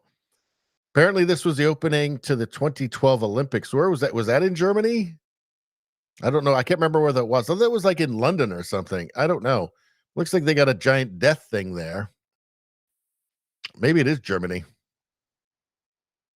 2012 Olympics opening ceremony has to be one of the most creepiest performances I have ever seen. I'm talking about the one done by the National Health Service. The performance starts with hundreds So that was in England. Okay. of hospital beds all over the stage, and there's nurses reading them bedtime stories before they go to bed. After they're done reading them the bedtime story, they eventually tuck all the kids into bed. Once this is done, they do this interesting little dance, and then it cuts to the scene where there's this girl under her. See, I would be like, are they expecting us to get bombed by the Luftwaffe or something? Why are they doing this? Covers reading a book, and when everyone's asleep, the demons start to come out. The camera keeps cutting to her and then to the demons as they multiply, alongside other creepy things. I'm guessing this is a big cage to trap everyone. The girl that was reading the bedtime story. All right. Anyway, let's just keep moving. Let's just keep going. We don't got all night. We've already been doing this for what is that? Almost 4 hours. Holy crap! Looks like 4 hours in 6, 5, 4, 3, 2, 1. 4 hours. Wow. Okay. Just keep babbling. Just keep babbling, Radio Baloney. Let's see. Well, they're talking about CERN. Well, it wasn't CERN. So let's keep going on. This is very interesting, you guys. Very interesting. I think you're going to like this. So David Hogg, torched by a Chinese immigrant, warning against gun control. So David Hogg is a young guy who is he's been, after there was a school shooting, he was there, and then he's gone on to become like a famous anti-gun guy afterwards. This is what happens when liberals do an open mic. They get wrecked. They can't defend their positions. Okay. So this is very interesting. And we've seen a lot of like, well, not a lot of like, there are some North Korean defectors who are trying to warn Western people about, the encroaching socialism and communism and authoritarianism that they recognize from their own countries. So, there's also, I think, quite a few Chinese people who lived through like the Cultural Revolution who are trying to warn Western civilizations. They're saying, like, we're seeing the same thing here. We're seeing like the four olds, the banishing of the four olds, your history, your culture, everything. Everything old, everything before 15 minutes ago must be destroyed. So here is a Chinese woman, and she is going to take David Hogg. She is going to take his ideas and destroy them in front of him. So let's watch this. My name is Lily Tang Williams. Welcome to my Live Free or Die state. Actually, I am a Chinese immigrant who survived communism. And under Mao, 40 million people were starving to death after he sold communism to them. And 20 million people died, murdered during his Cultural Revolution. So my question to you, David, is that can you guarantee me, a gun owner tonight, our government in the US, in DC, will never become a tyrannical government? Can you guarantee that to me? There's no way I can ever guarantee that any government will not be tyrannical. Well, then the debate on gun control is over, because I will never give up my guns. Never. And you should go to China to see how gun control works for dictatorship of CCP. Hi, my name is... See, he probably thinks that the CCP dictatorship is great, right? All dissent is crushed. Nobody has any guns. Nobody has any freedom. He probably thinks it's great. He probably thinks that it's actually this communist utopia there. Probably has no idea that they don't actually even have any social programs or anything. It's basically now just fascism. They never actually even had any social programs anyway. They're too poor for it in the past. But in any case, yes, she's quite right. And she quite destroys him there. And he's not going to go to China. Anyway, I mean, if he does, I mean, he's going to see nice things, right? Rogue Thought says that he laughs. This idiot is disgusting. Yep. It's because he doesn't know anything. That's the problem. They don't actually know anything. They don't have any historical literacy whatsoever. They've never read about any of it. They don't know about the Cultural Revolution, or if they know anything, it's some bullshit they heard on a 60-second TikTok, right? Some apologist.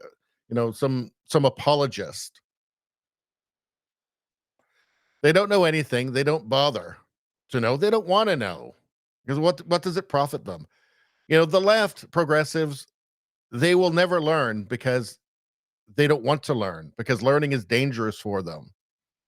Right? Anything that contradicts the progressive bubble that they're in gets them denounced immediately. You have to be 100% on board of everything that feels progressive.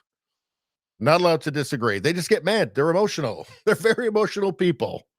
Right? They're not big on discussion or debate. It's just, no, I'm mad now. I'm upset. I've heard things that make me sad or angry or upset or that challenge me or cause cognitive dissonance. So I'm going to freak out. There's no profit in it for them. If David Hogg, I'm sure everybody around him is a woke progressive, either openly communist or not. And you're not allowed to dissent. You immediately get denounced. You immediately get cast out. You're immediately put through a struggle session. So there's no profit in it for them. Let's see what the good people on X have to say about it.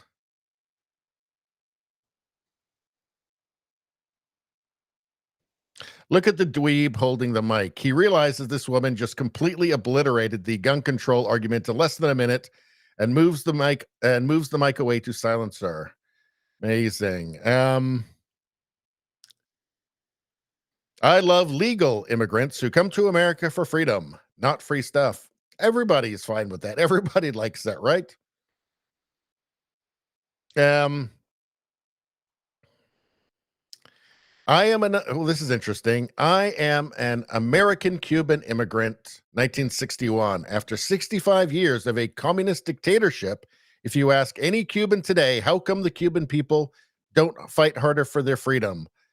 If you ask, after 65 years of a communist dictatorship, if you ask any Cuban today, how come the Cuban people don't fight harder for their freedom? Invariably, the answer is, quote, they took our guns. Same as Nazi Germany. She is right. Debate is over. Yeah.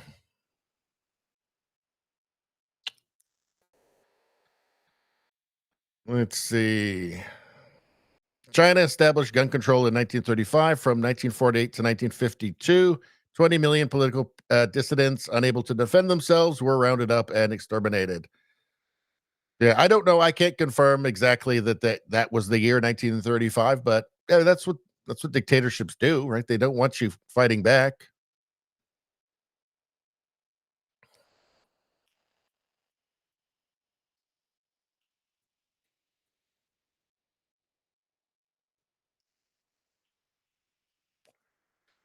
Let's see. All right, let's move on. Let's see how much more we've got left. Jesus, look at some of this stuff I've rounded up for you maniacs. Yeah, we still got a fair amount here, don't we? Okay, but not that much. Okay, so there's a light at the end of the tunnel. Well, for me. All right. What time? 11:45. Okay. There's David Hogg.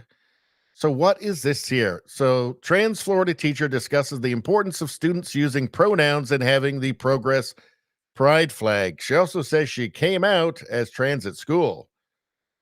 She may be in violation of Florida law. Yeah, because they changed a lot of this, didn't they, in Florida? Well, let's hear what this dingbat has to say. Hi, y'all. My Creator Insights said you guys want to hear about pronouns. And so my pronouns are he, they.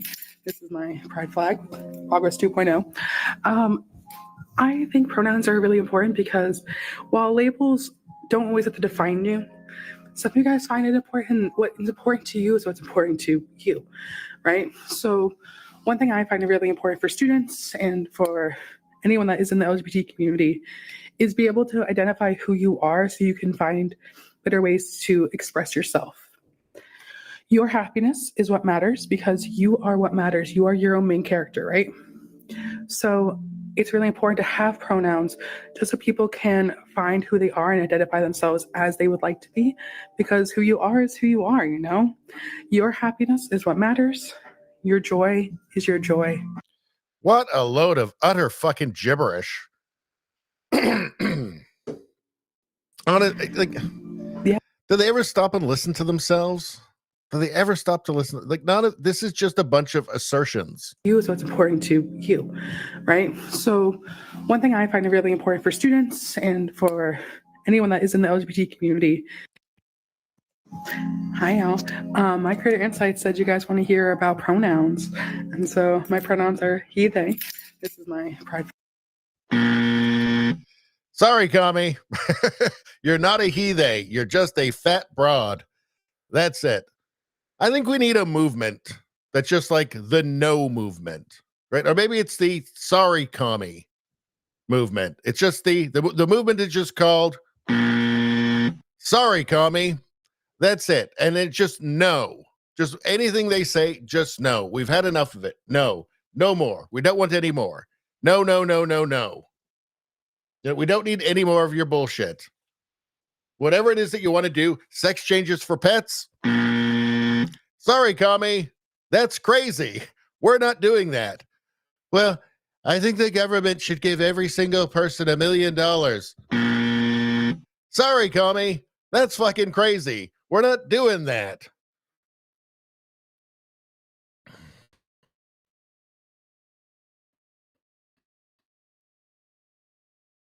Can we just start a movement? Maybe we'll just call it the no movement. Maybe we'll call it the no, that's crazy movement. It's a fun movement. You know, the nuclear family is white supremacy. Shut up, commie. No, it's not. That's crazy. Maybe we should call it shut up, commie. That's a good one. That one works actually pretty good, actually. Let's try another one. Let's see.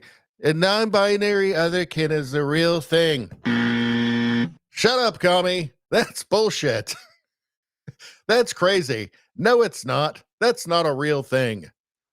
You're just an idiot. I think it's a fun movement. Because as soon as you hear something ridiculous, maybe you can actually get like a buzzer that you can carry around with you. And when somebody says something really stupid, you can just do that. I mean, what's something really stupid that someone might say? They might say that crosswalks are white supremacy. Shut up, commie. That's crazy. Should we just call it the shut up, commie, that's crazy movement? And our whole platform is just no. So it's like, you know, the shut up, commie parties platform, and it'll list like gender policies, and it'll just say no. You know, just right down the line. Just right down the line. You know, mass immigration. No.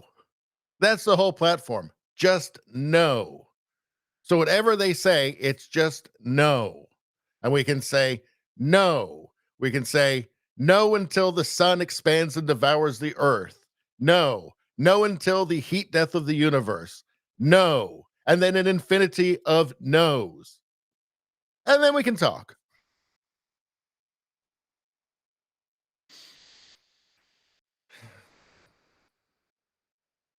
We need a hashtag for the shut up commie movement.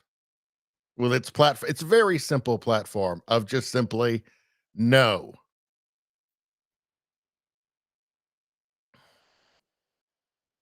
What should the hashtag be exactly? Should it just be hashtag shut up commie? Or hashtag no? Or we could have two. We could have two. It feels like a bit of a slogan. Shut up, commie. That's crazy. I don't know. I'll let you guys decide. I mean, you guys are the ones. You guys are the ones who are going to have to take up the mantle of the "shut up, commie" movement, or we could just call it the "no" movement. I'll let you guys decide amongst yourselves. But I think we need something like this. We need something, strict. So just we hear the crazy thing and we just say, "Shut up, commie. That's crazy." Just whatever the crazy thing is.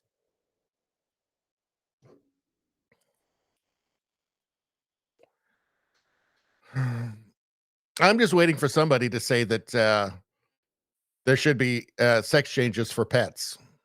And I know what I'm going to do. What will you guys do? It's the question. Will you go like this? Shut up, commie. That's crazy. I hope you do. I mean, if there's anything that hashtag slap a commie too far, it is. We're a non-violent movement, okay? We are just purely about mockery and saying no. So that's our whole thing. That's actually our entire platform. So it's just mocking woke and saying no. So it's either jokes or just a simple no.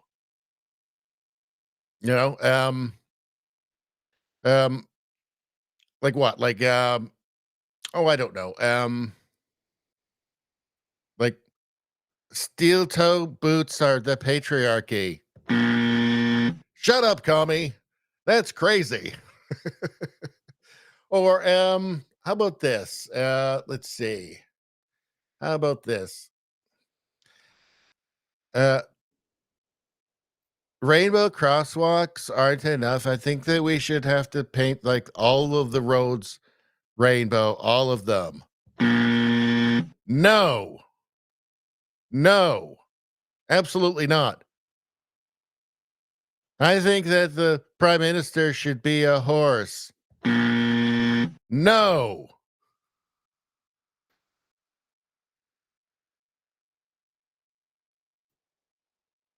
What's this one? Hashtag better dead than brain red?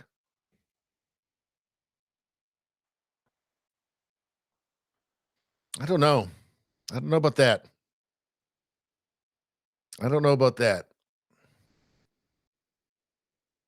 Too wordy. I think you're right. Too wordy. No, I think you guys can do some. I think you guys can do better.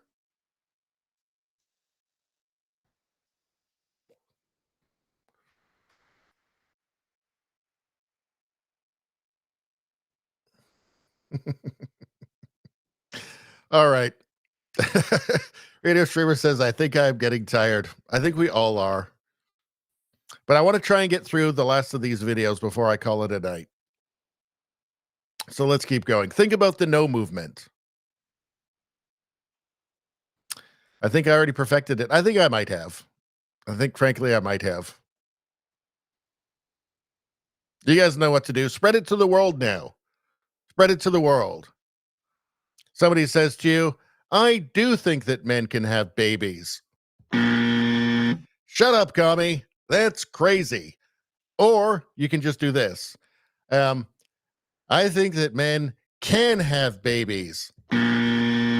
No. Just that. You got two there. You got two.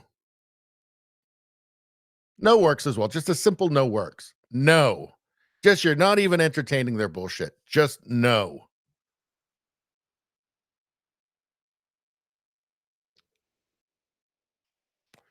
So what the hell is this exactly?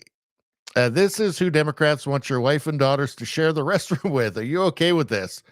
Well, maybe he's just in a band or something. Oh boy. Okay, let's okay, boy, I don't want to make you watch this because I worry about you guys, but let's and myself as well, but I guess we have to watch. My name's Clarissa! And I'm the prettiest princess in the whole party because that's what my mom said. And if you say that I'm not, then my mom said that I can rip your head up! My mom's dead. She died. and I talk to her sometimes. I'm gonna talk to her. My name's Okay, so that's horrible. I'm wondering if this is some sort of like performance art or something, and can it really be? Is it satire? No, Democrat. This looks like a Biden voter. Let's see. If that person's in Canada, definitely a Trudeau voter. I can no longer tell what's real or fake. It's getting really hard. Nope, not okay with it. Do not want. All right. Looks like we've got some sane people here. Let's see. I don't know what that is.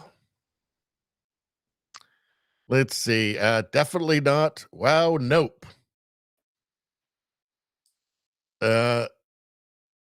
Too funny. I don't know. I mean, what is it exactly? If I saw this thing follow my wife or either of my girls into the bathroom, I would be facing a homicide charge. Must be a joke or get the nets. I feel like it's too crazy. I feel like it's too unpleasant and horrible to be real. I mean, it's some sort of satire or something. I mean, it's super creepy. Have I ever mentioned how I think there should be this giant cannon? A giant cannon, and it's powerful enough that it could shoot things into the sun. And it's big enough that you could fit a person into it. So theoretically, if you wanted to, you could shoot a person into the sun, you know? I mean, they don't have that yet, but maybe one day they will. Maybe one day they will. Anyway, that's really horrible. Not a fan. That's probably like going to be like the next like governor of like Washington State, probably. Disturbing. Maybe it's like the new mayor of like San Francisco. Would fit right in there. All right, let's move on.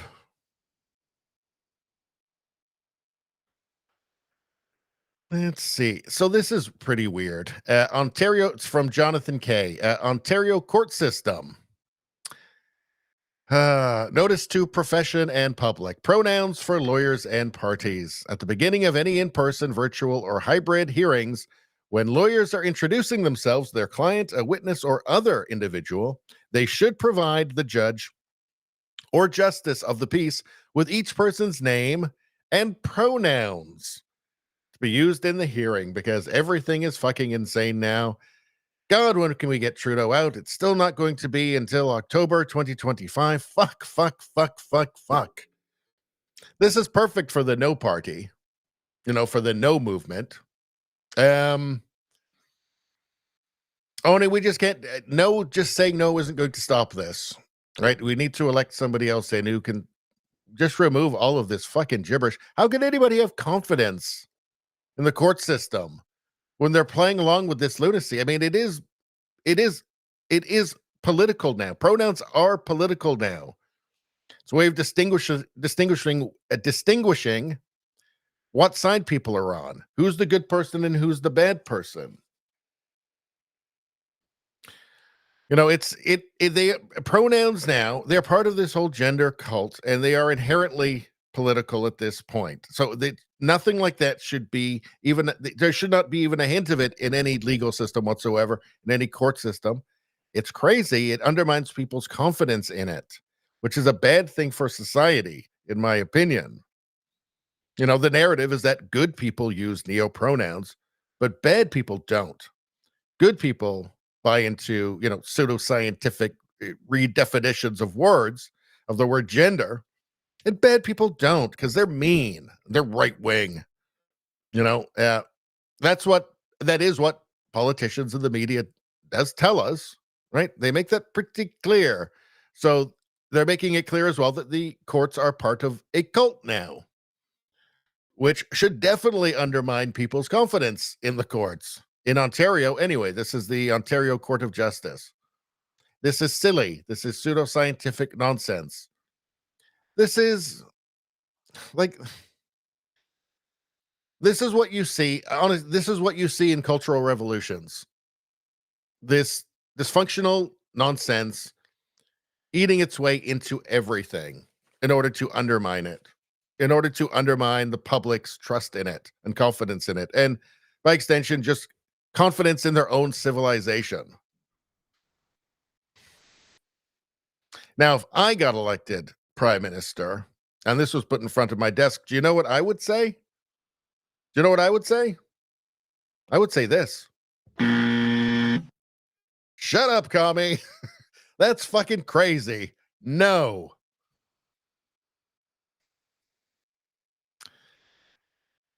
Feelings over freedom. Great job, Canada. Yep, you're quite right. Sadly, you're right, Rogue Thought.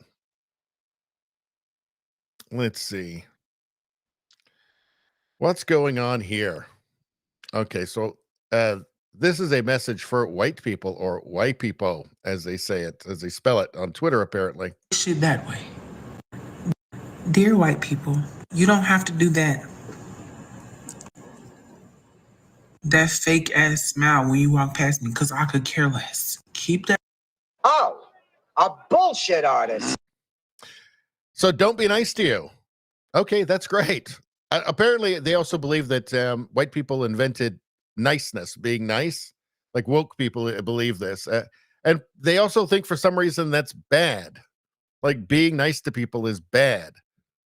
Like it's white supremacy somehow. I don't really understand it myself. I mean, you'd kind of assume that you'd kind of want people around you to be nice to you. It seems better than being like indifferent or cold, you know, or standoffish or hostile, right?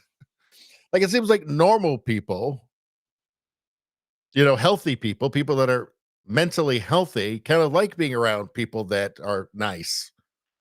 They're nice and smile at them, for instance, you know? Like, does anybody like the person who's just constantly walking around with a scowl on their face and refuses to look anybody in the eye? Does anybody like that? Like of any race, of any background, any culture? I'm not sure. I don't know, maybe. Seems kind of like an unpleasant thing to me, you know? There's like walking around and not feeling any connection with anybody, you know, walking around scowling. I don't know. It just seems like a weird thing to want. Or is it that she just doesn't want white people doing that? Because that's totally normal now, apparently. I wonder if the people have anything to say about it, and I hope it's kind. It's not fake. We usually smile and recognize people we're passing. Often we even engage in conversation. You're just a rude person who sees race everywhere, so you hate everyone. Yeah. That's the way the woke want it. That's the way the woke overlords want it. They want everybody hating each other. How does this bring you, like, how does this improve your life, right? To just alienate people. To just alienate the people around you. They might be really nice people. They might be good friends. They might be people who could help you in the future. You're not going to win many friends like this. You're going to alienate people.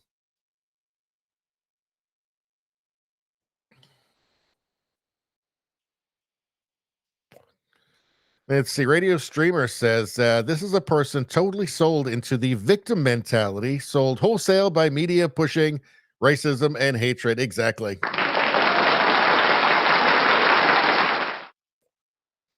Yeah, got to be a victim about something. You know, I mean, we talk about this, we've talked about this before. You know, victimhood is the coin of the realm now in woke world. So if you don't have it, you're missing out. You're missing out on something. It's a great opportunity to go and tell the world incredibly uninteresting things about yourself. Tell the world that you're a bad person, but somehow you're virtuous because of that. I don't know. Don't make a lick of sense to me. I don't like, clearly you're better off. Clearly you're better off like forming connections with people and having other people see you as being, you know, as being useful to them in some way, just at least as somebody who could cheer them, smile, just being cool, right? Like having people not hate you is a benefit in life. There's utility in that. So I don't see where the profit is in this. Just letting people know that you're not a nice person and not to count on you, because what you can't expect to count on anybody else. The people that you're being rude to, they're not going to go out of their way to help you if you're in need at some point in any way. I mean, you know, connections in life are important. Being viewed as a solid person is important for these reasons. So it seems, you know, it's this victim mentality that is totally counterproductive to human flourishing in my mind. Not just in my mind, that is true. We're social species, right? This is counterproductive. This is a way to have a bad life as opposed to a good life. And I'm completely 100% right about that. Sorry, Kami. Sorry, Kami. That's crazy. All right.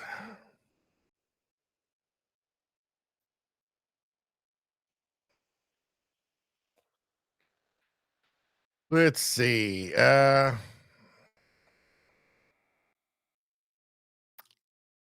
right, what else we got here? Okay, let's do this Pierre Poilievre again. So there's this big scandal about Chinese interference. There's a public inquiry going on right now. Chinese interference into the 2019 and 2021 elections in Canada. And here's Pierre Poilievre talking about that. Also, it's scandalous because Trudeau, it turns out, completely knew about all of this and just said nothing. He didn't tell the opposition. And because he saw that it was benefiting him. So he was just like, we'll keep this one quiet, you know. But let's hear what Pierre Poilievre, the leader of the Conservative Party in Canada, Pierre Poilievre, the leader of the Conservative Party of Canada, does some speculating as to why China would like Justin Trudeau to be the leader of Canada and how it might serve them.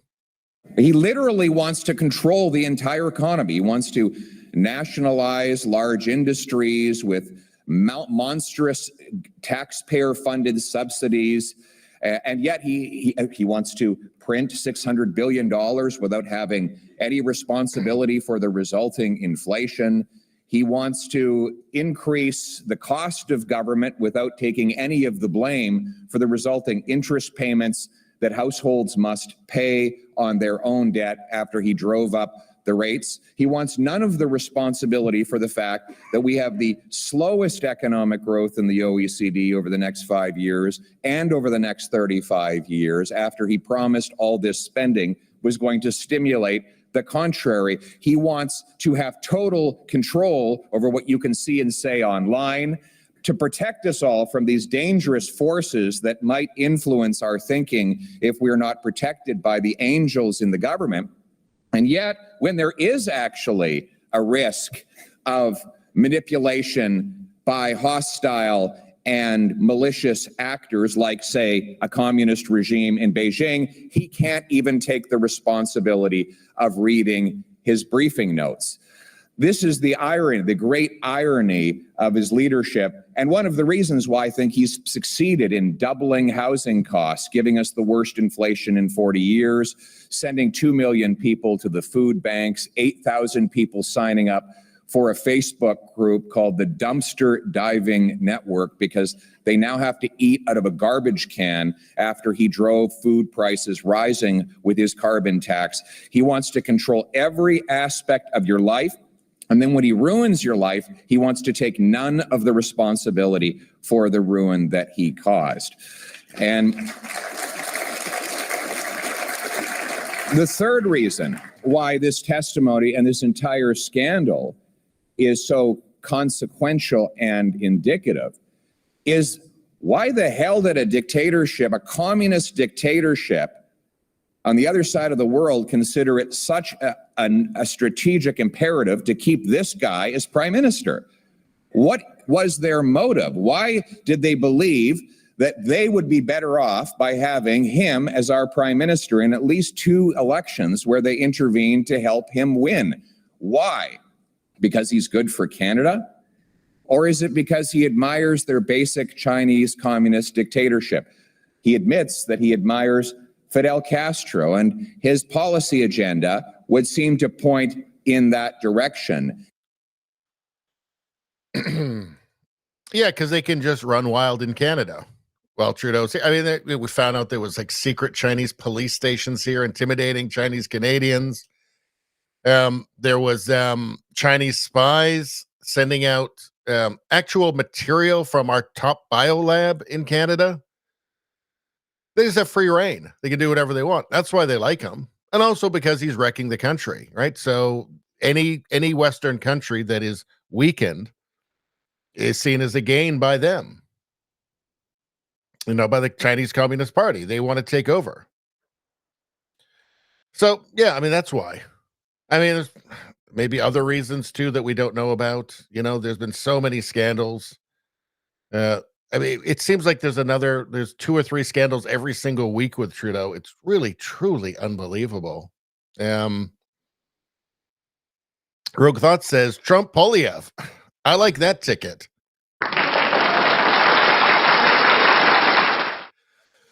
I support Trump, and I definitely support Poilievre. I think that, you know, we're at a point now that we've been so pressured. I'm talking about the sane people in the West, right? We wear the label of conservative, whatever, right? I think a lot of us come from different levels of whatever. There's a lot of post-liberals that are now, you know, the labels have shifted, and the left certainly considers. You know, I was a liberal for most of my life until, you know, about, I don't know, 8 years ago or something, 9 years ago. You know, now I certainly have gone more conservative on a lot of stuff. But I wear the label of conservative. I mean, the left would call me conservative. The left would probably call me far right. You know, moderates, far right. Everybody's far right now. So I think that, but really what it comes down to is just the sane people, right? The sane people versus the far left loonies. And I think that sane people all across the West have been facing the same pressures, really the exact same pressures. And I think that we need to have solidarity and support each other. You know, this is, you know, the solidarity that, you know, the leftists always had. I think as conservatives now, we have to have solidarity with each other across countries, you know? And I'm working in Canada, but I also report on American news. The reason I report on American news as well is because the mainstream media here is so incredibly biased against conservatism in the States. It's really like Trump is the media here has complete Trump delusion syndrome or Trump. Sorry. The mainstream media here has complete Trump derangement syndrome. And there is no lie that they just won't happily report with a smile on their faces because the media here is also obsessed with American politics. So if you want to get the other side of the story or anything balanced, you have to go to independent media here. You could go to, you know, Rebel Media. They do some reporting on it, and True North, and mainly they do Canadian stuff. But if you want to get, you know, the perspective from a Canadian here in Canada on American politics, on Trump or whatever, a balanced one or just the other side of the story, you've got to go to independent media here because you're not going to get it in the mainstream media. And this is extremely detrimental to Canadian politics because it sets a tone. It sets the Overton window, or it helps to set the Overton window of what's acceptable discourse. So it's important for people in Canada to report on what are extremely consequential stories and events for the entire world to try and give a different perspective from the tidal wave of propaganda that we get about American politics in Canada. Ultimately, I've got a lot of followers in the States, but my original intent was for Canadians to try and be a counterpoint to what they're seeing on fucking CBC every night, who are completely deranged.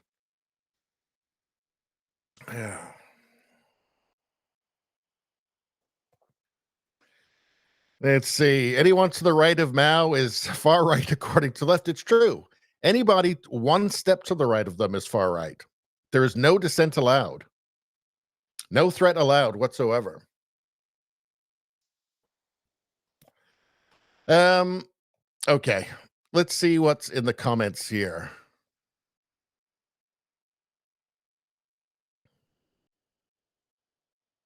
It's so depressing because it's true. The longer he stays in power, that would be Trudeau, the more hopeless I feel that things will ever be good again. Well, I'm not quite there. I'm not like black-pilled, but it is true that the longer he's in power, the more damage that he does, and the damage that he's already done is generational damage. So it's not stuff that's going to be fixed in 4 years. You know, in some ways, Canada will never be the same again after Trudeau. But it's generational damage, and it'll take a generation to at least fix it somewhat. You know, there's major problems here. Major problems. We're right now stuck in a population trap, thanks to Trudeau, where we simply cannot. We have too many people for our economy. We cannot increase the standard of living right now. It can only go down. And it's going to take a long time. It's not going to be 4 years to get out of it. Right? It's going to be a long time. That's what Trudeau has done. And the longer he's in, the worse it is. The new budget is coming out on the 16th, and that's, we can only imagine, is going to be a disaster. You know, as he tries to basically buy positive approval because the polling is so bad for him right now. Trudeau, I'm talking about. So I'm not hopeless, but I've accepted that none of this is going to get fixed in 4 years.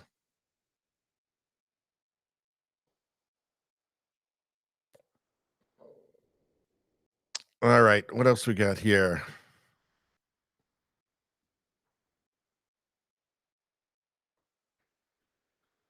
All right, let's move on. How many more do we have? I don't think we have too many more. So what's going on here? Well, how about this? All right. I'm literally having such a crisis. I had a really good job, was about to buy a house. Then 2 months ago, I moved to Canada. Bad idea. I think Americans still are living by this myth that Canada is like this wealthy country or something with all this great health care that Michael Moore told them about. Yeah, you don't want to end up in an ER in Canada or needing heart surgery or something.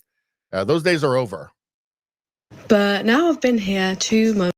I'm literally having such a crisis. Okay. So she's not American. She's sounds like she's British. So let's listen.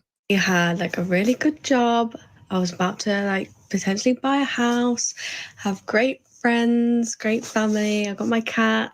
And then 2 months ago, I just decided to move to Canada. Well, I mean, I always wanted to move to Canada. It was like something I wanted to do since I was like 14, 15, whatever. But now I've been here 2 months. Like I literally can't find a job. I just go out with friends, just drink, basically. I literally have like a bachelor's in nursing. I'm getting turned away from like receptionist jobs at like a hotel. Well, not even a hotel, like an Airbnb kind of thing. I've signed a lease for 14 months and I don't even have any income right now, and it's quite expensive. And I'm like looking at furniture because it's completely unfurnished. Obviously, I'm in a brand new country. I don't have anything. I don't even have a pot of salt or whatever. Like, I've got all those things back in England because I was obviously going to buy a house, but now I'm here and I can't bring all that stuff here. And it's like I've got so much to buy. Yeah, she fell for Trudeau's trap, which is bring people in, have them spend their life savings here, and because it's so expensive, they won't be able to find decent paying work, and we're no longer a wealthy country, and just bring them in, and it fucks up everything else, but the government can pretend that it's helping the economy because they're forced to waste their life savings in a hopeless situation in Canada. Canada ain't what it used to be, let me tell you. Here's a warning from somebody who lives in Canada and is making mental plans for perhaps making a move in the future. Again, these are generational problems now. Not going to be fixed in 4 years. It's real. That is the sad reality of Canada now. And this is what happens when a population falls asleep and lets a part-time drama teacher / snowboard instructor take over their country because he's got the right last name and because he's got a good haircut and because wine mums think he's so cute. That's what happens to a country that is used to having, more or less decent leadership, like more or less responsible leadership. Some governments spend too much and another one has to come in and fix that, like the Conservatives did before Trudeau. But the Liberals weren't totally insane, right? You never got the sense that the Liberal Party of Canada just didn't care. Was just everybody involved was just totally self-interested and in it for themselves and just didn't give a shit, or were just in it for their ego, like Justin Trudeau. So the country was asleep because everybody, you just expect, you have this optimism bias. You think, well, he doesn't really have any experience at anything, or he doesn't seem to be good or talented in any way, good at anything in any way. But, things always work out, right? Well, no, they don't. No, they don't, especially when the guy is a malignant narcissist who's just going to operate entirely ideologically. This is a problem. This is what happens when wealthy countries fall asleep. They forget. They forget that we're not at the end of history. Bad things can happen again. Civilizations can fall. It's we're not immune from that. We're not immune from the consequences of terrible, terrible decisions and our own apathy that allows it to happen. And that's what happens. The internet is full. YouTube is full of cautionary videos about Canada from immigrants who's saying, don't go to Canada. Don't come to Canada. I'm leaving. I wasted my life savings here. There's nothing here for me. This place is a disaster. Don't come. Stay home. Go somewhere else. Don't come to Canada. The internet is full of those videos. Because people still think that Canada is this nice, wealthy country with great healthcare and everything. No, those days are over. Sorry, it's done. It's tragic. It really is tragic. It's tragic to see just this human folly. It just seems so inevitable, doesn't it? That people would fall asleep. They'd become apathetic. They'd become, I think, arrogant. Maybe it's just the hubris of Canadians allowed this disaster in the form of Justin Trudeau and his expensive haircuts, which is probably the most impressive thing about him. Maybe that's what allowed all this to happen. Societies get arrogant, they get weak, they get vain, right? And all the media loves it. Media loves him. I mean, the fact that he's never actually done anything, and we have no idea if he's capable of doing anything complicated, doesn't matter. Look at him in that suit. Look at that smile. Look at that hair. That's enough to carry him through 3 fucking elections while the country was falling apart. Anyway, it's a warning. Canada is a cautionary tale for the world at this point.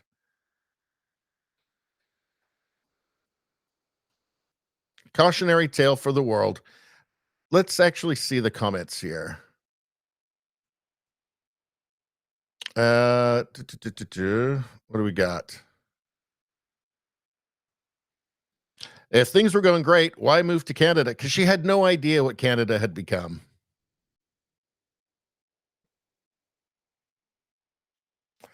Canada brings doctors and nurses, and then we tell them they can't work. They have to redo their training here first.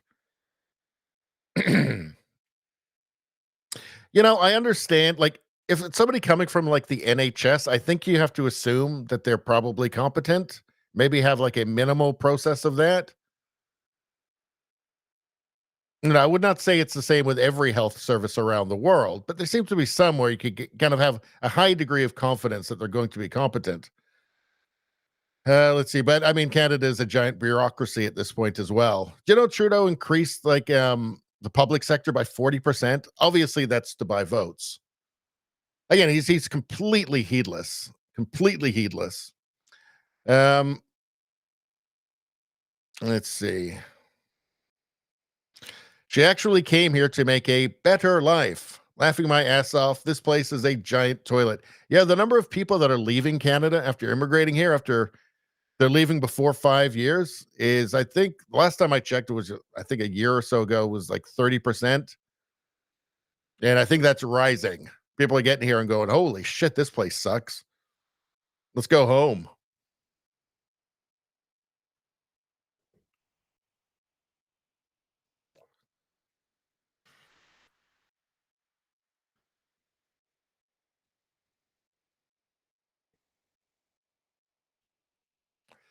Canada is a dumpster fire. Don't go there. Yep, don't go to Canada.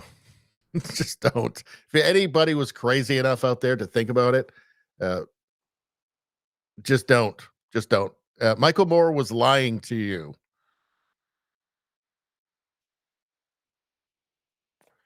Let's see. I haven't watched this, so I'm going to watch this together with you.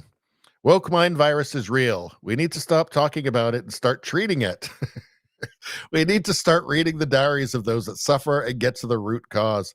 Okay, let's see this. What is this? Oh yeah, everybody, Pennsylvania! Yeah. Crosstown traffic!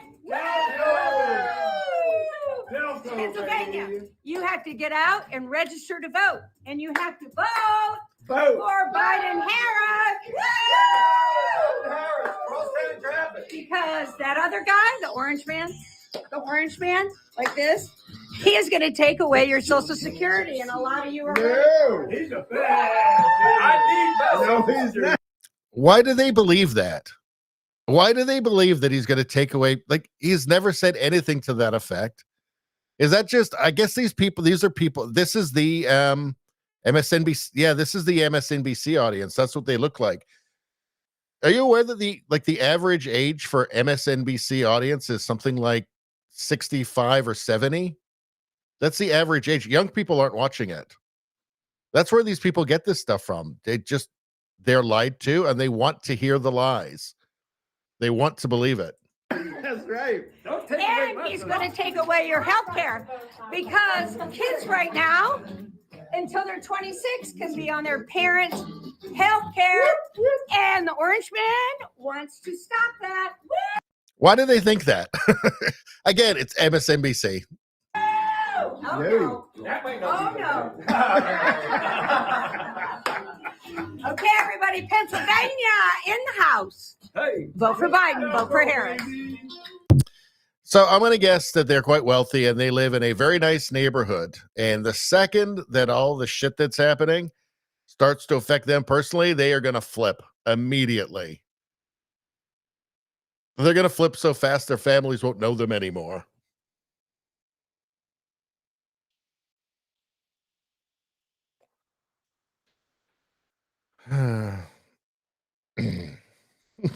Rogue Thought says, I need to take a large gulp of my spirits after this.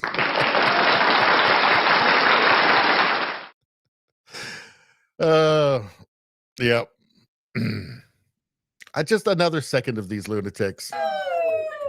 Pennsylvania, you have to get out and register to vote, and you have to vote for Biden-Harris. Not in this lifetime, Sonny. That's right. You tell him, Clint.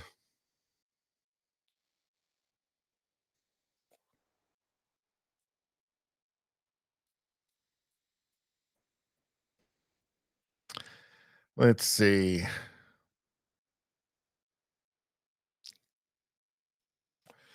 Yeah, this was a story about NPR. So the guy who worked there for 25 years talking about just how I think it's 87 leftists work there and no conservatives at NPR.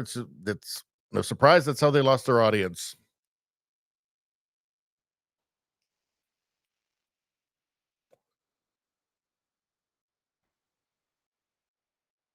What's this from Jonathan Kay again? He says the chef's kiss was the last line that CBC News put on its story. So that's the Canadian Propaganda Corporation. So what is it? Well, Jesse Single says, this is it, the mother of all intersectional, race-first, screw-class pileups that we've been waiting for. Mixed-race couple, one of them a former reality TV star, buys a $5 million house, realizes they aren't fully free to modify it due to heritage status, seek to get heritage status, realizes they aren't fully free to modify this $5 million house due to heritage status, seek to get heritage status nuked because racism. How predictable is that? Well, it turns out it's racist. It's a racist house. Shut up, commie. That's crazy. Quote, my issue is that I've done great work in this city, and yet I still have to be racialized by living in a house that is celebrating something so anti-everything that my husband and I are. God, these people are retarded. God, they are so retarded. So retarded. I have to be racialized by living in a house that is celebrating something so anti-everything that my husband and I are. Oh, a bullshit artist. That's what she is. That's what she is. Anybody recognize where that's from, by the way? It's from a movie from the 70s. If you get it right in the chat, you win absolutely nothing, I'm afraid. But you will get some applause. Just shameless, huh? Just shameless. Oh, that's it. That's the last story.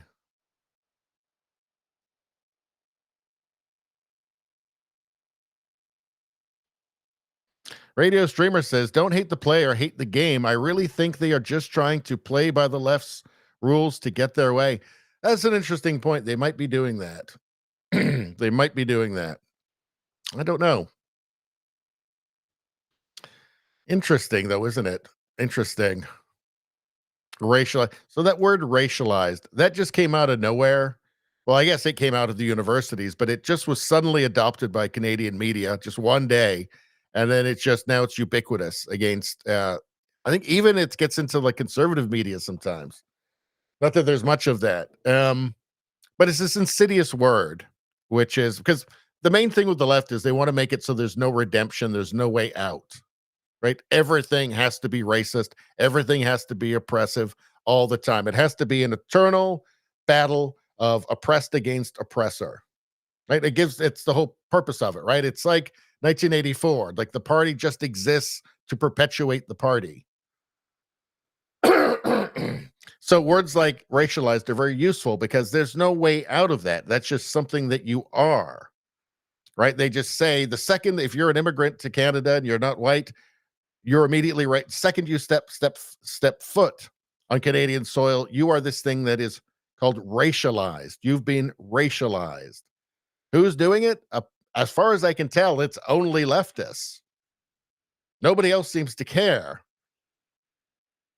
But they're blaming, the obvious implication is that there's all of these Canada's a racist, colonizer, settler country, and everything's racist, and everybody's racist, and Canadians are all racist, and so that, they're these are the ones that are immediately racializing people with all of their hate. As soon as people set foot on Canadian soil, they're racialized because of all the racism here. It's all complete bullshit. The only people racialized, the only people obsessed with race are leftists. They are the ones that are, in fact, racializing people. They think that racializing is good. They think that, identity is the most important thing about anybody. It's the only thing that matters. But it's this projection, right, of the left. The implication is that it's all those, that Canadians are mean and racist. So if you're in Canada, you've been racialized by all that hate that nobody can actually see. But the left assures us it's there. It's like, I don't feel racist. But, oh, no, you are. You are. We know. We can read minds. Well, you're punctual, aren't you? Didn't you know that punctuality is racist? Do you have a nuclear family? Well, didn't you know that's white supremacy? Stop racializing everybody with your punctuality. Stop racializing everybody with your self-reliance. Stop racializing everybody with your correct grammar and addition skills. Stop, 2 + 2 = 4. That's racializing people. That's racist. Don't you know that's white supremacy? Math is racist. It's this insidious word that there's no way out. Racialized. You've been racialized. That's just what happens to you in Canada. You're racialized now. And the purpose is for there to never be an end to the oppressor-oppressed struggle that gives progressives, the left, communists, their whole reason to live. So they use words like that. Again, there's no way in Canada to be unracialized. See, that's the thing. Like, you can't be unracialized. And as long as you can't be unracialized, there's racism going on, which means somebody's got to be paid to be a DEI officer somewhere so that they can find all the racism that's happening against you. It really is just this self-perpetuating lunacy. Again, I make the comparison to the party in 1984. INGSOC. It only exists to perpetuate itself. That's it. Everybody's suffering is for nothing. Nothing other than just to keep perpetuating the power of the party. That's it.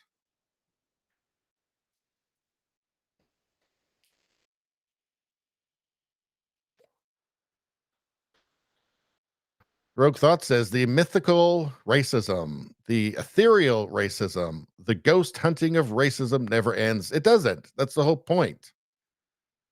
And again, like, if you are part of the oppressed class, that's the coin of the realm. There's value in that for you. If you're somebody who's a racism hunter, right? So you're not a minority, but you're an ally, and you're deeply committed to finding any racism anywhere. There might be some under that pebble under there. Better look. It's really small. Well, I guess that must be a microaggression. Those are just as good. What's that? You ask somebody where they're from? God damn it, stop racializing. It just exists to keep going. It has to keep being profitable.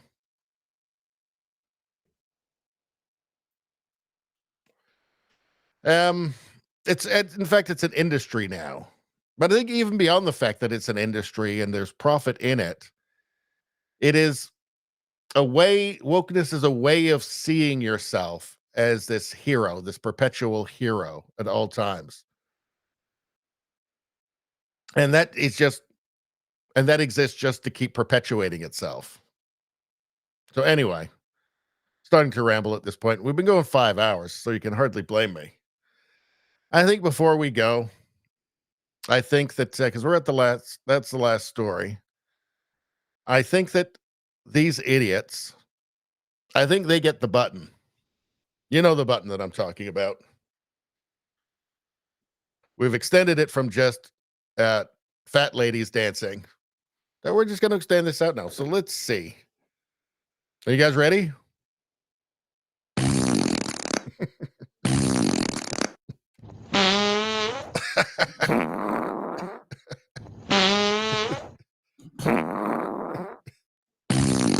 Oh boy. Must have been chilly night. Oh dear.